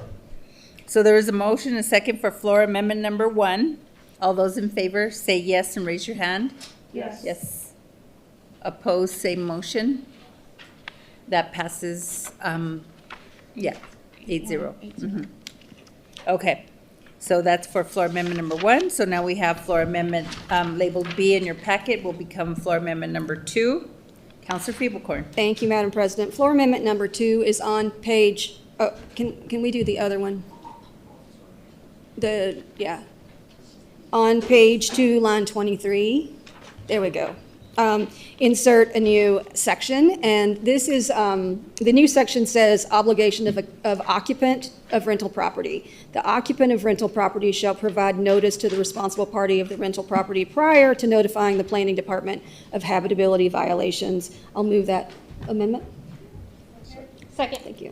There's a motion and a second by Councilor Rogers for floor amendment number 2. Thank you, Madam President. So we heard a concern at the committee meeting that we did not have this requirement that we actually reach out to our landlords before we report something wrong. And while that is the only way it would ever be considered by the planning department, because we are all based on asks by the community, but we wanted to clarify that. Obviously, if something breaks, You have to let the landlord know that that thing has been broken and that they should fix it. So this is just clarifying that for everyone. Happy to answer any questions. So there's a motion and a second by Councilor Rogers for floor amendment number 2. All those in favor, raise your hand and say yes. Yes. Opposed, no. Motion passes. I don't know if you guys could tell, I'm skipping around a little bit, so since people aren't paying attention, I'm just going with it. So anyway, floor amendment number 3, Councilor Feeblecorn. Madam President, it's actually Councilor Champagne. Oh, how come I have, it says Feeblecorn on it. I withdrew mine, and Councilor Champagne has one for the same topic. Okay, so then but we're it not is doing this slightly one. different. Right. So I do not have, So it's in the iPad? It is in the Madam President, OneDrive. it is in the iPads. So will you put it? can you guys put it up, because I don't have it. I can explain it. It's really simple. Madam President, on page 5, line 6, amend 1428-9, subsection 2 as follows. We're striking the failure of any such person to receive such notice shall not affect the validity of any proceedings under this section. We're replacing the service by certified mail in the manner herein provided shall be effective on the earlier of 2 things. 1, that the date of the certified mail received, or 7 days after the first attempt is delivered. The intent of this is, in speaking with the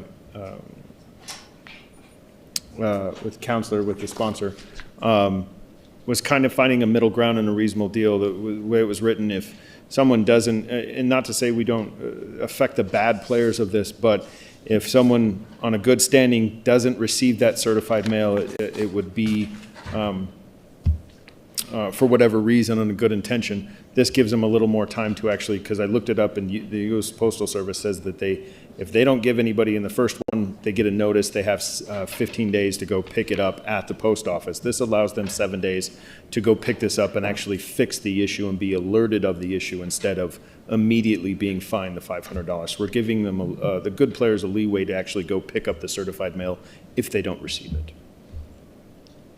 So there was a motion and a second, and are there any questions from, okay.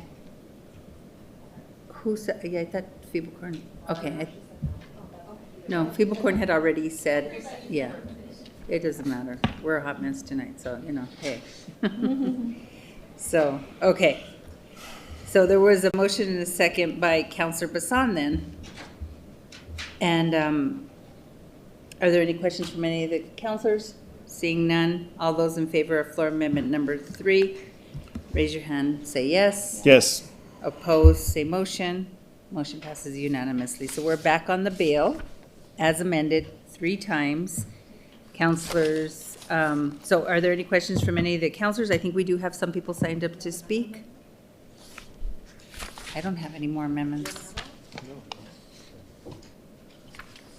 So, okay, we're going to go to the speakers.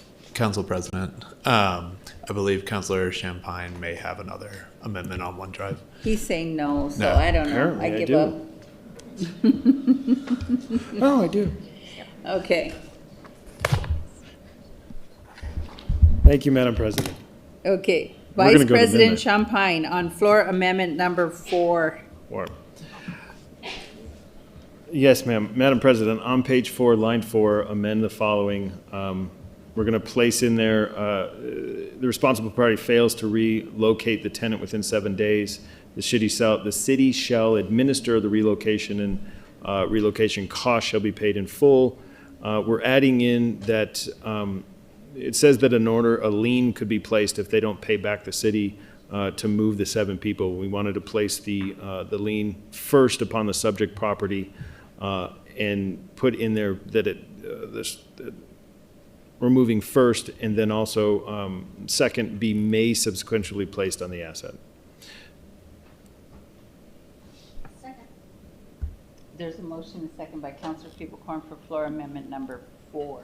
So Vice President Champagne to open.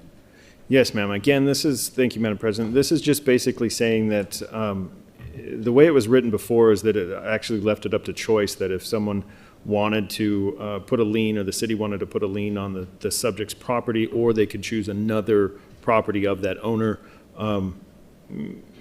Going through the communications and such, when a contractor doesn't get paid, they put a lien on the actual property that they did the work. This is the same kind of idea, that the lien is first put on the property that the owner is not adhering to this, the 30-day and paying for the relocation deal. So we just really want to emphasize that the target property, the location, would be the first location for a lien.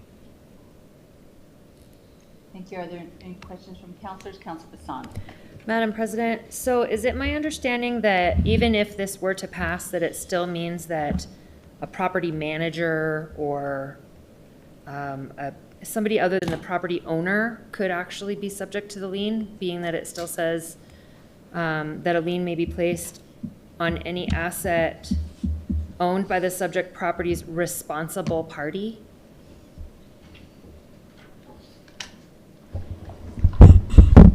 Council President, Councilor Bassan, yes, because responsible party inherently brings in anyone who can have blame for the violation.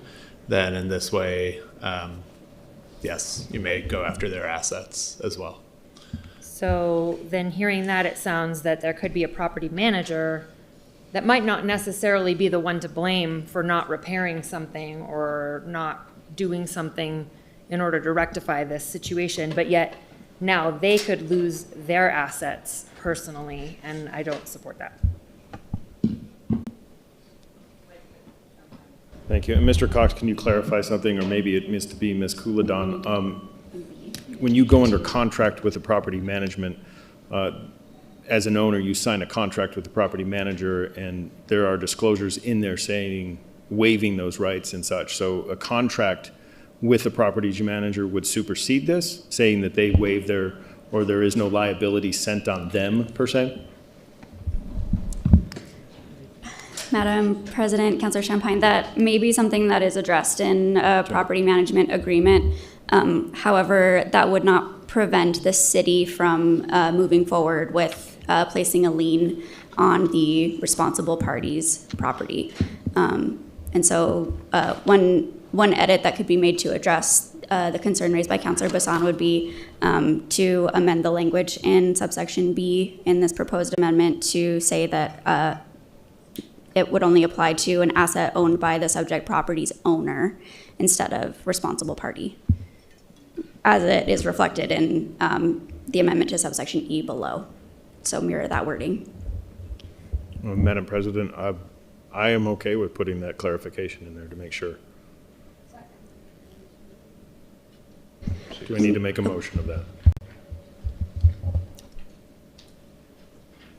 Then I make a motion that we amend the amendment to add in the subject's owner, the location, or I guess the location owner, listed address owner, I don't know, property owner. Yes, and I believe Councilor Feeblecorn seconded. Yes. Cool. So, just for clarification purposes, I just want to ask the staff real quick. So if you're changing your own amendment, since we had already made the motion to, okay, never mind. Okay, so there's a motion and a second to amend floor amendment number 4. Councilor Rogers. Thank you, Madam President. I just had a question for our planning department. Either probably Mr. Kaiser or Director Varela. I have a practical question about this amendment specifically. Because while he's walking down, we have, and I won't name the apartment complex in my district to be fair, but we have one right now that has that because of repairs, they have 16 households moved to a hotel. It's been over 30 days now. So my question for Mr. Varela is under this, for the tenants that are displaced, if they are not back in their unit in 30 days, or they can be out of their apartment longer than 30 days as long as the landlord or tenant is paying for the new housing. Is that correct? Just Just want to make sure I'm reading this and I have a real world experience right now where I have 16 families displaced. And so I want to know. Well, Madam President, Director, you might not be able to, it's saying right there, the city shall administer the relocation if the responsible party, the owner, doesn't do that. The relocation cost shall be paid in full by the responsible party to the city within 30 days.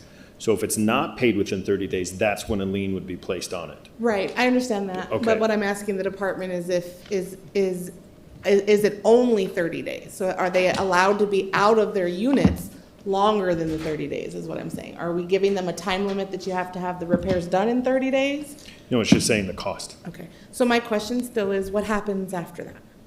And Council President and Councilor, the legal answer is it depends. Some places won't be fixed within 7 days or 20 days or 30 days or 60 days. This I see as an additional tool in the toolbox that allows us to just keep hammering them with liens. And so we do support this, but the answer would be it depends on the actual facts of the situation. Thank you. Thank you, Madam President. We are on an amendment to floor amendment number 4. All those, Councilor. Urge support. Okay. All those in favor say yes and raise your hand. Yes. Yes. Opposed, same motion. Motion carries unanimously 8-0. So now we are back on the amendment, floor amendment number 4 as amended. Urge your support. Okay. Any questions from the councilors beforehand? Okay, to close. Urge your support. Urge your support. Okay. All those in favor say yes and raise your hand. Yes. Opposed, same motion. That passes unanimously. So now we are back on the bill as amended 4 times. And this is before, I think we have people signed up to speak. Okay. Mr. Cornelius, if we can call the first speaker. Thank you, Madam President. We have Grace Dukes, followed by Mitchell Gibbs.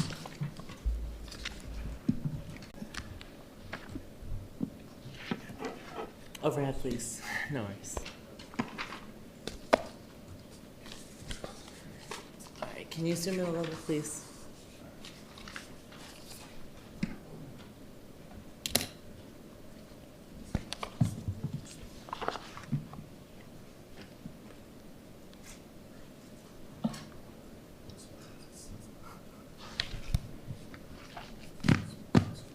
All right. So right here, I have an email that we got from an IPRA from 2.5 years ago when there was a rental ordinance up.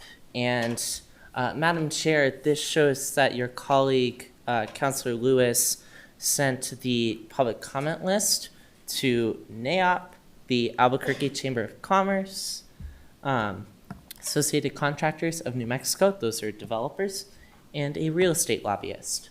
So your colleague, Madam Chair, has in the past colluded with special interests and people who are funding his campaign to systematically figure out how to best combat our public comments. So, Councilor, Madam President, this has unintended consequences of us thinking, okay, our names are going to be on that list every time. And Madam Chair, we don't know because we haven't IPRA'd them, but there are probably more emails of councilors in the majority emailing people like NAOP, Chamber of Commerce, developers, and lobbyists, public comment lists so that you can systematically undermine free speech. Madam President. Think about that. So do you have evidence that I sent a public comment list?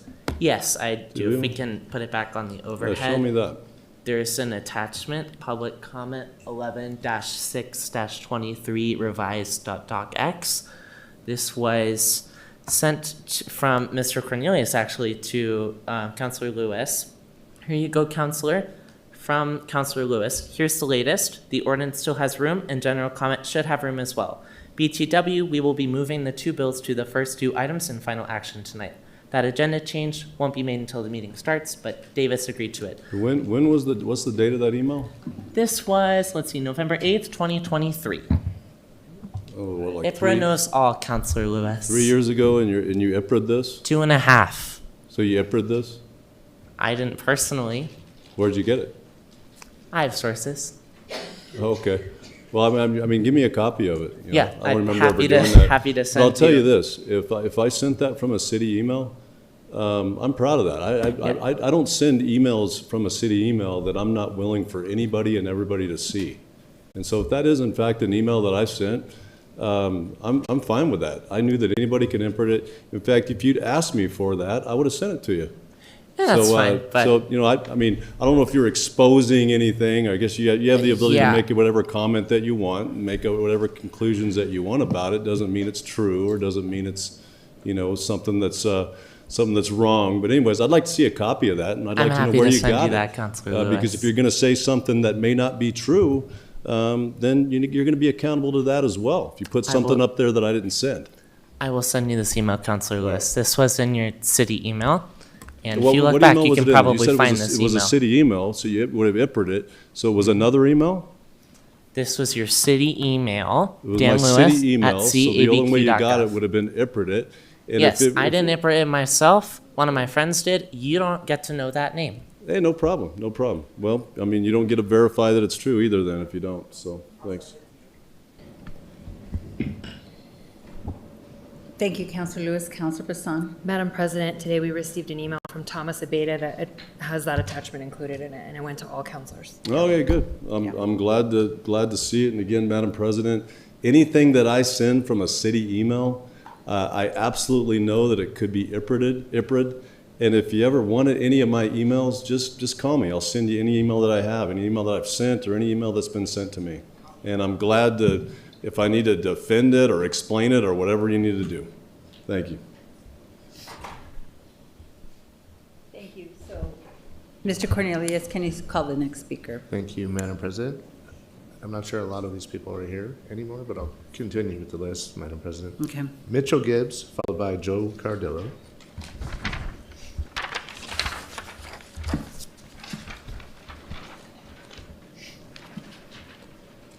Joe Cardillo, followed by Dr. Lisa Christopherson.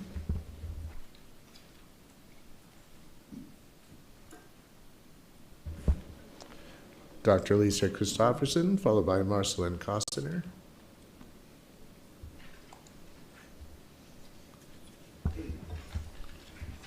Marceline Costner, followed by Alan Lasek.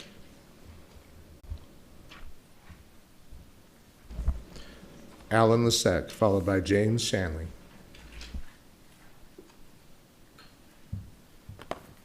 Madam President and Council, my name is Alan Lasek. I'm the Executive Director of the Apartment Association. You know, I had a list of things that I was going to come up here and talk about tonight. I'm really happy to see some of the amendments that were proposed tonight. You know, bills like this I know could be very tricky because we're appreciative to actually see a bill that is trying to hone in on some of the bad actors. I think a lot of times we get stuck on these bills that are kind of a catch-all, and I think that this bill had some clauses, and may still have some, that kind of do that. But we're happy with the amendments that were put forward tonight. I think that was a solid compromise at looking at what the bill was intending to do and the realities of how it's going to work. So I appreciate your time tonight. Thank you. James Shanley, followed by Mervyn Tilden. Madam President, councilors, I would echo Mr. Lasek's comments. I think Ordinance 2624 is entirely noble to protect vulnerable renters from preventable impositions on their health, safety, and well-being, and the amendments you passed tonight certainly made it a better bill. I would like, however, to remind you that no such protections are offered for the thousands of Albuquerque residents whose circumstances oblige them to be tenants of the city, occupying streets, sidewalks, and alleyways. Scant effort is made with any realistic or effective protocols to protect them from lack of heating, lack of cooling, lack of running water, or ventilation to divert the vehicle exhaust fumes in their close proximity. Perhaps if the city were to divert or were to be fined $500 a day, it might have been better motivated instead of spending hundreds of millions of dollars to little visible effect to resolve that particular tenant problem. Thank you. Mervyn Tilden, followed by Kristen Cummings.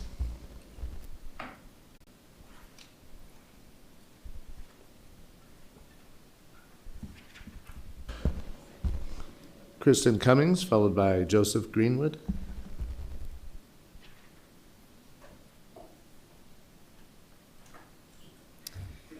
I'm here to speak about what unscrupulous landlords get up to when there is no regulation and there is no inspection.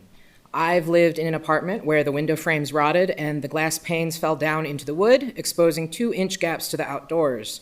This made attempts to heat or cool the apartment wildly inefficient, easily tripling my energy bill compared to living in a properly sealed apartment afterwards.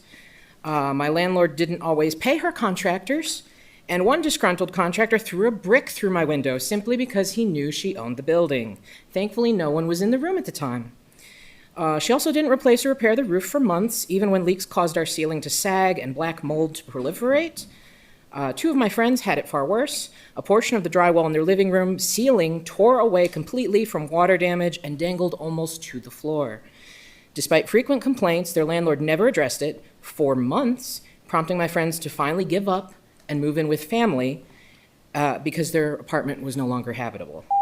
This is what unscrupulous landlords get up to in the absence of regulations, and regulations without teeth are just as bad as no regulations at all. If a landlord cannot afford to maintain a safe, habitable property, then they cannot afford to be a landlord. Please vote yes on O2624. Joseph Greenwood, followed by Aurora Silva on Zoom, followed by Dr. Sarah Towns on Zoom. Madam President and councilors, I'm a resident of District 2. I've rented for the entirety of my adult life. I've lived in 9 different properties in Albuquerque. The one I currently live in was built in 1941. Needs a lot of maintenance, had severe plumbing problems at one point, went 2 months without heat in the middle of winter. So these Class C properties are an issue. I appreciate that housing supply is mentioned in this ordinance. As in my previous comment, I want to echo that the housing shortage in this city drives these problems. The lack of middle housing, the lack of ability to have ownership, all relates to this. And with these constraints, the least we can do is provide better protections for tenants. Many landlords in this city maintain their properties and respect their tenants. They're not affected by this ordinance. The ones who are negligent of their tenants and put them in danger should be held accountable, and I urge your support for this. Thank you.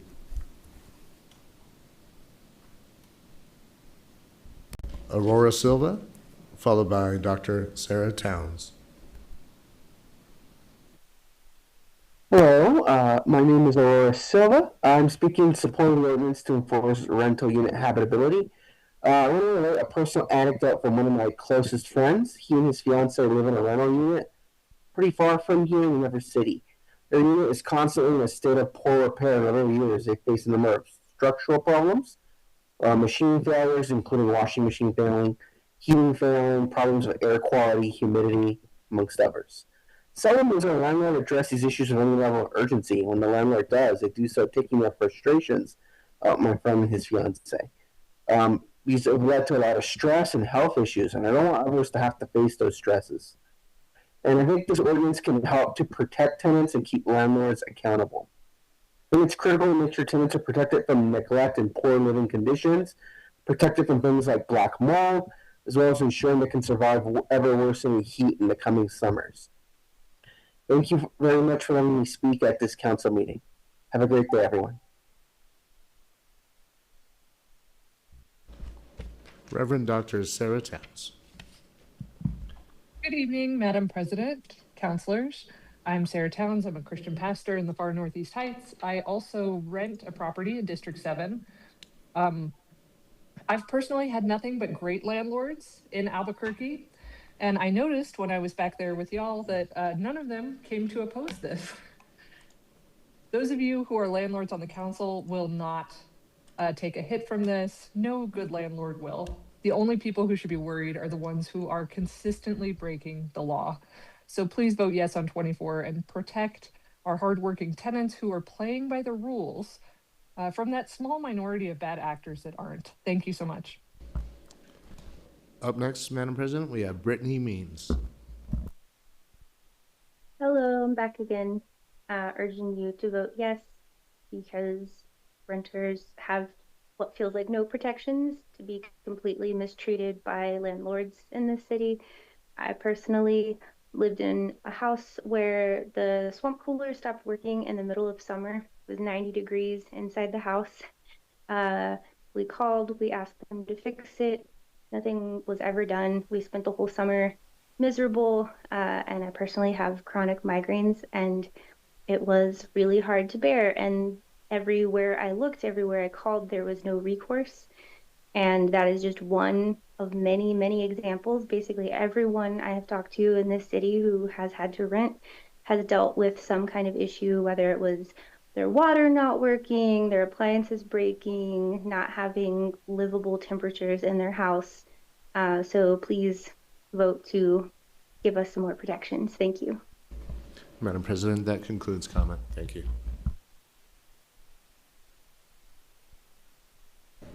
Mr. Cornelius, a young man's person.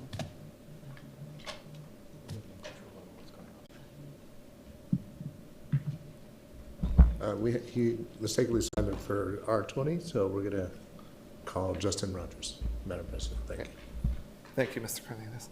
Hi, Madam President and Council. I just want to say I'm also in favor of this. Many of us have been watching all year as you all vote on different things. Some things you've done pretty well on.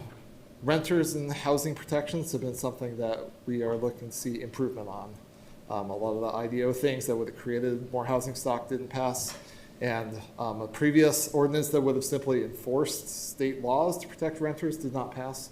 But we're hoping that this is one that, with the amendments, folks can agree on. And when I was here a couple months ago, I shared that I was keeping track of all the votes, and I did single out Madam President for voting with the conservatives on the council many times. But I have the votes for everybody, and I'm sort of thinking this is like, when you're a teacher and students are not passing on things, you tell them partway through the semester, you still have a chance to improve. Here's the things that I want you to do to raise your grades. So I'm hoping to see everyone's grades go up for your final report cards. Thank you. That concludes comment. Madam President, thank you. Thank you so much. So we are back on the bill as amended 4 times. And I'm going to go to other counselors before we go to the sponsors to close. So do any of the other counselors have any comments? Seeing none, we are going to go to the sponsors to close. Thank you, Madam President. Appreciate the amendments. I will close with quickly just reminding us that last year there were 148 properties that received 3 or more Uniform Housing Code violations, and that made up 40% of the total UHC violations for the year. So that really shows me that there is a minority of bad actors that are not taking care of their properties. It also tells me that for those few bad actors, the city is spending a lot of money. We are spending a lot of resources going out multiple times over and over again to try to get repairs done. And so this bill does nothing but speed up that enforcement and say that we are going to focus in on those bad actors so that everyone in our community has a decent place to live. I urge your support. Thank you. So it doesn't look like any of the other sponsors are going to say anything. So we are back on O24 as amended 4 times. All those in favor say yes and raise your hand. Yes. Opposed? Same motion. That passes on a 6-4? 6-3? Sorry. Oh my God. Okay, so now we are on R20, and these are the same sponsors: Feeble Corn, Rogers, Tejas, and Baca. Thank you, Madam President. R20 is establishing code enforcement priorities for the protection of residential tenants. I move a due pass. There's a motion and a second by Councilor Rogers for a due pass. Councilor Feeble-Corn to open. Thank you, Madam President. This bill is really simple. The city already prioritizes responses for APD and AFR and ACS when people call in. We prioritize those to be the most important ones, get action first. And so this does the same thing for code enforcement, saying that if we have a lot of calls and we can only get to so many this day, we're going to prioritize those that deal with life safety. So things that are really going to implement or impact the health and well-being of tenants would be prioritized over, things that are not going to impact the health and well-being of residents of our city. So there was a second for a due pass of R20 by Councilor Rogers and Mr. Cornelius. We have some people signed up to speak. Thank you, Madam President. We have Lan Senna, followed by Mervyn Tilden.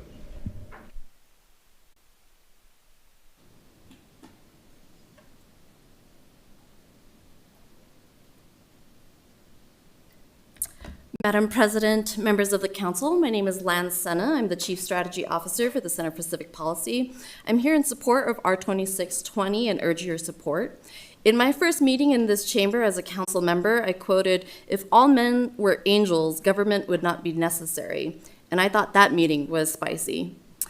Albuquerque needs to prioritize policies that hold equitable enforcement of housing standards.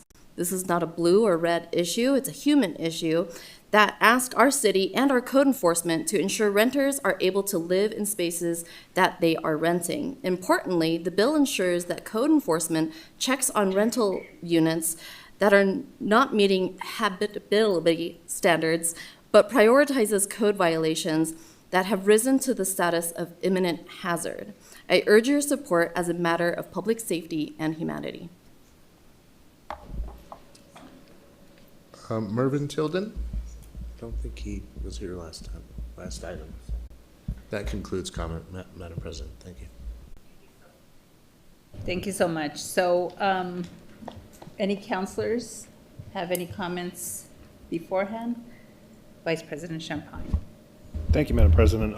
Just one for code enforcement. I know you guys have 17 people, 19 sectors.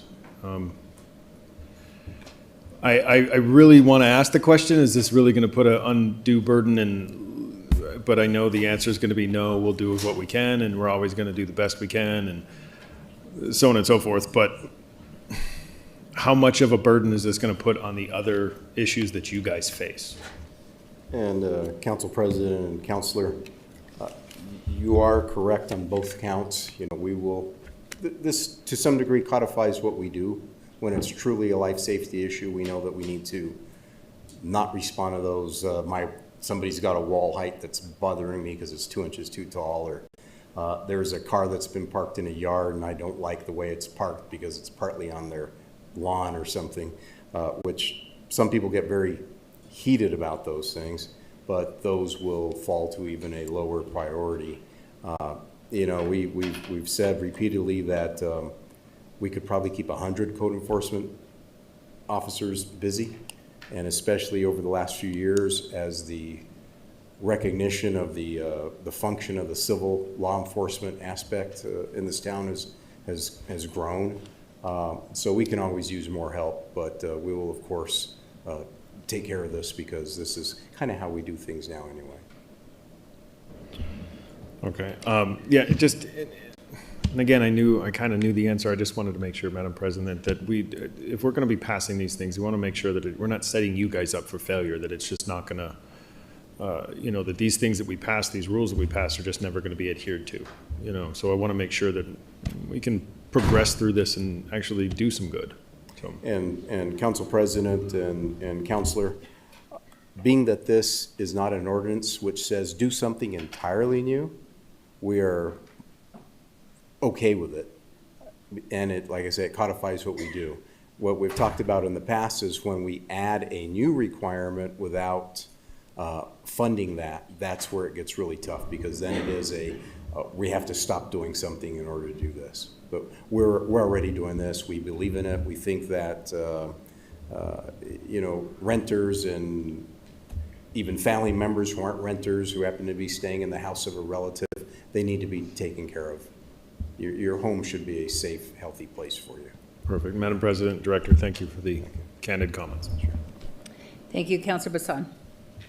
Madam President, Director, hang on, please. Director, so I'm pleased to hear, and I'm not surprised to hear that you already do this anyway. So how do you determine how you prioritize in your department and within code enforcement? And I'll let Jeremy ask that because it's a more detailed question, but we do receive thousands of complaints per year through different channels, primarily through 311. We do have a way of doing categorizing those, and 311 actually does that, puts them in the buckets for us, and then we prioritize those that are life, health, safety issues. There will be times when you may have some renters who are suffering tremendously, but a building is collapsing in the middle of a busy road. Guess where we're going? We're going to go deal with that commercial building that has nothing to do with renters because more of the public are endangered. Thank you, Director, and I think that actually is a great segue into why I'm not comfortable with this bill in particular, is that you are already doing this, you're already prioritizing it, you're already managing, making sure to keep people safe, and yet at the same time, in addition to that, there's also the idea that, to me, there's plenty of places in Albuquerque, but maybe more so in other districts than elsewhere, that would cause it to be, like, there's a need for service for code enforcement everywhere within our city, not just in certain places or not. So I'm pleased to know that you're already prioritizing it, and I don't feel comfortable with us actually mandating something like this that could have a significant unintended consequence, whether it comes to staffing or resources or not being able to provide services to the rest of Albuquerque when there might be another pressing need that is a priority to those tax-paying residents as well. Any other questions? Oh, Councilor Grau. So thank you. I wanted to ask you all, if this were to pass, would that mean that I know that your inspectors, they have quadrants in our city. So would that mean they would be pulling different areas? What would that mean? Madam President, Councilor Grout, that could be a possibility. Where it goes, each code enforcement specialist is assigned to a specific area. And so to expand just a little bit on Councilor Bassan's question onto here, everything is sent in a prioritization into our system, into our ABQ plan system. And so with that, we also have the ability to review the comments that are on there. And so each code enforcement specialist is able to review those and to prioritize those that are health concerning, so anything that's going to be a high priority, anything where there's imminent danger of bodily harm or to property. So we're able to determine that. The way that the proposed ordinance reads is that could be a possibility. We'd have to shift those resources into from one area to another to accommodate some of those priority calls. Thank you, Director. What percentage of the complaints that you get, is this a big problem? Like, would you see I know my district folks call me or call our office all the time, and with things that are important to them, and so we reach out to your office. How will that affect the services that my constituents are receiving in each of our districts? I know no one district should be prioritized over another, and I am concerned that it will lead to some misclassifications and a lot of delay in servicing the folks in my district. That's who I represent, and I am concerned about that with this resolution. Sure. Madam President, Councilor Grout, so that's a good possibility. So some of the events that come in, so priority 3 calls, as little as they are, they start small. they start growing and festering and becoming bigger and bigger. And by the time code enforcement is able to address those, it's already changed to the priority levels. Yeah. So all of the issues that we have in our districts, each of our districts, are always important that we address them. And I think that I have some issues with this too. So thank you. Thank you. Councilor Rogers. Thank you, Madam President. I just wanted to offer some data because we actually requested all the data from code enforcement, if you remember, about a year or so ago. And it came in handy for this bill to look at actually what the data shows about calls and what we're prioritizing.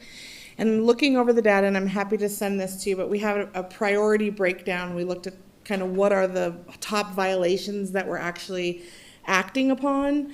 The number one violation that we're acting on is growth and accumulation of weeds and litter. The other one is articles not to obstruct sidewalks. Third was substandard buildings. Outdoor storages was number 4th, and parking location design was number 5. And then number 6 rounded out with allowable uses. And then the next one was nuisance properties. So I think I also looked at by district, and by far District 6 has a lot of enforcement, more than I think other areas of the city. So I think putting a prioritization schedule is actually needed. I think that the team does their best to get to the life safety ones first. But the bottom line is the people who are the loudest in code enforcement and calling repeatedly and reporting repeatedly in the data, that's who seems to be getting responded to, because it is a complaint-based system. They're doing their best to prioritize, but based on the data, it is not being prioritized across the board and across the city by life safety type of measures. And so, I think, and I think this is exactly why one of the bills we have tonight is to add code enforcement to public safety tax, because they need more resources to do the work and to prioritize correctly. And I think with extra resources, this prioritization model, I hope, could prioritize things like inadequate protection, which was lower on the list, inadequate sanitation, which was further on the list, hazardous mechanical equipment, hazardous wiring, all of the things I see under top 10 things we're enforcing on in the city. So I just wanted to just baseline the conversation with some data and facts and not anecdotal what we think is happening, but code enforcement is heavily in District 6 based on the data. And I agree that potentially we could be spreading that love around to other parts of the city, but we aren't because of how it's being prioritized. I was one of the, not constituents, I'm not my own constituent, but I've had my constituents call code enforcement on me for things like weeds, like 5-foot weeds. I got a letter lickety split, right? But my neighbor down the road who has serious life safety for a renter still has not received a letter for some of those things. So I would just caution that we think that we don't need this, but we actually do based on the data. And I'm happy to share all this. I have asked Equity and Inclusion to help us with an analysis of this data so that we all can see it and make some better decisions based on data. Thank you. Thank you. So seeing no other questions from councilors, I will go to the councilors who were sponsors to close. Thank you, Madam President. So before I go into this, I just want to bring us all to attention to Section E, that any code violation that has risen to the status of imminent hazard shall retain emergency priority. So I just want to make it clear that to the example that Director Varela gave, if we've got an apartment building without running water or a building that's going to fall and kill people, we are still going to do that. But I do think it's really important that we pass this resolution because we just passed a budget and we know that the money that we're sending to the planning department is the money. That's what they're going to have to live with this year. They're going to have a certain number of code enforcement officers, and they are completely complaint driven.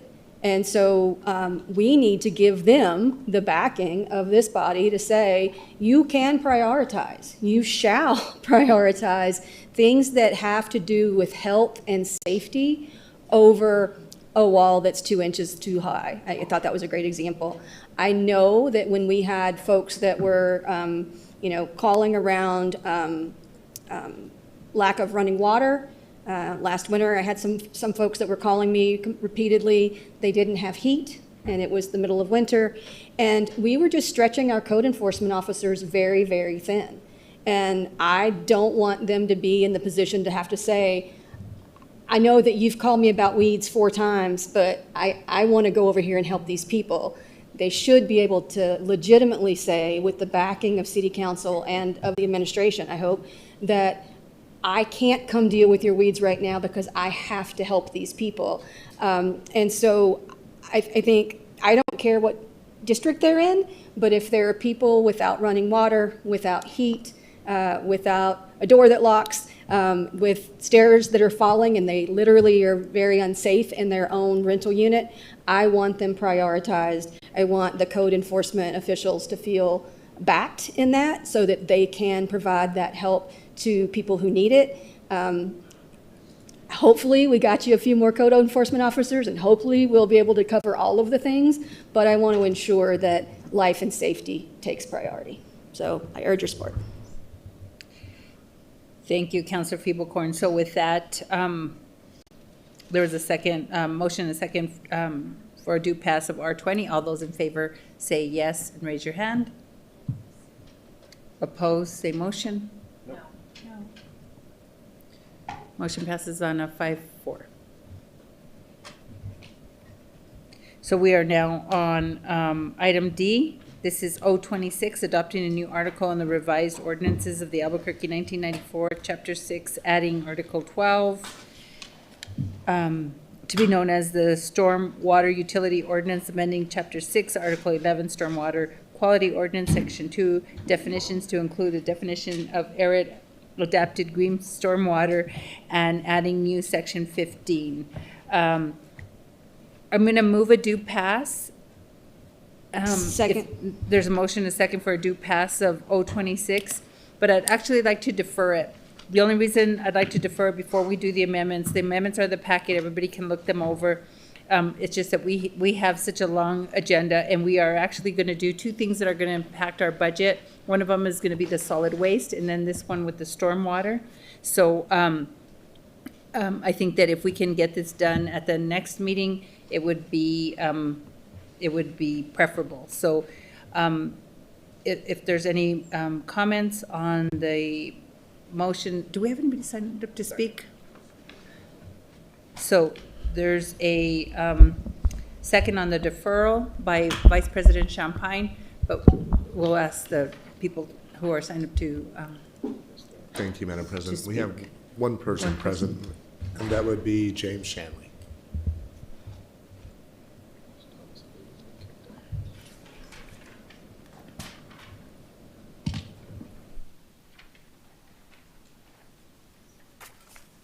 Madam President, councilors, as was pointed out today in today's Albuquerque Journal opinion section, not all stormwater drainage systems are equal.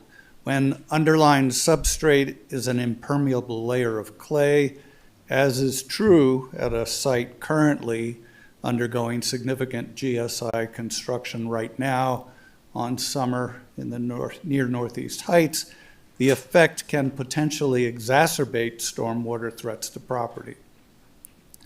The measure you have just deferred should be amended to subject every GSI project to soil substrate testing to identify potentially impermeable layers that could render infiltration of water or filtration to the water table impossible and potentially do more harm than good. This would also ensure that these capital expenditures realize their intended benefit. Thank you. Thank you so much. So is there any, councilors have any comments on the deferral? Oh, he said no. Yeah. Our one, Madam President, our one Zoom participant, I Yeah. cannot locate. Okay. That concludes comment. Thank you. So with that, there's a motion, a second for a deferral to the next meeting, which is June 15th. All those in favor say yes and raise your hand. Yes. Opposed, say motion. Was that a yes or a no? You're a yes? Okay, that passes unanimously. We are now on O27. Counselor Bassan.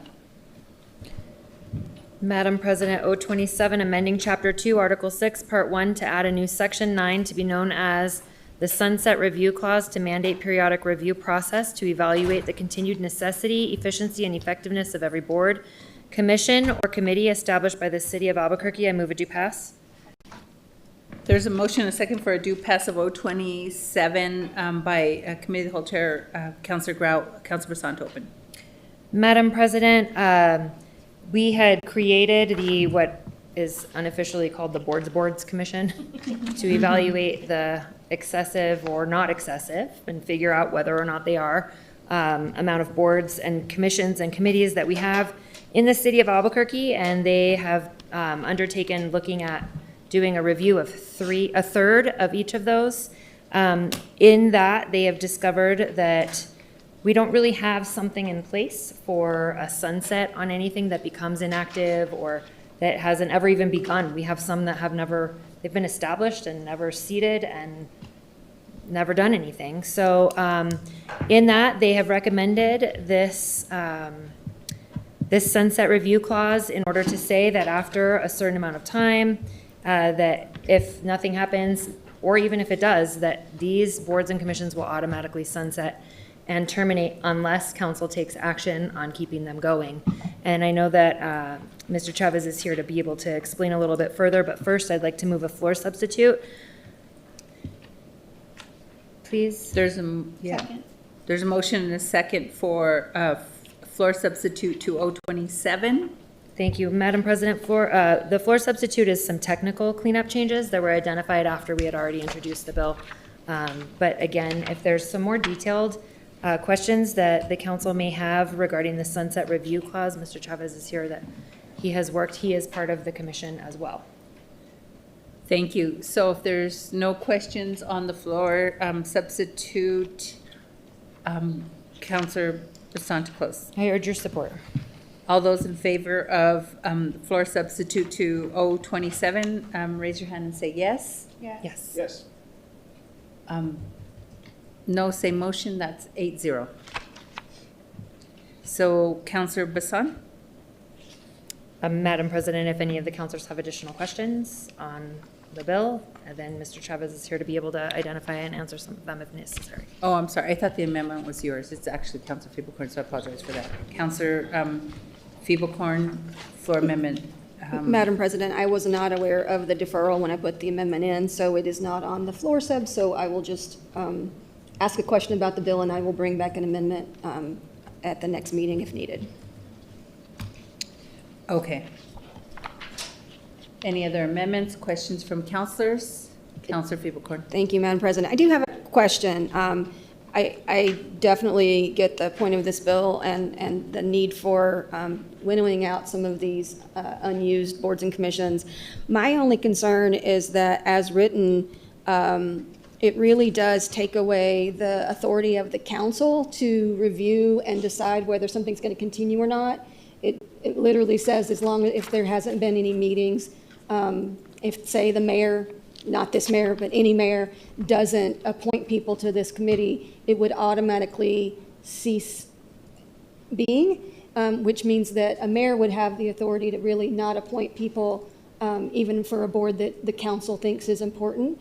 And so I'm thinking through how we can maintain our authority in the case of a mayor, just saying, I don't like this board, and so I'm not going to appoint anyone to it, and then it will just automatically cease.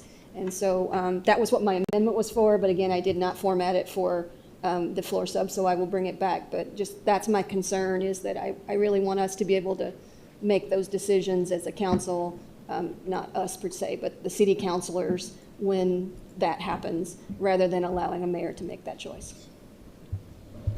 Thank you, Councilor Feeblecorn. I don't see any other questions. Before I go back to Councilor Bassan, I just wanted to ask Mr.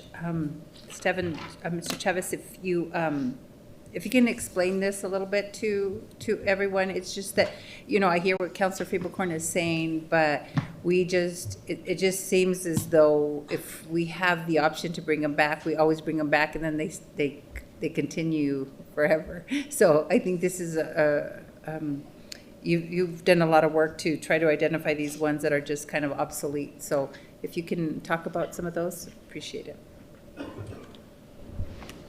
Madam President, yes, the task force did meet and we all came to a conclusion on all these boards. For the sunset, all boards and commissions and committees will automatically expire December 31st in 2030 and every 5 years after that. The clerk's office does have to give a report the March before December 31st, 2030 of all the boards that are considered for the sunset. So council does have an opportunity to still act to either renew, modify, or let that board expire. This was just put in just because after reviewing all the boards, we did not see any type of sunset for these boards. So this is just a fallback for us to, help these boards stay in existence, and if they're not meeting or meeting quorum, then it helps clean up the boards that we do have. I believe we have 75 boards right now with the city of Albuquerque. Yeah. Well, thank you for the clarification, because I did know that there was an opportunity for us to review at some point. I just wasn't clear on when. So thank you for that. I appreciate it. Councilor Basan. Madam President, as part of my close, I suppose, and I will first ask staff can you please, Mr. Chavez, go back to the board and talk to them about Councilor Feeblecorn's concern? Because I'm going to say it, councilors, in the iPads, I had asked, based off of 2 weeks ago at the council meeting, these amendments were in the iPads, so I had asked them to review the proposed amendments and then give their explanation to how they feel about them, if they think they were fine, if they didn't.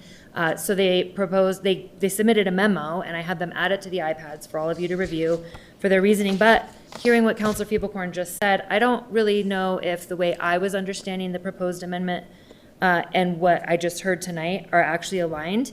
But for the record, for you all to understand, from the way they read it and the way even I was reading it 2 weeks ago, it says that floor amendment A at the time to O2627 makes significant structural change to the sunset clause legislation. The original bill operated on the principle that boards and commissions would automatically expire on their sunset date unless the council affirmatively voted to renew them, with explicit language prohibiting expired bodies from continuing to meet, conduct business, or receive staff support. The amendment shifts this framework by replacing automatic termination with a council review and determination process, meaning that without a vote to dissolve, a board or commission could continue past its sunset date indefinitely. While requiring a deliberate council decision before dissolution may be the intent, the amendment as written does not include a mechanism compelling the council to act within a defined timeframe, which could allow bodies to persist beyond their sunset date without resolution. For these reasons, we would encourage the council to consider whether this amendment achieves the accountability outcomes the original ordinance was designed to provide. So being that we have a 2-week deferral that I'm gonna move here, I think that it would be great because it doesn't sound like those two things are aligned, and it might be nice to be able to circle back and make sure everyone's on the same page, please. So Thank you, Councilor Basan, before you move the deferral, Councilor Feeblecorn wanted to add to what you were just saying. Oh, thank you, Madam President, and thank you, Councilor Basan. Yeah, I'm open to obviously changes. I am just reading the bill and I have not read the floor sub, but the way the bill is currently written, it says that each board or commission shall submit a written report evaluating its effectiveness. That's great, but if the mayor has not appointed people to the board, they cannot have quorum, therefore they can't submit it. That's this report, and so therefore they would cease automatically. And so I'm looking for a way to say, council has some purview here that says we can consider why they might not have submitted it. It might be that they didn't have quorum. I'm open to whatever. I just want to make sure that we think through that. And so I'd love to chat in the meantime, in the next 2 weeks to see if we can come up with something that works for both people. Yeah, that makes sense. Councilor Basan. Madam President, I do believe too, in addition to those thoughts, in the next 2 weeks, if the mayor doesn't appoint, we created a rule that says that council can then appoint if there is a certain time frame, correct? not on the task force in general, when we have any kind of appointed person to a board or commission or committee, if the mayor or the council does not submit their name for appointees before by a certain date, then the opposite may then appoint to that person, that board, commission, or committee, correct? Madam President, Councilor Bassan, we're looking for that right now. I do know that we did change the ICC. That is one of them that was changed in the charter. Okay. So it said if somebody doesn't, but I don't know if there's anything that covers every single board. Okay, so let's work on that too, please. And so with that, I move a deferral to June 15th. There's a motion and a second for a deferral of 027 as substituted to June 15th. Any discussion? Seeing none, all those in favor, raise your hand and say yes. Yes. Opposed, say motion. That passes 8-0.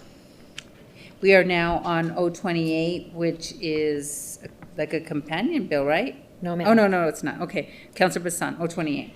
Madam President, 028 is repealing ordinances related to boards and/or commissions and/or committees that are no longer in effect. ROA 1994, sections 263, Information Services Committee 2613, the Central Avenue Business Advisory Board 91, not to be confused with emergency, 9-1-1, Commission on Alcohol and Substance Abuse, 10-10-1, Balloon Fiesta Commission, and 14-5-6-10, Appeals Technical Standards Committee, adding a new section 2621-1 to create the GATC and GARTC Merging Task Force and amending Selection Advisory Committee, section 14723A2.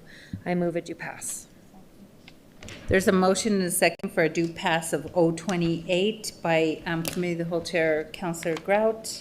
Councilor Bassan to open. Madam President, this one will be another one that has a deferral coming up, but first I'd like to move the floor substitute that you all have.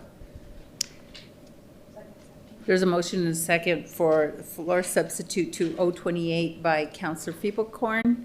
Councilor Bassan to open. Madam President, this floor substitute has some technical amendments, but also includes changing the time frame for the merging task force to submit its report and recommendations to the administration and city council from July 2026 to 4 months after the task force's initial meeting, changing the associated department from transit to the Department of Municipal Development, which actually puts it back to who was actually in charge of paying attention to it in the first place, and revising the task force duties from identifying the appropriate city department to instead working directly with DMD and Parks and Recreation to submit proposed ordinance or resolution language.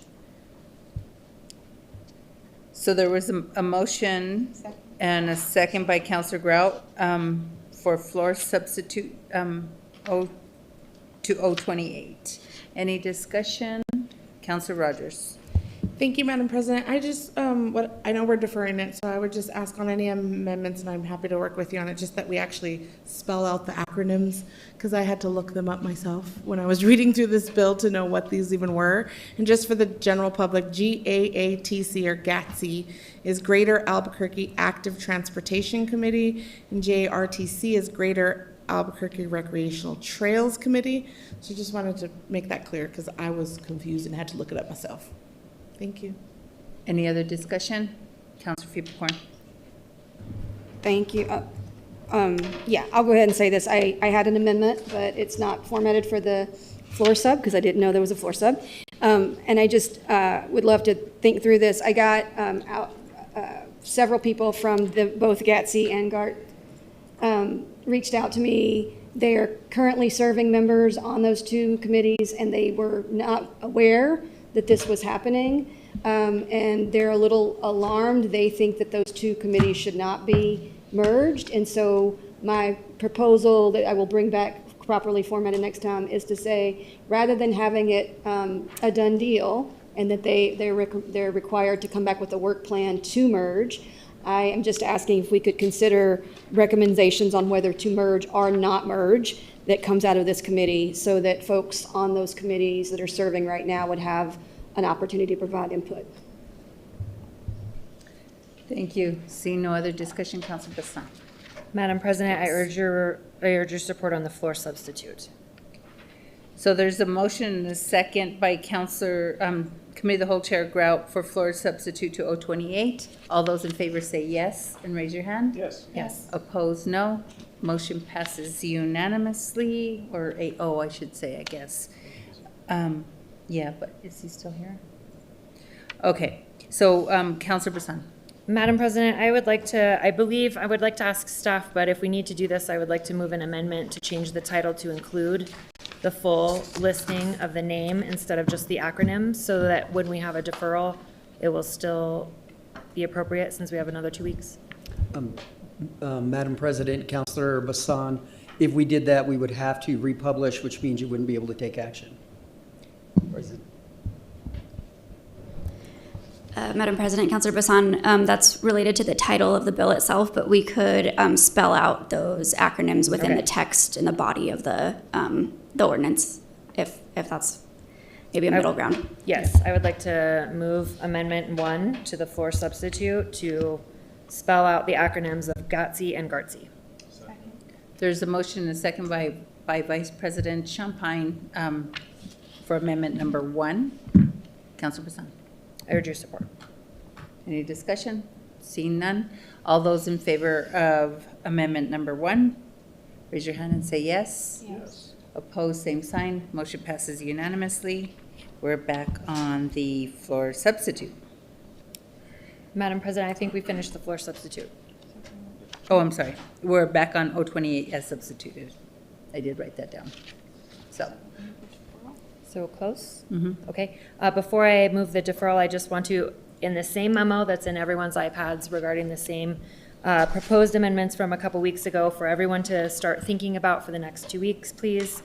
The task force responded to the proposed amendment with a floor amendment to 02628, undermining the task force's recommendation regarding GATSI and GARTSI by adding, quote, or not merge, end quote, as an equally valid outcome for the new task force created by that ordinance. The original ordinance directed the task force to develop a work plan for merging the two bodies, reflecting the deliberate, unanimous recommendation that emerged from months of evidence gathering and stakeholder consultation. The amendment effectively reopens a question the 2025 task force already answered, allowing the new task force to simply conclude that no action is needed. This does not represent a refinement of the task force's work. It reverses it. If the council wishes to honor the rigor of the process that produced these recommendations, it should allow the merger process to proceed as directed rather than creating an off-ramp that renders the original recommendation optional. With that, I would like to make a motion for a deferral to June 15th. Second? There's a motion and a second by Councilor Rogers for a deferral to June 15th of 028 as substituted and amended. Yeah, there was a second. Any discussion? Seeing none. I urge your support. All those in favor, raise your hand and say yes. Yes. Yes. Opposed, same motion. Motion passes unanimously. So we are now on 030, and this is Councilor Baca. Thank you, Madam President. 030, amending the Downtown Vacant Premises Ordinance, ROA 1994, Chapter 14, Article 24. I move to pass. Second.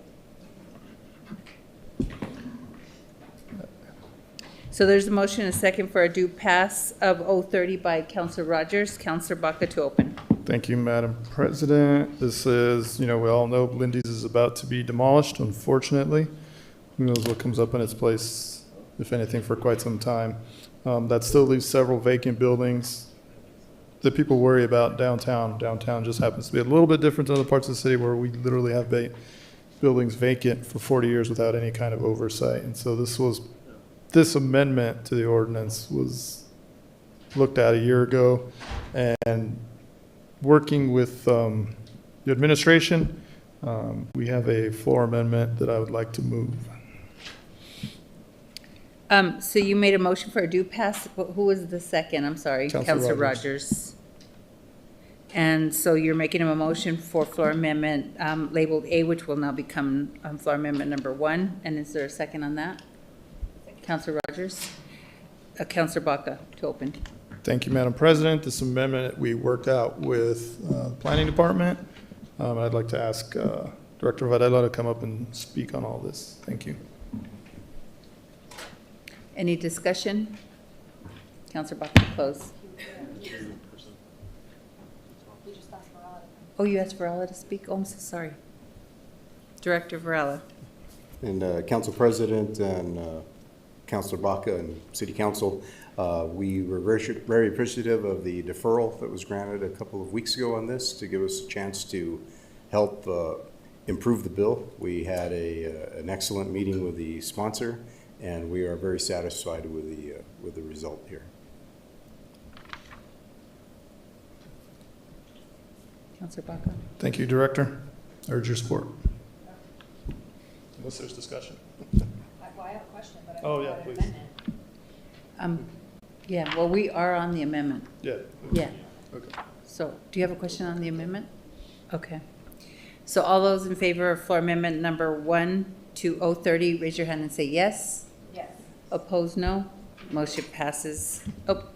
7-8-1. Okay, so now we are back on the bill 030 as amended. Are there any questions? Councilor Bassan. Okay. Madam President, I am happy to see that amendment, but how does this change the original question that I asked a couple weeks ago when it comes from vacant premises ordinance to now structural integrity and structural inspection? How does that, I don't feel like that's been rectified with any kind of amendments, Madam President, and I'm wondering where that may fall and if that's going to be the case, Director? And Council President and Councilor Bassan, that was one of the concerns that we had, and primarily because at the time we didn't know how we would be able to accomplish the work of going through and not only determining whether buildings were vacant, but whether there were deterioration issues as well that had to be looked into. Part of the agreement that and the offer that was made by the sponsor was that I'm not sure of exactly what the funding string is, but I know he has set one in place that he will be covering the cost of having that initial study performed. And so that took care of our resource question on how we were going to get that done. It's easy for us to monitor properties that have been identified as having structural problems, but for us to go in and do that on, I believe there are 137 properties within that area, that was beyond our capability, and as such, it was just mixing too much into one particular bill. But that matter's been taken care of through the conversations with the council. Madam President, I thank you, Director. How is that matter taken care of? Are we voting on funding source, or I guess, Counselor, how is that going to be paid for? And is it only a one-time thing for an initial inspection structurally, or? Thank you, Madam President, Councilor Bassan. So initially, the very first survey was funded out of MRA. There is some fees associated with this. If anyone did not exempt out, and we provide many opportunities for that, then those fees would cover costs. Adding this additional amendment, I agreed to cover the cost for that assessment out of the council set aside. Ideally, after this survey, it shouldn't have to happen again because those assessments will be in, those analysis will be in, and we'll be able to move forward with that. If there are any fees, it would go to covering future costs, as opposed to some of the other cities and places that have done this where they just directly charge property owners to do these assessments. And Madam President, and that makes me feel better about it. I guess I'm still hung up too on what we call something a downtown vacant premises ordinance, and now we're talking about structural integrity in these buildings. And if I was a property owner and I had somebody come in claiming that I had a vacant property, and then all of a sudden they found something else wrong with it, that it could be very reasonable, but I'm a firm believer in private property rights as well. And so I don't know if I agree with the fact that we're talking about structural integrity in a vacant premises ordinance.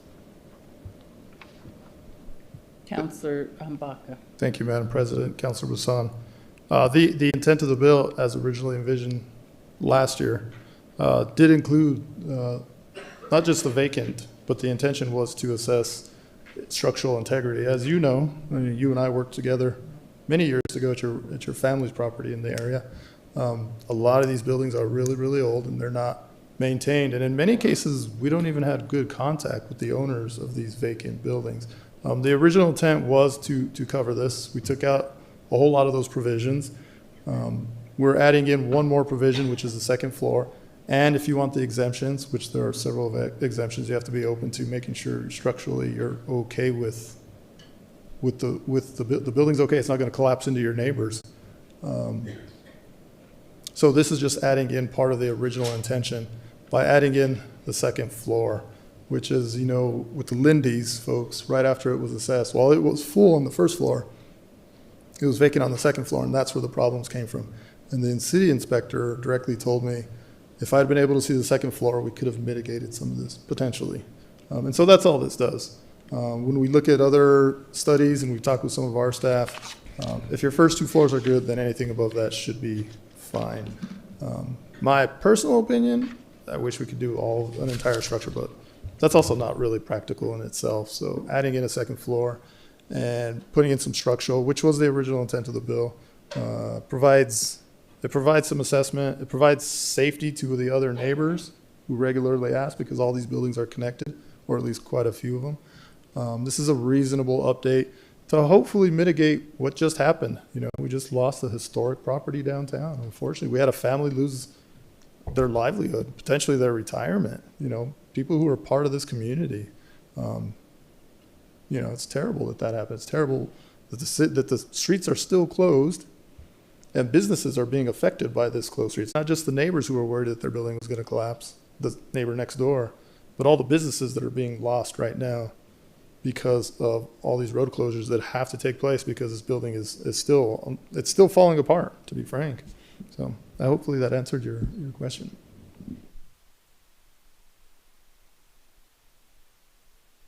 Is there someone signed up to speak?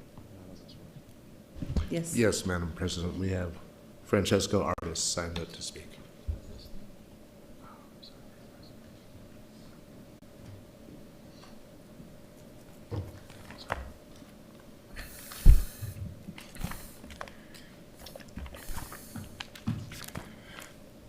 Lindy's Diner 2.0, better known as Mayor Keller's illegal wall, that, as you know, is way more than just 2 inches too tall, is the unlawful structure that trespasses on my property against my strong protests in violation of IDO mandates that is a known hazard to public safety to this day.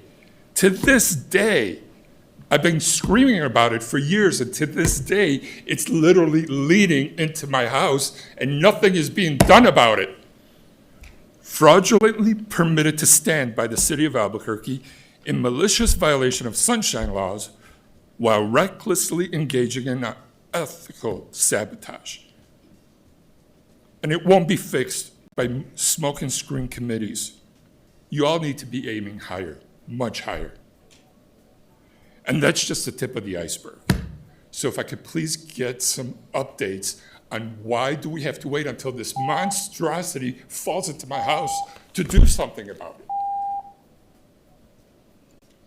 Ms. Sengel, can you have someone check into that? I mean, if that's a code violation, Jeremy will do that. Okay, thank you so much. I appreciate it. Okay. So that concludes. Okay, thank you so much. So now, are there any questions from any of the counselors? Counselor Baca to close. Okay. All those in favor of 030 as amended, please raise your hand and say yes. Opposed, same motion. No. That passes on a 5-4. We are now on 031, amending the Public Safety Tax Advisory Board ordinance to define the role of the board, improve transparency, and clarify program administration oversight. Why am I reading this? Oh, Councilor Rogers, 031. Thank you, Madam President. I just want the record to show it. I should also show Councilor Baca as a co-sponsor. Just want to make sure we correct that. 031 is amending the Public Safety Tax Advisory Board ordinance to define the role of the board, improve transparency, and clarify program administration, oversight, and reporting requirements. And I move a do pass. There's a motion and a second for a due pass of 031 by Councilor Feeblecorn. Councilor Rogers to open. Thank you, Madam President. I want to first by saying thank you to the Public Safety Tax Advisory Board. Been working with them for the last couple of months, just pouring through data, giving them access to more data, and to really improve transparency for them. And so this ordinance just changes and strengthens the oversight capability and reporting requirements for the board. They expressed not concerns, but really needing resources, pouring through data, getting access to data, and analyzing that data so they could actually give us good recommendations on what to do with the proceeds from the Public Safety Advisory Board. So this is just recommendations from the board to strengthen their oversight and requirement. And I do want to point out to Councilor Bassan's point, this was one of those boards, that Public Safety Tax Board, that was established and did not actually form for years after we passed the public safety tax in 2004. And so this just builds on that, and so that they have a better ability to help us watch what we're doing with our public safety tax. I urge your support. Or I move a due pass. My apologies. Did I do that already? Okay. This one doesn't have an amendment, but yeah, the next one, yeah. Thank you. I urge your support. Okay. Do we have anyone signed up to speak? Yes, Madam President. We had Dr. Lisa Christopherson, followed by Kenneth Pasco. Kenneth Pasco.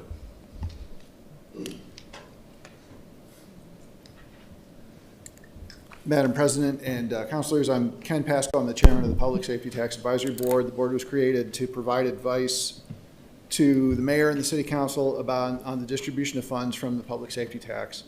The board spent months taking info and testimony from the city departments to make sure we understand all the ins and outs of public safety and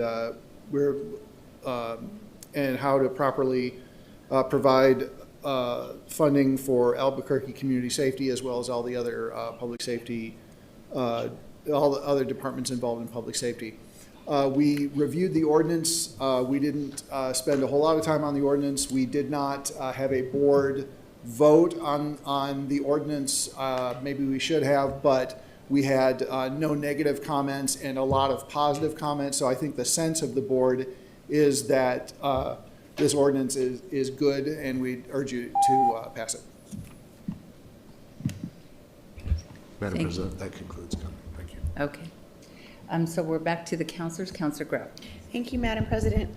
These are great changes. This makes me very happy. The public has been asking for this kind of transparency in how we spend their dollars, and so I'm very pleased. And this board has done some work. It was a couple of years ago when we brought it forth and got Mr. Pascal to join the board, and then it's grown, and so it's been a good thing. This makes me very happy. Thank you. Councilor Bassan. Madam President, I'm trying to pull it up, but I have a note here that on this, it says that they're going to be required to report biannually. Is that correct? Is that what I Thank you, Madam President. I believe so. I think, actually, I'm not, I should know. I wrote down on here, but now I'm looking at it in here and I'm not seeing it, but I wrote page 2, line 12, but it's not lining up on this. No, I think we did. I didn't instruct that we change the reporting It says annual requirement. recommendations. Mm-hmm. Annual recommendations. Okay, thank you.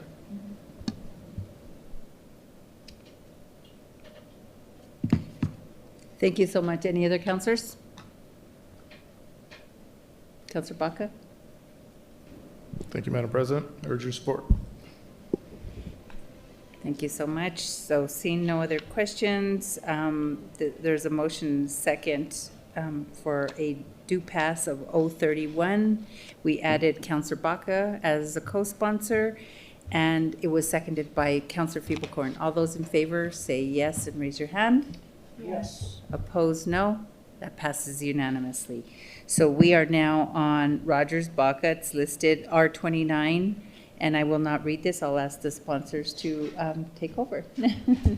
Thank you, Madam President. R29 is adopting a proposition to be submitted to the voters at the next election to be held in the city of Albuquerque concerning updating the dedication of the public safety gross receipts tax. And I move a do pass. And I do have, as sponsors, we do have an amendment to move as well. So there's a motion, a second for a due pass of R29 made by Councilor Baca, and we have some amendments. So we have amendments A and B, R29. Let me find mine, but if you want to, Councilor Rogers, you can go ahead. Thank you, Madam President. I believe ours is item B in your packets for our awesome Mr. Cornelius. And I just have to start by saying again, thank you to the public. Councilor Rogers, just real quick, because I think we have, so yours is listed as B in the packet. Okay, perfect. That's exactly right. Okay, thank you so much. Thank you, Madam President. And so we had a lot of discussions around, not only with the Public Safety Tax Board, but also with our unions, both fire, police union, talked to Chief Barker, talked to ACS, talked to a lot of folks, and really did research a lot of what the Public Safety Tax Board is spent on. So I want to ask our Ms. Stiles has prepared a little bit of a presentation just to share some of the research, because it really helped me come up with this amendment after I looked at the data in a different way. So I'd like to go to I should have done that at the beginning, and I apologize. But it actually sets up the amendment. So if it's allowable, I forgot to do it when I opened. That's okay. I've only messed up 10 times tonight. And so it does talk you're about the allowed amendment, one. so it is still appropriate, I promise. Because Okay. it leads us to why we are bringing this amendment forward. Okay. Thank you, Ms. Stiles. Mrs. Stiles. Madam President, councilors, this is just a quick PowerPoint to just highlight some of the features of this. Next slide. This just talks about the work that the councilor has been doing with the Public Safety Tax Advisory Board, and that ultimately ended up with the recommendation from the board for the following changes to the percents of dedication for the public safety tax. So the board recommendations were 34% for police, 6% for prison transport, 39% for fire, 10% for HHH, ACS 10%, and code enforcement of 1%. Next slide. So this just talks about the proposed change as it is in this resolution currently. Currently, 34% goes to police, 34% to fire emergency preparedness, 6% to corrections, and 26% to crime prevention and intervention. And that is what it is currently as voted upon by the voters back in 2004. So the change that this current resolution proposes is 35 to police, 35 to emergency and fire preparedness, 5% to code enforcement, and 25% to Albuquerque community safety. And then there's also a breakdown of how much that is in dollars. So as you can see, it's about $20.3 million for police on the based on FY27 funding, and this is what's proposed. And then it would be 20.3 approximately for fire and emergency preparedness, 2.9 to code enforcement, and 14.5 to Albuquerque community safety, totaling in a little bit over $58 million, which is what this tax brought in for FY27. Next slide. Wait, can you leave it on that slide for 1 second? I just need to take a photograph of that. Thank you so much. Thank you.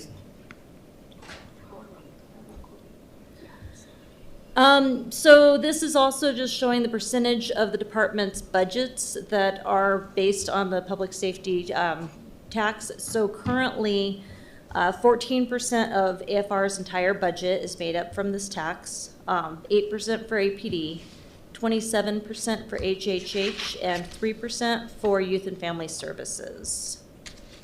Next slide. And as it is currently in this resolution, these are the percentage of the total budget for the department that, should this resolution pass, it would be 15% of AFR's department total, 7% of APD's, 74% of ACS's, and 12% to planning for code enforcement. Next slide. And then this is a document that is in your iPads, but this is just a snapshot of ACS's original ask to the board. And that is the end of the slideshow, and I have any questions, I'd be happy to try and answer. Thank you, Ms. Stiles. Garrett, could you put up the second to last slide before the ACS memo? Looking at it this way, and I want to thank our fire union for helping me see this in a different way. Obviously, I think go back one for me. Thank you. So breaking it down and looking at the percentage that it would be for a total of the department's revenue from this, seeing 74% of ACS's budget would come from this, I didn't think that that was appropriate. I mean, you know, I'm always an advocate for ACS, and I'm always trying to get them more funding. But to see that it broke down to this would be 74% of their budget, where for AFR it's only 15, APD it's only 7, it caused me to rethink the calculations when I looked at the data in this way. And so I would like to move our amendment, so it would be floor amendment number B, to reallocate the public safety tax. And again, this is taking in all of the consideration that we got from our board, from our unions, our departments, we agonized over this for the last couple of weeks, and this is what we arrived at. So the proposition would amend it basically to say 40% for APD, and that's putting the 6% back in the department, which we had inadvertently taken out because I didn't understand the prisoner transport needs that are corrections. We've moved from corrections to prisoner transport. We do not want to change our call times by having officers having to change that process, so we're going to put that back. Fire, moving them also up to 40% to keep them in line with APD. We would add ACS at 15%, 3% for code enforcement, and 2% for animal welfare department. I have to be transparent. Our public safety board was, again, definitely said they were, and I'm sure they'll do public comment and talk. I don't want to speak for you, but I want to be respectful of what they suggested, that we not include animal welfare just yet till we heard more from animal welfare. But what I heard during the budget cycle from animal welfare, what I heard from ACS, AFR, and APD loudly in my conversations was they are absolutely dispatching animal protection officers, which is part of public safety in my humble opinion, to the calls that have animals as a part of those calls. And so this amendment just expands the proposed update to the public safety gross receipts tax to those following dedications. And I urge your support. Madam President. Councilor Baca. Thank you, Madam President. Just 4 quick points that I want to add, just so people understand why I'm supportive of this amendment. One, raising our firefighters. If you recall, most of the councilors got a cow update during this last budget cycle from AFR, and Chief Emily, if you'd like to expand on this, but it did state that they needed 63 positions to cover the overtime. And so this would cover a good chunk of that, half of that, I believe. I don't believe Chief Emily's listening, but that's okay. We just talked about the 40%, the update, the cow update that was sent out during budget cycle of the 63 positions, and this would cover half of those if we raise it to 40%, correct? Madam Chair, Councilor Baca, sorry. Yes, it would, if at the firefighter rank, it would cover about half. In the document that I sent out during the cow questions, I also included some ranked positions, which cost more, but at the firefighter rank, it would cover about half of the positions. Thank you, Chief. I very much hope that this goes directly to staffing if this amendment passes. Secondly, we all know we have a voter amendment going out for, or a bill going out to, a charter amendment going out to the voters this fall, elevating ACS director to on par with both chiefs for AFR and APD. This would literally make them an official public safety department. And so adding them to this is essentially a no-brainer. They do good work. I've been out there so many times. Kudos to Director Esquivel on the work she's doing. We've seen all the summaries on all the calls they're taking and all the work they're doing. And I've gone out to many of those. So that's a big one. Second, the budget. We spent a lot of time in this budget and a lot of work on that. And animal welfare, the director, just on fire that we all listened to. I think she made a good case, a compelling case for having animal welfare to get a small portion of this. And code enforcement. Those guys don't make friends when they go out there on any day. So I think it's appropriate to make that small adjustment. It's been 20-some years since there was a change in this tax. This doesn't add anything. It just reallocates in a way that's fair and addresses the needs that we've all been talking and discussing this past year over the budget. So I urge everyone's support. Thank you. Thank you, Councilor Baca. Are there any additional questions from councilors? You've pretty much closed, so we're good to go. So floor amendment number 1 to R29. All those in favor, say yes and raise your hand. Opposed, say motion. No. That fails on, no.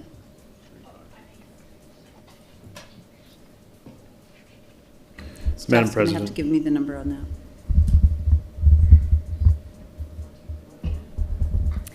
All those in favor, say yes. Oh, I was a no, I'm so sorry. I'm raising my hand every time I'm asking for the vote. All those opposed, same sign. No. That motion fails on a 4-5. Madam President. Oh, Lord, don't go long. So, Don't take okay. so much time. Vice President Champagne. Thank you, Madam President. I make a motion to suspend the rules to extend the meeting past midnight tonight, and we were going to go to 1 o'clock. Second. There's a motion and a second to extend the meeting until 1 o'clock. All those in favor, say yes and raise your hand. Yes. Yes. Opposed, same motion. That passes on an 8-1. Okay, so now we are R29. We have another amendment, and this is labeled A in your packet, and this is Councilor Grau.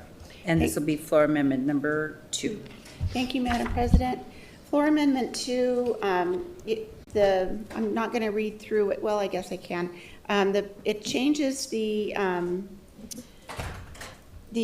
percentages, and I got these numbers directly from the Public Safety Tax Advisory Board's recommendations. They have been studying this for a very long time, for a couple of years since we got it going again. And so with their recommendations, I just mirrored those numbers to change it to police to be 34%, which is what it is now. Prisoner transport, 6%, which they explained why we needed that. Fire and emergency preparedness, up to 39%. Again, that will help with the fire needs. Code enforcement at 1%. Albuquerque community safety at 10%. And health, housing, and homelessness at 10%. One of the things that they were concerned about, and so this, let me just finish. This amendment expands the proposed update to the public safety gross receipts tax dedicated to include H and prisoner transport as eligible public safety functions. The amendment also changes the dedication of the public safety tax followed, and then there's the information. They were concerned about it not including H, and I share their concerns. So I would like to move this one. There's a motion and a second by Vice President Champagne for floor amendment number 2. Councilor Grau. I urge your support. Well, to open. Oh. To open. Okay, go ahead. Okay. Madam President, I can already hear I can already hear representatives from both APD and AFR saying, can you please explain how health, housing, and homelessness is public safety? Can you please explain that? Somebody. Madam CAO? Madam President, Councillor Bassan and Councillor Grout, Councillor Bassan, the current allocation has health, housing, and homelessness receives an allocation. I believe it is under the language that was previously outlined in terms of focus on prevention. Crime prevention was the designated area for the programs that we have within HHH that are focused in that way is how what that justification is related to. I think I don't want to speak for our chiefs, but I think our chiefs would speak to the specific programs that are contributing to crime prevention, which was a part of the original intent. And Madam President, so this is formalizing something that's already being done and utilizing the public safety tax because health, housing, and homelessness is already getting it. Madam President, yes, I can't off the top of my head tell you how much they are getting. And I'm not asking per se for the number, Madam CAO. I just want to make sure that we're not initiating something brand new because I think that there are going to be people that will ask. And I'm not saying I disagree with the efforts that are being done from any of these entities, but at the same time, and then I think just to clarify, and I could have just misheard it or just missed it altogether, but it does say in here 1% for code enforcement. I just didn't hear that in the description that was being done as well. Thank you.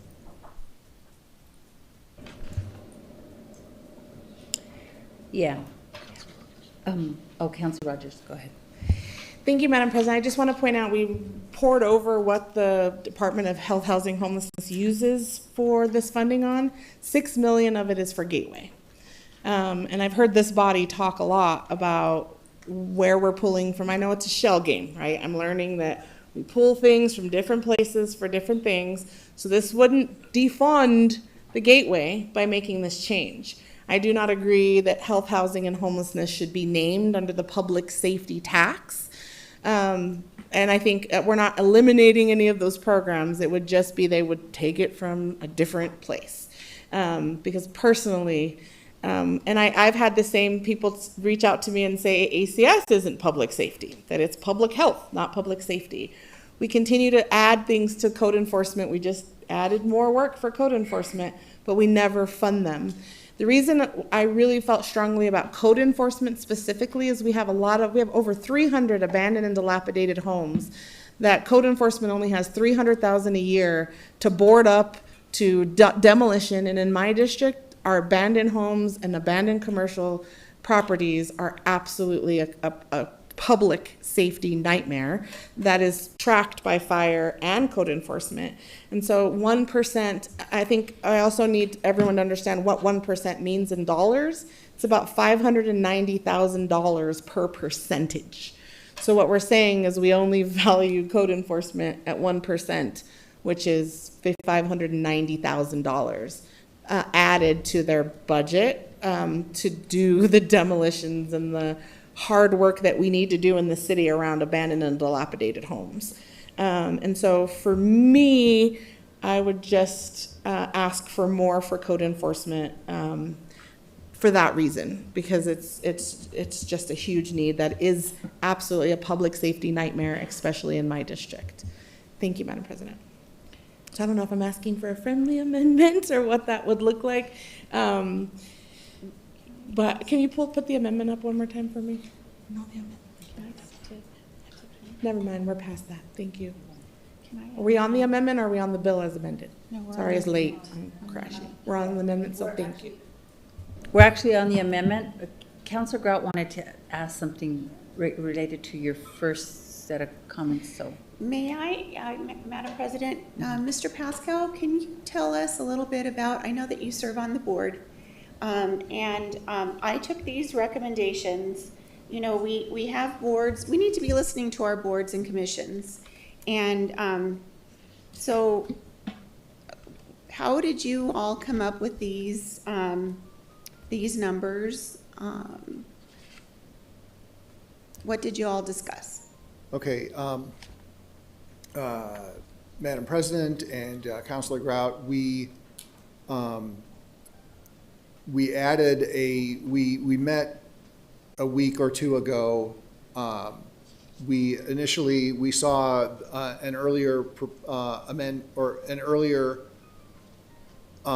version of the resolution, and we thought we had some concerns, specific concerns about the allocation of the funds. And so we met and had a discussion first in terms of what do we think the percentages would be. And then we went back and looked at what does that mean in terms of dollars, and took a second look at the percentages. And the concerns were wanted to not take any money away from police, not take any money away from fire.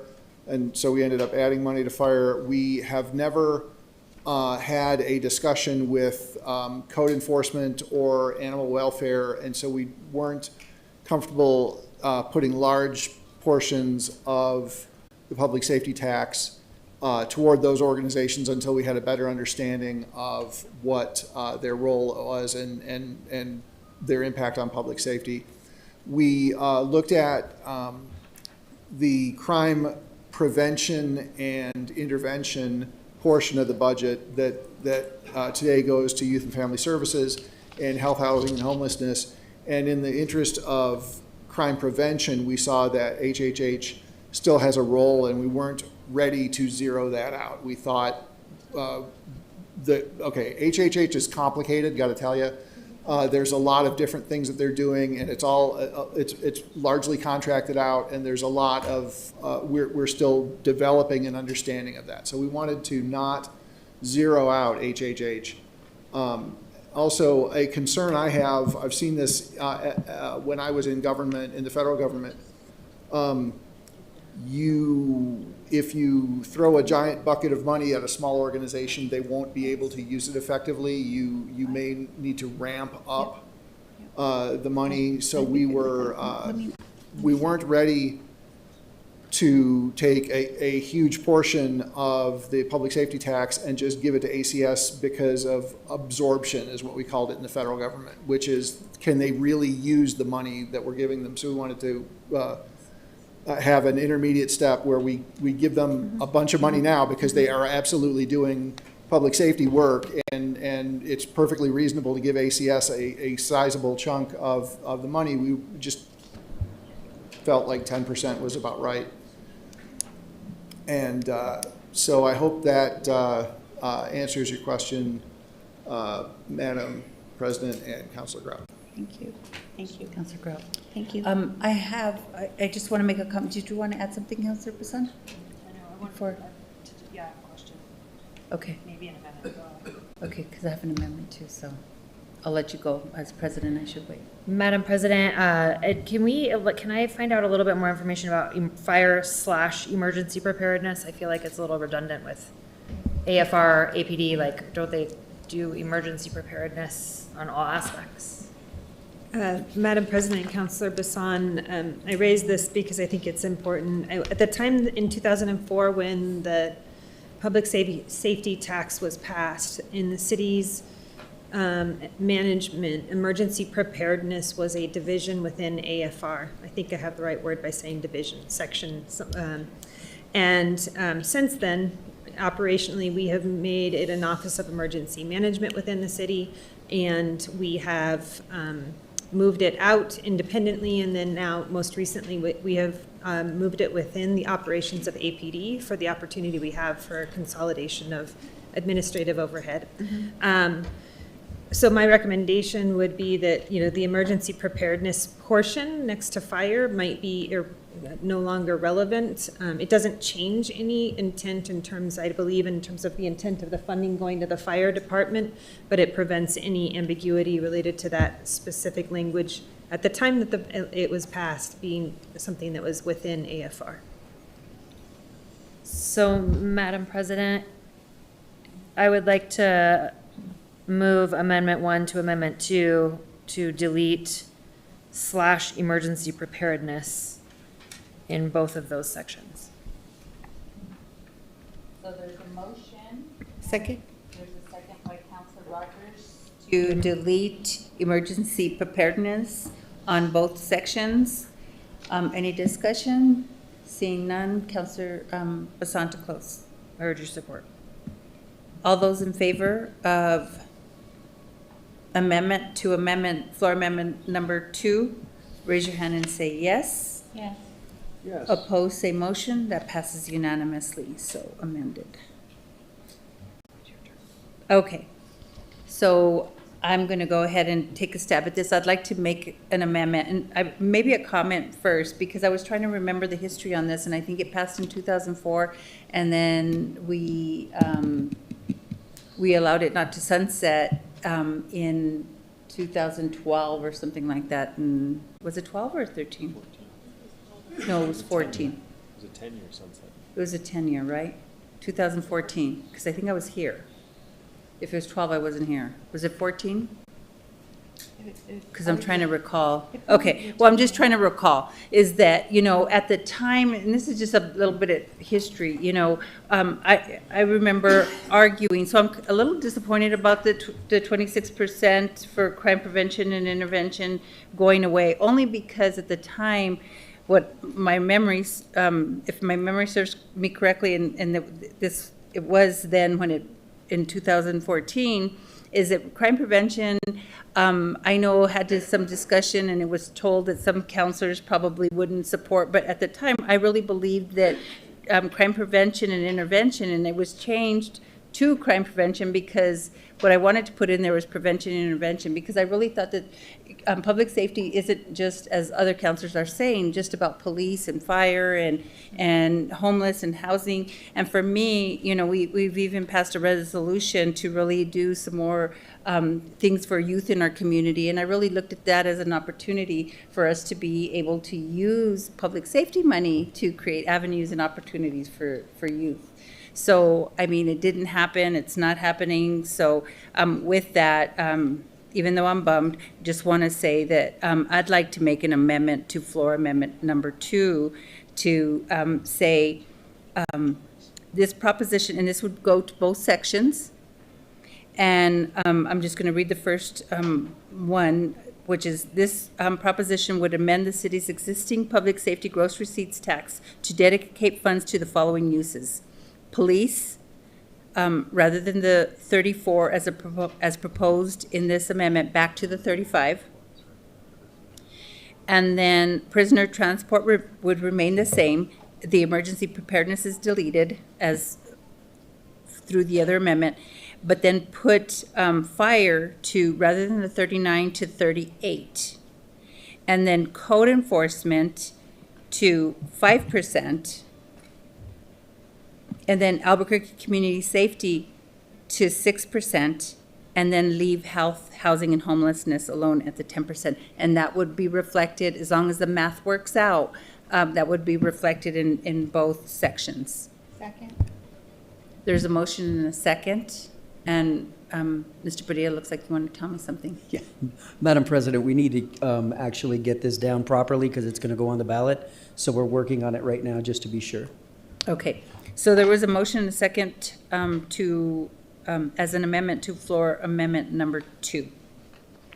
And it was seconded by Committee of the Whole Chair Grau.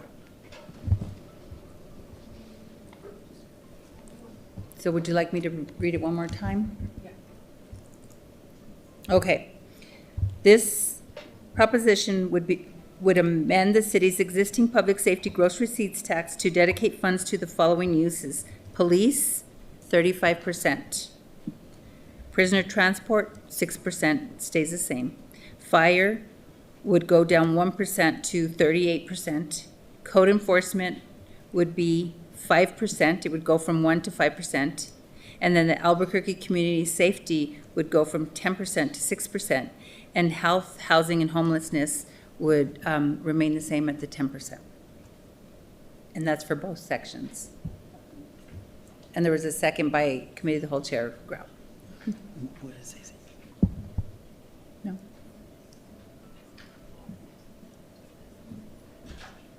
You have a question, Councilor Bassan? Madam President, I just, I'm not necessarily saying that I'm opposed to this. I'm just saying if we're making Albuquerque Community Safety Department a public safety division, or proposing that, or making the ACS director a chief, or proposing that, it seems odd to me that we're giving health, housing, and homelessness more than we would give ACS in the actual public safety tax itself. Like that, in that case, why aren't we giving, don't get me any directors, but like senior affairs more money? Or, I mean, it's public safety. If this is what we're talking about, public safety tax, I'm not saying HHH doesn't maybe deserve it or need it, or we aren't already giving them some, but how are we giving them more than we would be giving ACS if that were the case? Madam Councilor Bassan, I agreed with Councilor Rogers. I just think that more money needs to go to code enforcement. I think they just do an outstanding job. That's one of the departments that I think is, with the limited resources that they have, are so responsive. And that was my way of ensuring to not cut, first and foremost, police and fire and police transport. But if there's any other math, or if anybody would like to reduce code enforcement and increase community safety, that's up to you. But I think I'll stick to the amendment as is. Councilor Rogers. Thank you, Madam President. I just wanted to add something, because I hear what you're saying about the prevention and intervention, and we looked at those lines a lot with the Public Safety Tax Board, and we're not cutting those things. All we would do is the RFPs for the prevention and intervention would go under ACS. So I'm not saying, and they already have the school-based violence intervention program. They have some really great youth programs, but it wouldn't mean we would cut those programs in HHH or youth and families. All I'm saying is we're moving that money to ACS, who would then put out the same RFPs that HHH would. I just think everything that we're seeing in HHH, we need to free them up. They're managing a ridiculous amount of money and contracts out, and I think that this would help free them up to do more of the deep work that we need them to do with the vouchers and the housing money that they already receive. So I don't want us to look at it as we're cutting.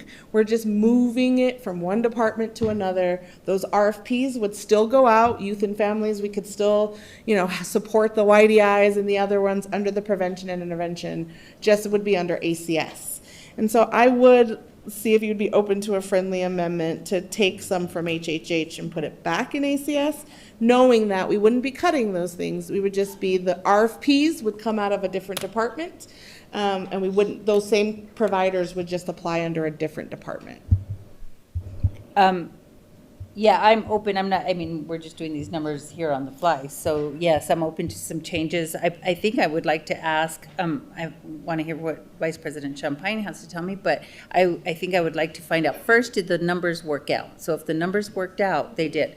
Okay, so if that's the case, we can add more to Albuquerque Community Safety if we just reduced code enforcement. No? HHH, so 8 and 8. Okay. 8 and 8.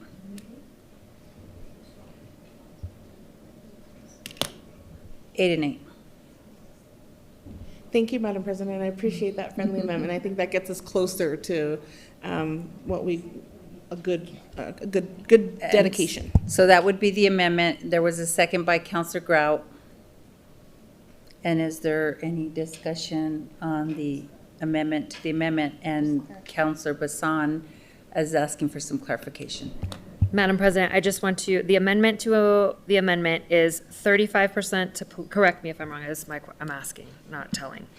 Police 35, fire 38, code enforcement 5, ACS 8, HHH 8. Yes. Thank you. Oh, yes, I'm sorry, and prisoner transport 6, yes, thank you. So, Ms. Colodon, would you like me to read that out one more time? Madam President, I've just about got it. I just need another maybe like 30 seconds to type up the most recent change. 30, yeah. Okay. And thank you, Madam Counselor. President. While we wait, I just want to again thank the Public Safety Tax Board. They were troopers going through this with us, and even some miscommunication on the timeline. I thought we had much more time than we actually did, and they were so gracious and really adapting to the changing timeline. So I'm just so grateful to you all for your help, and this was a good exercise. And even if we don't all agree, we can get there together by discussing and compromising and figuring it out as a team. So I'm so grateful. Thank you all.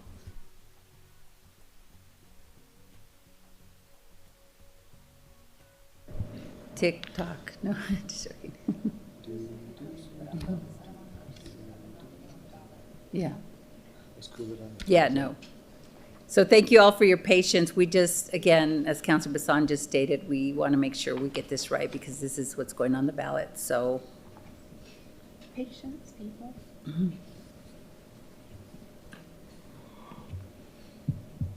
So it's somebody's birthday.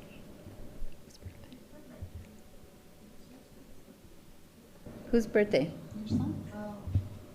Right now, today? Madam President, may I have a moment of personal privilege? Yes, ma'am. Thank you. I'd like to wish my son Ethan his happy birthday. He turned 18 20 minutes ago. Oh, happy birthday, Ethan.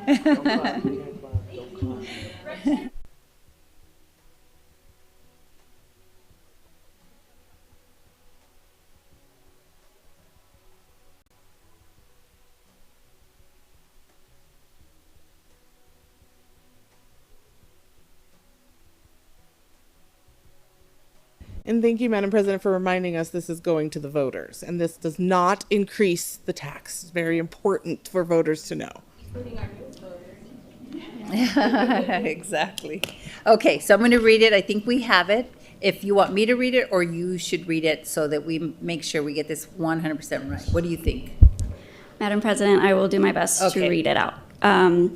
So the amendment on the screen would read, this proposition would amend the city's existing public safety gross receipts tax to dedicate funds to the following uses: police, 35%, prisoner transport, 6%, fire, 38%, code enforcement, 5%, Albuquerque community safety, 8%, health, housing, and homelessness, 8%. Correct. And that's that would reflected be in for both sections. Yes. Okay. So I think we did it. So I would urge your support on amendment number, the amendment to the amendment twice over. So this will be the second one. All those in favor, say yes and raise your hand. Yes. Yes. Opposed, say motion. Motion passes unanimously. Even CAO Single just is like so stressed out. Now we have to vote on it. Yeah, okay, so now we're back on Counselor Grout's amendment as amended twice. And it was seconded by Vice President Champagne. And if there's no other discussion, Counselor Grout to close. Here's your support. All those in favor of floor amendment number 2 as amended twice? Raise your hand and say yes. Yes.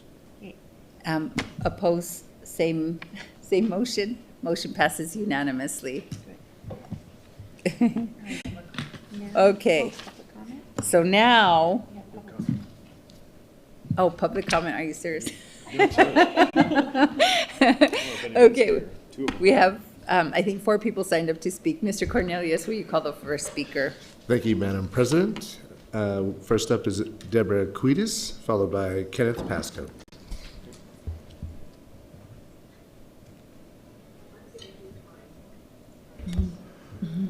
Kenneth Pasco, followed by Miguel Tin.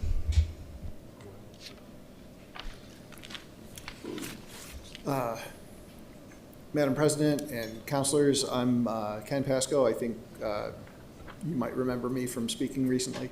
And okay. It's late. I'm trying to gauge where my brain is supposed to be right now. So the motion at this point, The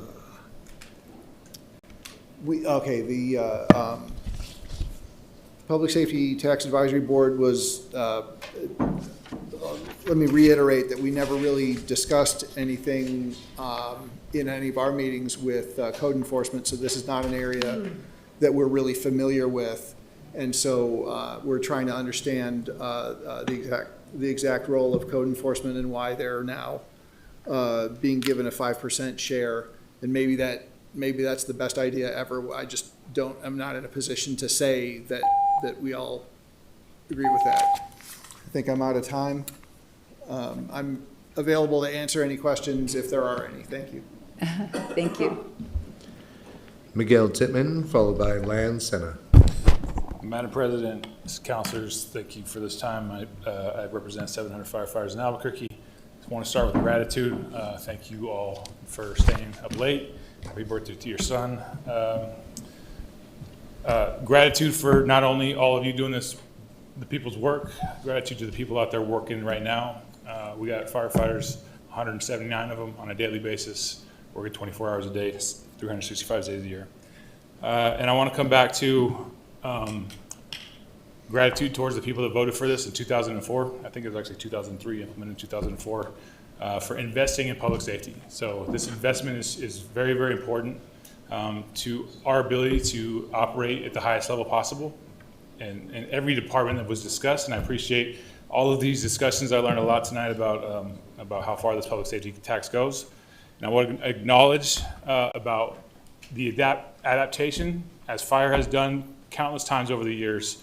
I think it's good that we're exercising this adaptation in the public safety to include ACS, and I want to acknowledge Jody and what ACS does and that mission, and adapting what we do for public safety. So a little disappointed that we got down to 38 when we were up to 40 and 39, but I still, that's about 21 positions. As the chief said in her email, we need 63 to get to a healthy relief factor. But this gets us somewhere. So I appreciate you guys' work and urge your support. Lan Senna. Madam President, members of the council, my name is Lan Senna, Chief Strategy Officer for the Center for Civic Policy. I'm here in support of R2629. When we first created ACS while I was on council, we knew that the issues that our city faced were urgent and even now are still pressing. The Community Safety Department needs more investments to address the surging prison population because of the increased criminalization of homelessness, those facing mental and behavioral health crises, and support the comprehensive needs of public safety. Bringing this to voters commits our city's values and supports the need of the Community Safety Department and code enforcement, while continuing to support the funding for our public safety departments like police and fire. I urge your support. Thank you. Madam President, that concludes comment. Thank you. Thank you. So we are back on the bill as amended twice, R29, and I don't know if there's any other discussion from councilors. If not, I will send it to the sponsors to close. Thank you, Madam President. I urge everyone's support. With that, all those in favor say yes and raise your hand. Yes. Opposed, same motion. That passes. He voted for it? Councilor Lewis. Okay. All those in favor, raise your hand and say yes. Yes. Opposed, same motion. That passes unanimously. Thank you so much. We are now on 035, and this is by request, and this is amending the ROA 1994 9-10-1 Municipal Solid Waste Ordinance Appendix Collection and Disposal Rates to increase disposal fees for a convenience center for residents and businesses outside of the city of Albuquerque limits. I think we have some amendments, but I move a do pass to start off. There's a motion and a second by Committee of the Whole Chair Grout, and I will start with the floor amendment, and I just have to locate it really quick, but we will be deferring this to the August 3rd meeting. So It is Counselor Grout who has floor amendment number, labeled A, will now become floor amendment number 1. Counselor Grout. Thank you, Madam President. I'd like to offer floor amendment number 1. On page 1, it amends the title, and at the very end it says, and 9-10-1-11, collection fees for use of city municipal landfill and convenience centers to require proof of residency. And then on section 2, our paragraph C, we are adding in persons seeking disposal rates applicable to residents or businesses located within Albuquerque city limits shall provide verification of residency in the form of a utility bill dated within the preceding 60 days or a valid government-issued ID, identification card showing a residential or business address within Albuquerque city limits. Persons who fail to provide such documentation shall be charged the applicable rate for persons or businesses located outside Albuquerque city limits. And then the explanation for this, this amendment establishes a verification requirement for individuals and businesses seeking to receive the convenience fee disposal rates applicable to Albuquerque residents and businesses located within Albuquerque city limits. The amendment requires users to provide a utility bill or government ID showing a residential business. I just read that. So that's, thank you. There's a motion and second by Counselor Bassan for floor amendment number 1 to 035. Is there, Counselor Grout to open? Thank you. Well, so I do support this bill. Solid waste is an enterprise fund. The costs of running the program are subsidized by citizens' fees. When people aren't paying the fees, use the service, it costs us all. When that becomes burdensome, we have to recover those costs somehow. This increased convenience center fees for non-residents, but it doesn't say anything about asking for proof of residency. So that's what the amendment's for. May I ask COO Whalen to just discuss the bill a little bit and tell us about it?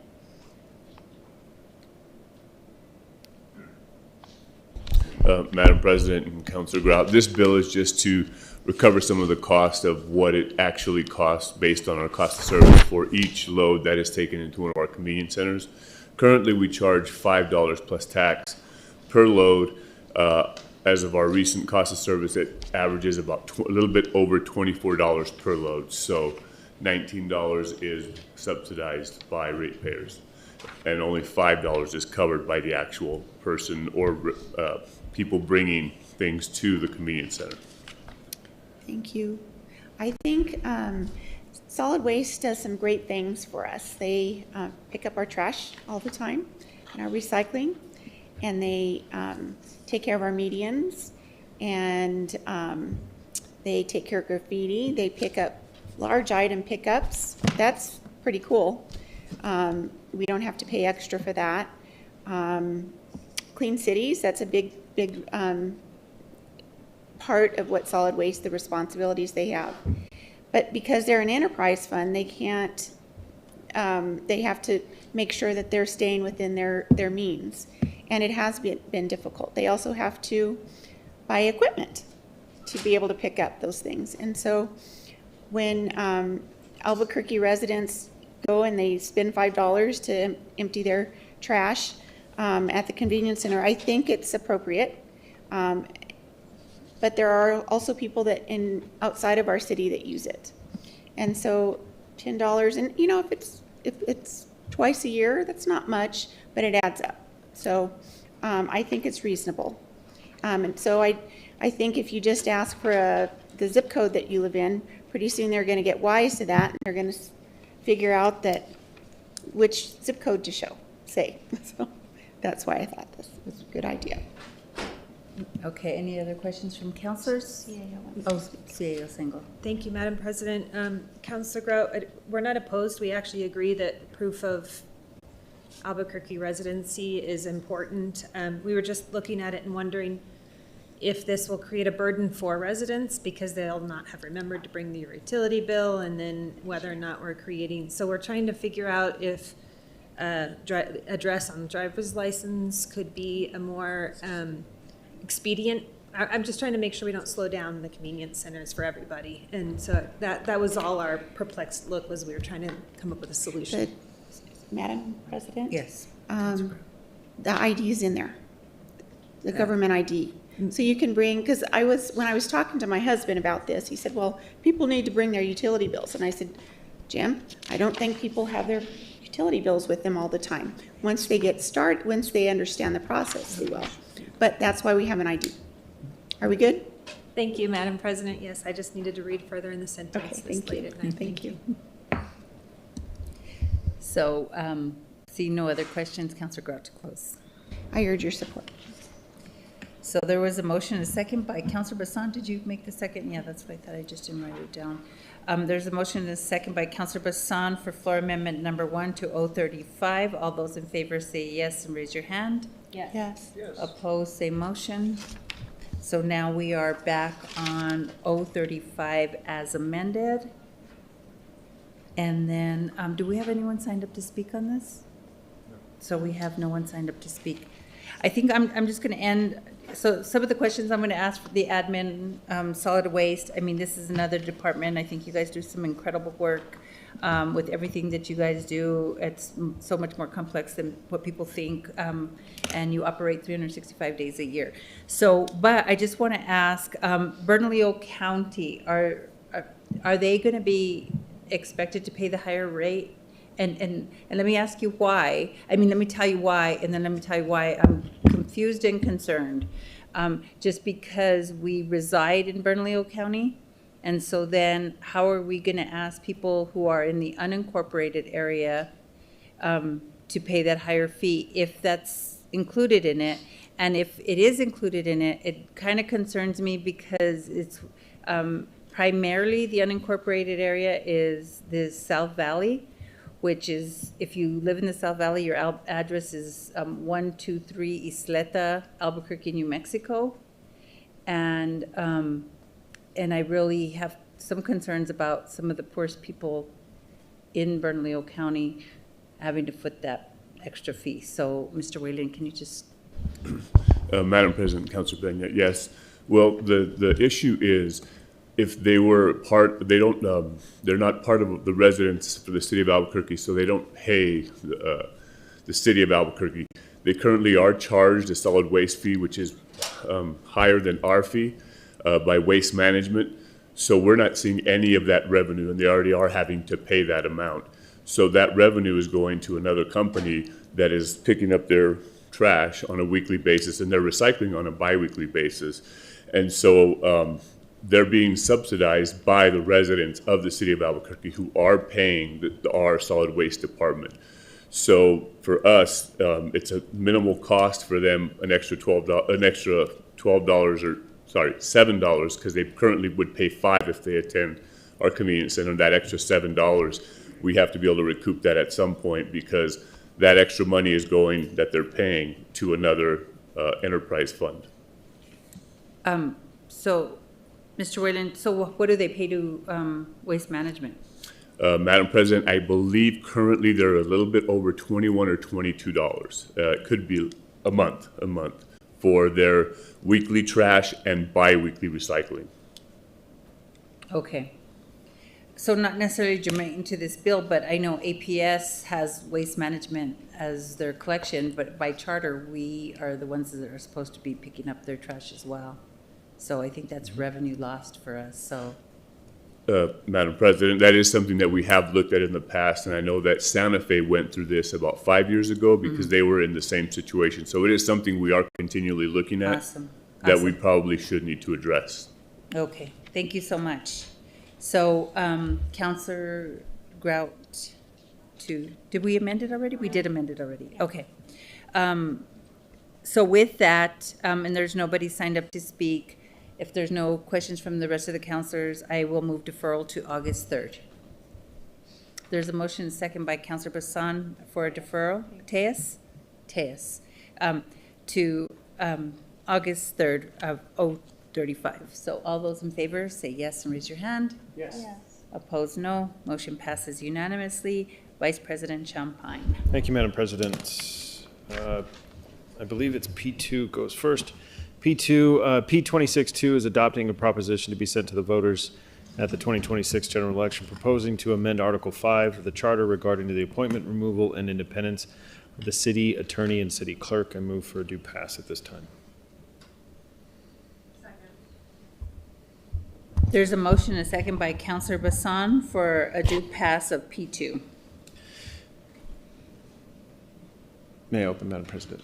Yes. Thank you. Madam President, this bill proposes to submit to the city, submit a city charter amendment question to the voters in the general election be held November 3rd, 2026. The amendment to the city charter proposes that the council must be approved by the vote of the majority of all the councilors plus one. The city charter requires that council to hold at least 2 hearings. This will be that the first was on May 18th, the second one is today. And it's basically going in front of the voters to change the city charter of how the city attorney is appointed and how it's removed.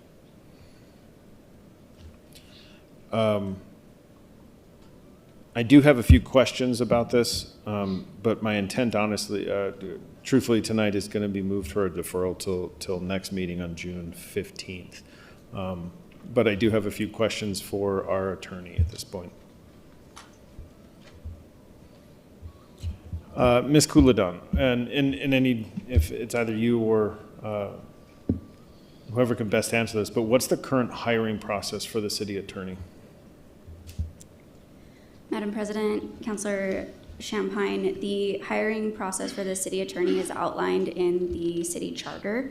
The city attorney is selected and appointed through an open and competitive hiring process that's conducted by the mayor, and then the appointment is approved with the advice and consent of 2/3 of the council.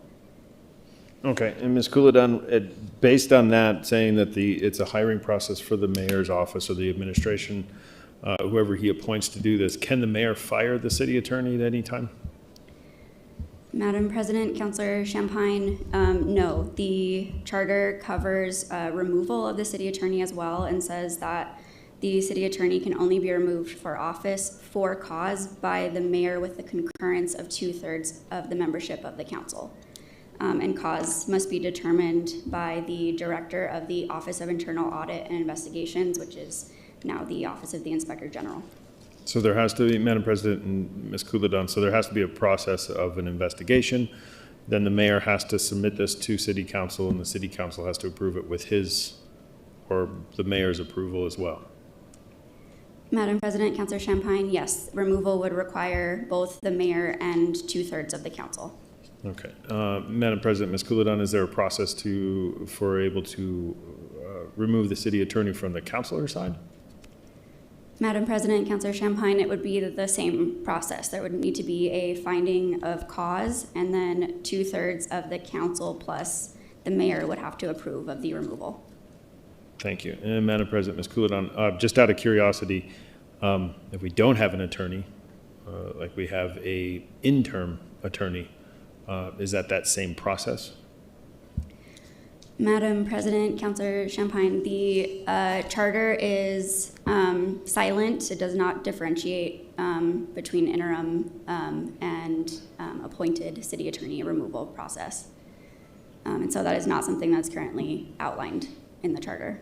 So that would go to say, Madam President, that if there is an interim attorney, they could be indefinitely there. Madam President, Councillor Champagne, potentially, yes. Okay. Thank you, Ms. Kuladon. The reason why this is, Madam President and councilors, is that there was a couple of issues with the current city attorney that brought up these ideas that there isn't a checks and balances essentially for it. The city attorney, and again, this is an ongoing investigation, but it presented an issue that there isn't any independence, true independence with this. So I'm hoping that that this does present, if we can change that so that it does present a true balance to the government that we have within the city.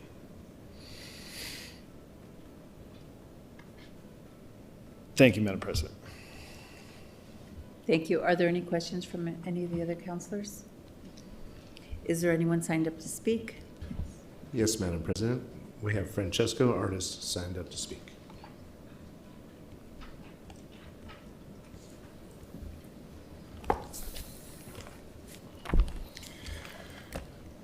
To prevent tyranny, better known as no kings, there's a critical reason why, out of the thousands of city jobs Mayor Keller is responsible for, the charter mandates approval from a third party in the form of city council for the city clerk, city attorney, and CAO.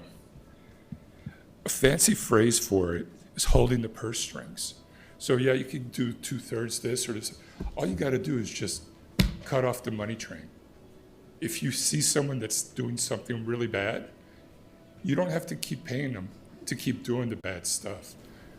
You hold the purse strings, plain and simple.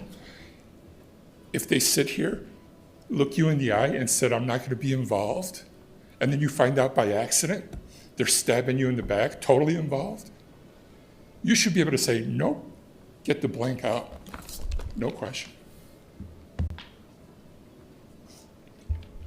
That concludes comment, Madam President. Thank you. Thank you so much. So any questions from councilors? Vice President Madam President, sorry, I'm close. looking at my notes. No, I have actually one more question. I was looking at my notes and through the jumble of it at 1:45 right now. Yes.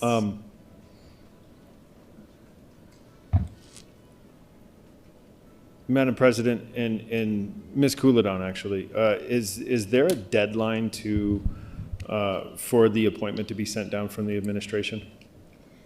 Madam President, Councilor Champagne, no, the charter does not impose a deadline for the mayor to send down a proposed appointment to the position of city attorney or city clerk, in contrast to the language in the charter for other mayoral appointments like the CAO, deputy CAO, chief of police, and fire chief, which specifically are limited to serving in an interim role for no greater than 270 days. So that type of provision is absent for the city attorney and city clerk appointments. Okay, and Madam President and Ms. Couladon, so an interim city clerk or city attorney can be pretty much indefinitely then? Madam President and Councilor Champagne, yes. Okay. Correct. Madam President, that's enough for my closing, my questions, if you want me to close. Yes, please. Thank you. This is, again, this isn't, the idea of this is there were some issues that came up and it presented these questions to be answered and adjustments in improving what city government is, whether it be, we did this for the police chief and the fire chief, and then a couple incidents came up where we saw some things that need to be improved or need to be addressed within the city clerk and city attorney. And that's simply what this is trying to improve our local government and make it a better government for the people. So with that, I move for a deferral till June 15th. There's a motion and second by Councilor Bassan for a deferral of P2 until the June 15th City Council meeting. All those in favor say yes and raise your hand. Yes. Yes. Opposed, no. Motion passes unanimously. Madam President. Vice President Champagne. Thank you. R30. That goes for R30 as well. This is the companion bill to it. So I would just make a motion for a deferral as the same with the companion of P2. I think we have to move the bill first.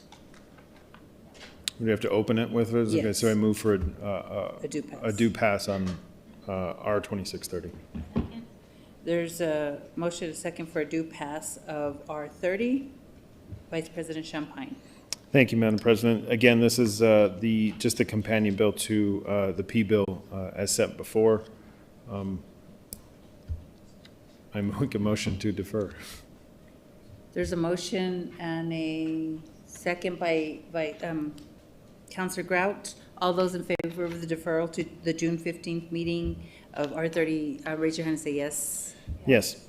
Opposed, no. Motion passes unanimously. And this next one, this is R22, establishing a Cruisers for Route 66 program along Central Avenue to celebrate the Route 66 centennial and support community stewardship. I move a do pass. There's a motion and 2 seconds from both Councilor Grau and Tejas, the sponsors. So thank you so much. So we have a floor amendment, and the floor amendment is, this is labeled A in your packet, and it will now become floor amendment number 1. I'm going to just read the explanation. This amendment addresses instances in which participants' clubs adopt segments of Central that stretch across multiple council districts to ensure that the cost of purchasing recognition signage is shared fairly amongst councilors. So in some instances, we just have signage in one city council district, and some, one side of the street is one district and one side is the other. So that's just for clarifying purposes. So is there any questions? Councilor Baca. Thank you, Madam President. No questions. I support the bill as a whole. This amendment, spreading the cost across districts. Districts are not the same. Some districts have more expenses than others, and signage is pretty expensive, as we know. There's actually no signage downtown, because I personally have prioritized other areas of Central. Having to do an entire thing is an expensive proposition, and there is a difference between districts. So I don't support this amendment. Thank you. Councilor Baca, just for clarification, it wouldn't be across all council districts. It would only be when it's on in your council district. So, so it wouldn't be the entire shared amongst councilors. So I don't know if it isn't clear enough on here or if it isn't. My apologies, Madam President. That's how I understood it. I just said it across all districts without. So I don't know if we need some clarifying language, Mr. Hertz? Madam President, Councilor Baca, yes, actually earlier, if you see in the original bill, there's actually language related to funding for signage is tied to the district. This is before the amendment. So anytime there's a sign in a specific district, the funding would need to come from that particular counselor. And so this is really just for, let's say there's a median that stretches across 2 council districts, and there's a club that wants to have a median sign, but they're adopting a median that just, I think it's going to be a really rare occurrence that happens, but just saying that those funds would be split up across those 2 districts. Yeah, and it would reduce your cost actually, because as the way we passed it already is that the way it reads already is that we pay for it if it's in our district. And if it crosses 2 council districts, then we'd split the cost. So it would actually be a cost savings. So if there's any additional questions? Oh. No. Councilor Rogers. Thank you. I appreciate the program summary, because I think when I was asked to maybe co-sponsor, it didn't have prices, so it was hard for me to say yes. But looking at the prices, for as far as the prices, I'm thinking like a neighborhood association sign. I was like, but this is definitely manageable, and thank you for providing that. Thank you. That was Mr. Hertz. So thank you. So any other questions? Okay, so I urge your support on floor amendment number 1. All those in favor say yes and raise your hand. Yes. Yes. No, same motion. That passes on an 8-1.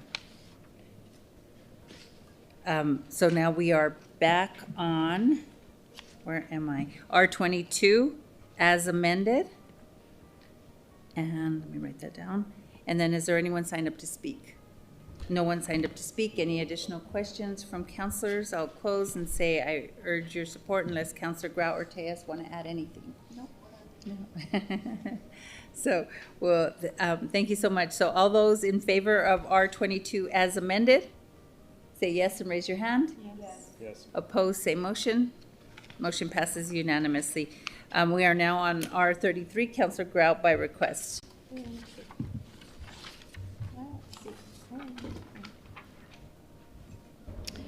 Thank you, Madam President. R33 is amending the adopted capital implementation program of the City of Albuquerque by approving new projects, supplementing current appropriations, and changing the scope of existing projects. I move a do pass. There's a motion and a second by Vice President Champagne for a due pass of R33. Counselor Grout to open. Thank you, Madam President. This is just our standard spring CIP cleanup bill. I'd like to ask Ms. Rumler to walk us through how this is being reallocated. Madam Chair, Councilor Grout.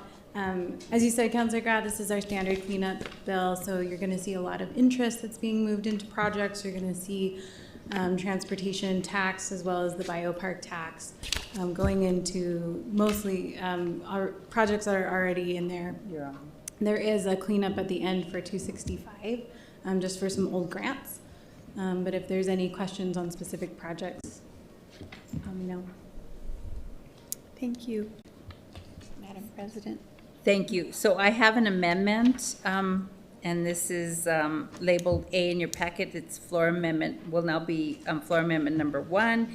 And this is actually for the Westgate Community Center GO bond. It just expanded for parks in the area, but the Westgate Community Center is in its final phase and it needs every penny that it has. So this amendment strikes the changes to the Westgate Community Center 20 GO bond scope. There's a motion second by Vice President Champagne. All those, any questions, comments? I'll close. Urge your support. All those in favor say yes and raise your hand. Yes. Yes.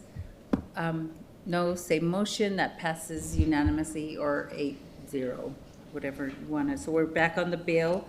And are there any questions or anyone signed up to speak?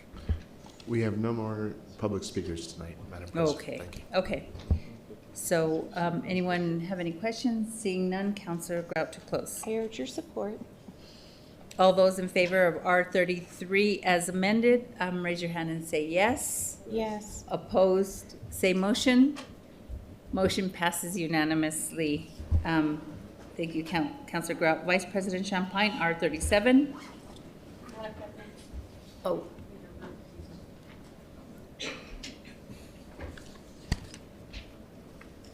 Madam President, 1 second. So for anybody who didn't hear that, Councilor Tejas is recusing herself from R37, and I think before we go into R37, yes, ma'am. Vice President Champagne. Make a motion to suspend the rules to extend the meeting to 1:15 tonight. I'll second that. There's a motion and a second to extend the meeting to 1:15. All those in favor say yes and raise your hand. Yes. Yes. Opposed, no. Motion passes. Vice Madam, President Champagne. R2637 is adjusting fiscal year 2026 operating appropriation funds for certain funds and programs and rescinding R2636. Move for a due pass. Second. There's a motion and a second for a due pass of R37 by Councilor Grout. Vice President Champagne to open. Thank you, Madam President. This is the second hearing on this as we are adjusting some fiscal deals. The bill is proposed to adjust the fiscal year 2026 operating appropriations of $280,000. The funds going to Bands of Enchantment, Route 66, historical cultural events, and the Albuquerque International Piano Competition. The appropriation is supported through the transfer of Lodgers Tax Fund to the general fund is allocated to Arts and Culture Department. And again, this is the second amendment, or the second time we're hearing it based on the regulations of what we do. It was amended and passed 7-1 on May 18th. Okay. Urge your support. So are there any questions from councilors? No, and we do not have anyone saying their microphone's off. Yes. No, we don't, he said. We do not. Stop it. Vice President Champagne to close. Urge your support. All those in favor of R37, raise your hand and say yes. Yes. Opposed, say motion. Motion passes unanimously. We are now, no? Oh, there's a no, oh. There's 7-1. 7-1. And if you can call Councilor Tejas to come back in. Councilor Rogers, R38. Thank you, Madam President. R38, appropriating funds within the fiscal year 2026 operating budget to support Juneteenth activities and rescinding R26-31. I move a do pass. Second. There's a motion and a second for, by Councilor Feeblecorn for R38. No one signed up to speak. Are there any questions from councilors? Seeing none, Councilor Rogers to close. Thank you, Madam President. Same things. This is a second hearing, and I urge your support because I need to spend it by June 30th. All those in favor of R38, raise your hand and say yes. Yes. Opposed, same motion. Motion passes unanimously. We are now on R40, approving and authorizing a request to utilize $140,000 from Fund 265 FY25 Rapid Rehousing Project to support continued housing for 31 households through the Heading Home Continuum of Care Permanent Supportive Housing. I move a do pass. Second. There's a motion and a second by Councilor Grout. And is there any questions from councilors? You have a question, Councilor Rogers?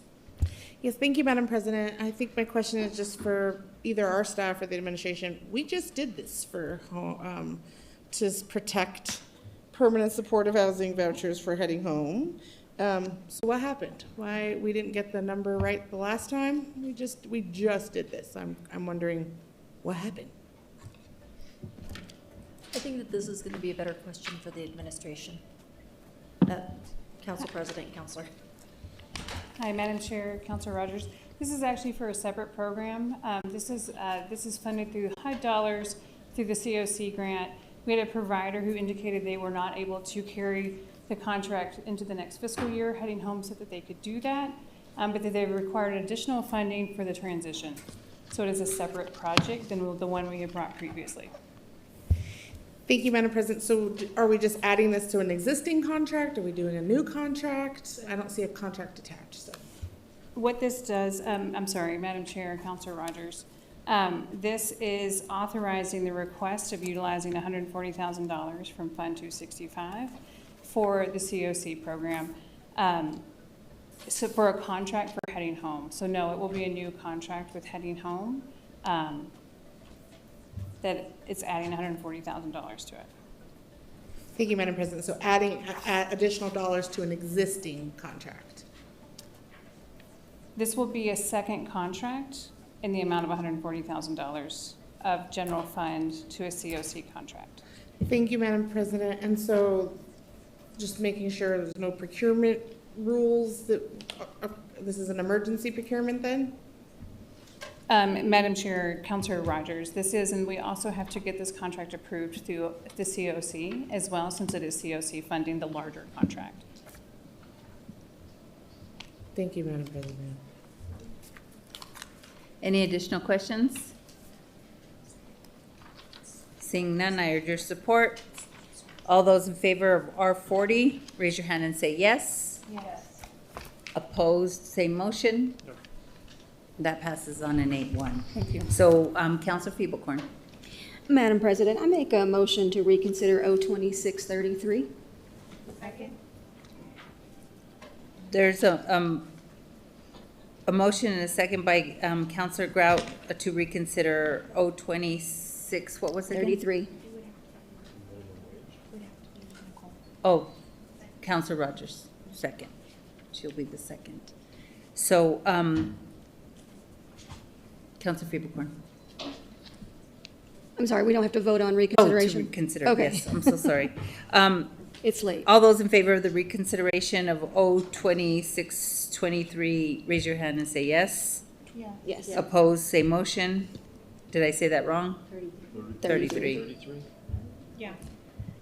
Thank you, Madam President. So I would just like to propose an amendment. This is what you get when you do math in public. And so I've spoken with Councilor Grout about this, and we're going to pop up the amendment. I'll move floor amendment number, I don't know how to number it now, 1, to the minimum I think wage. it's number to 6. Number six, thank you. And we'll pop it up, hopefully. But this is to get, we had agreed to take down the 50% of the full minimum wage for the tipped workers, but then we realized that with the tiered implementation, that we were actually going to have a reduction in some folks' pay. And so we are doing, and we still don't have it up. Madam President, Councilor Cornet, I'm having trouble refreshing my. Oh, OneDrive, goodness. so- Okay. Well, I will walk us through it, but I won't, obviously, I can we pull up shouldn't the vote on Word it until we version see in it. a second. Taking the minimum wage, it says, provided, however, that the cash wage paid to a tipped employee by his or her employer shall be no less than the tipped minimum wage, which beginning January 1st, 2027, shall be 55.5% of the Albuquerque minimum wage. Beginning on January 1st, 2028, shall be 52% of the Albuquerque minimum wage. And beginning January 1st, 2029, and each year thereafter shall be 50% of the Albuquerque minimum wage. And again, that is just to make sure that no one goes down and then back up. This is just a steady but very, very, very small increase. So our goal was to make sure folks got more money or stayed the same, not to have a reduction. And so that's what this amendment does. I apologize for the poor math when I was talking numbers with Councilor Grout earlier. And I move that floor amendment. Second. There's a motion and a second by Councilor Rogers for a floor amendment to O-2633. Councilor Lewis.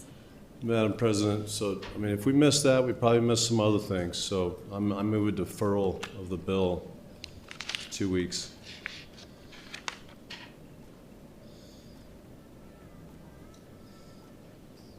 So I'm not hearing it. There's, yeah. I'm making a motion to move the entire bill of deferral for 2 weeks. There's a second. There's a motion and a second for a deferral of O-2633. All those in favor say yes and raise your hand. Yes. No, same motion. That fails on a 3-6. So we're back on the amendment. Again, urge your support for just making sure that we don't lower anyone's pay, but we are getting it back to the 50% that Councilor Grout originally wanted by year 3. Perfect.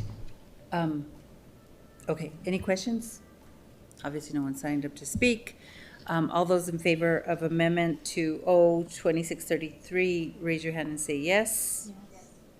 Opposed, same motion? No. So that 7-2 passes on a 7-2. So with that, we don't have to do anything with the bill anymore, right? So that was amended before Madam close of President. business. So Madam President, we just voted on the amendment, and so we need to take a vote now on the bill as amended. So that was my Again. question. So now we are going to vote on O-2633 as amended. I want to say 5 times? It is 5 times. 33. Didn't I say 33? I don't know. I have it written down as 33, so. Okay. 33 is amended 5 times. 5 times, correct? Okay. All those in favor say yes and raise your hand. Yes. Opposed, no? Oh, no, oh, wait. Oh, okay. Mine was, Let's do that again. It's late, we're tired. This is why we shouldn't be here at this time. Anyway, so, all those in favor of O-33 as amended, raise your hand and say yes. Yes. Opposed, same motion? No. So that passes on a 5-4. Seeing no other, well, we're now on other business, there's none, so there'd be no further business. This meeting is adjourned. Got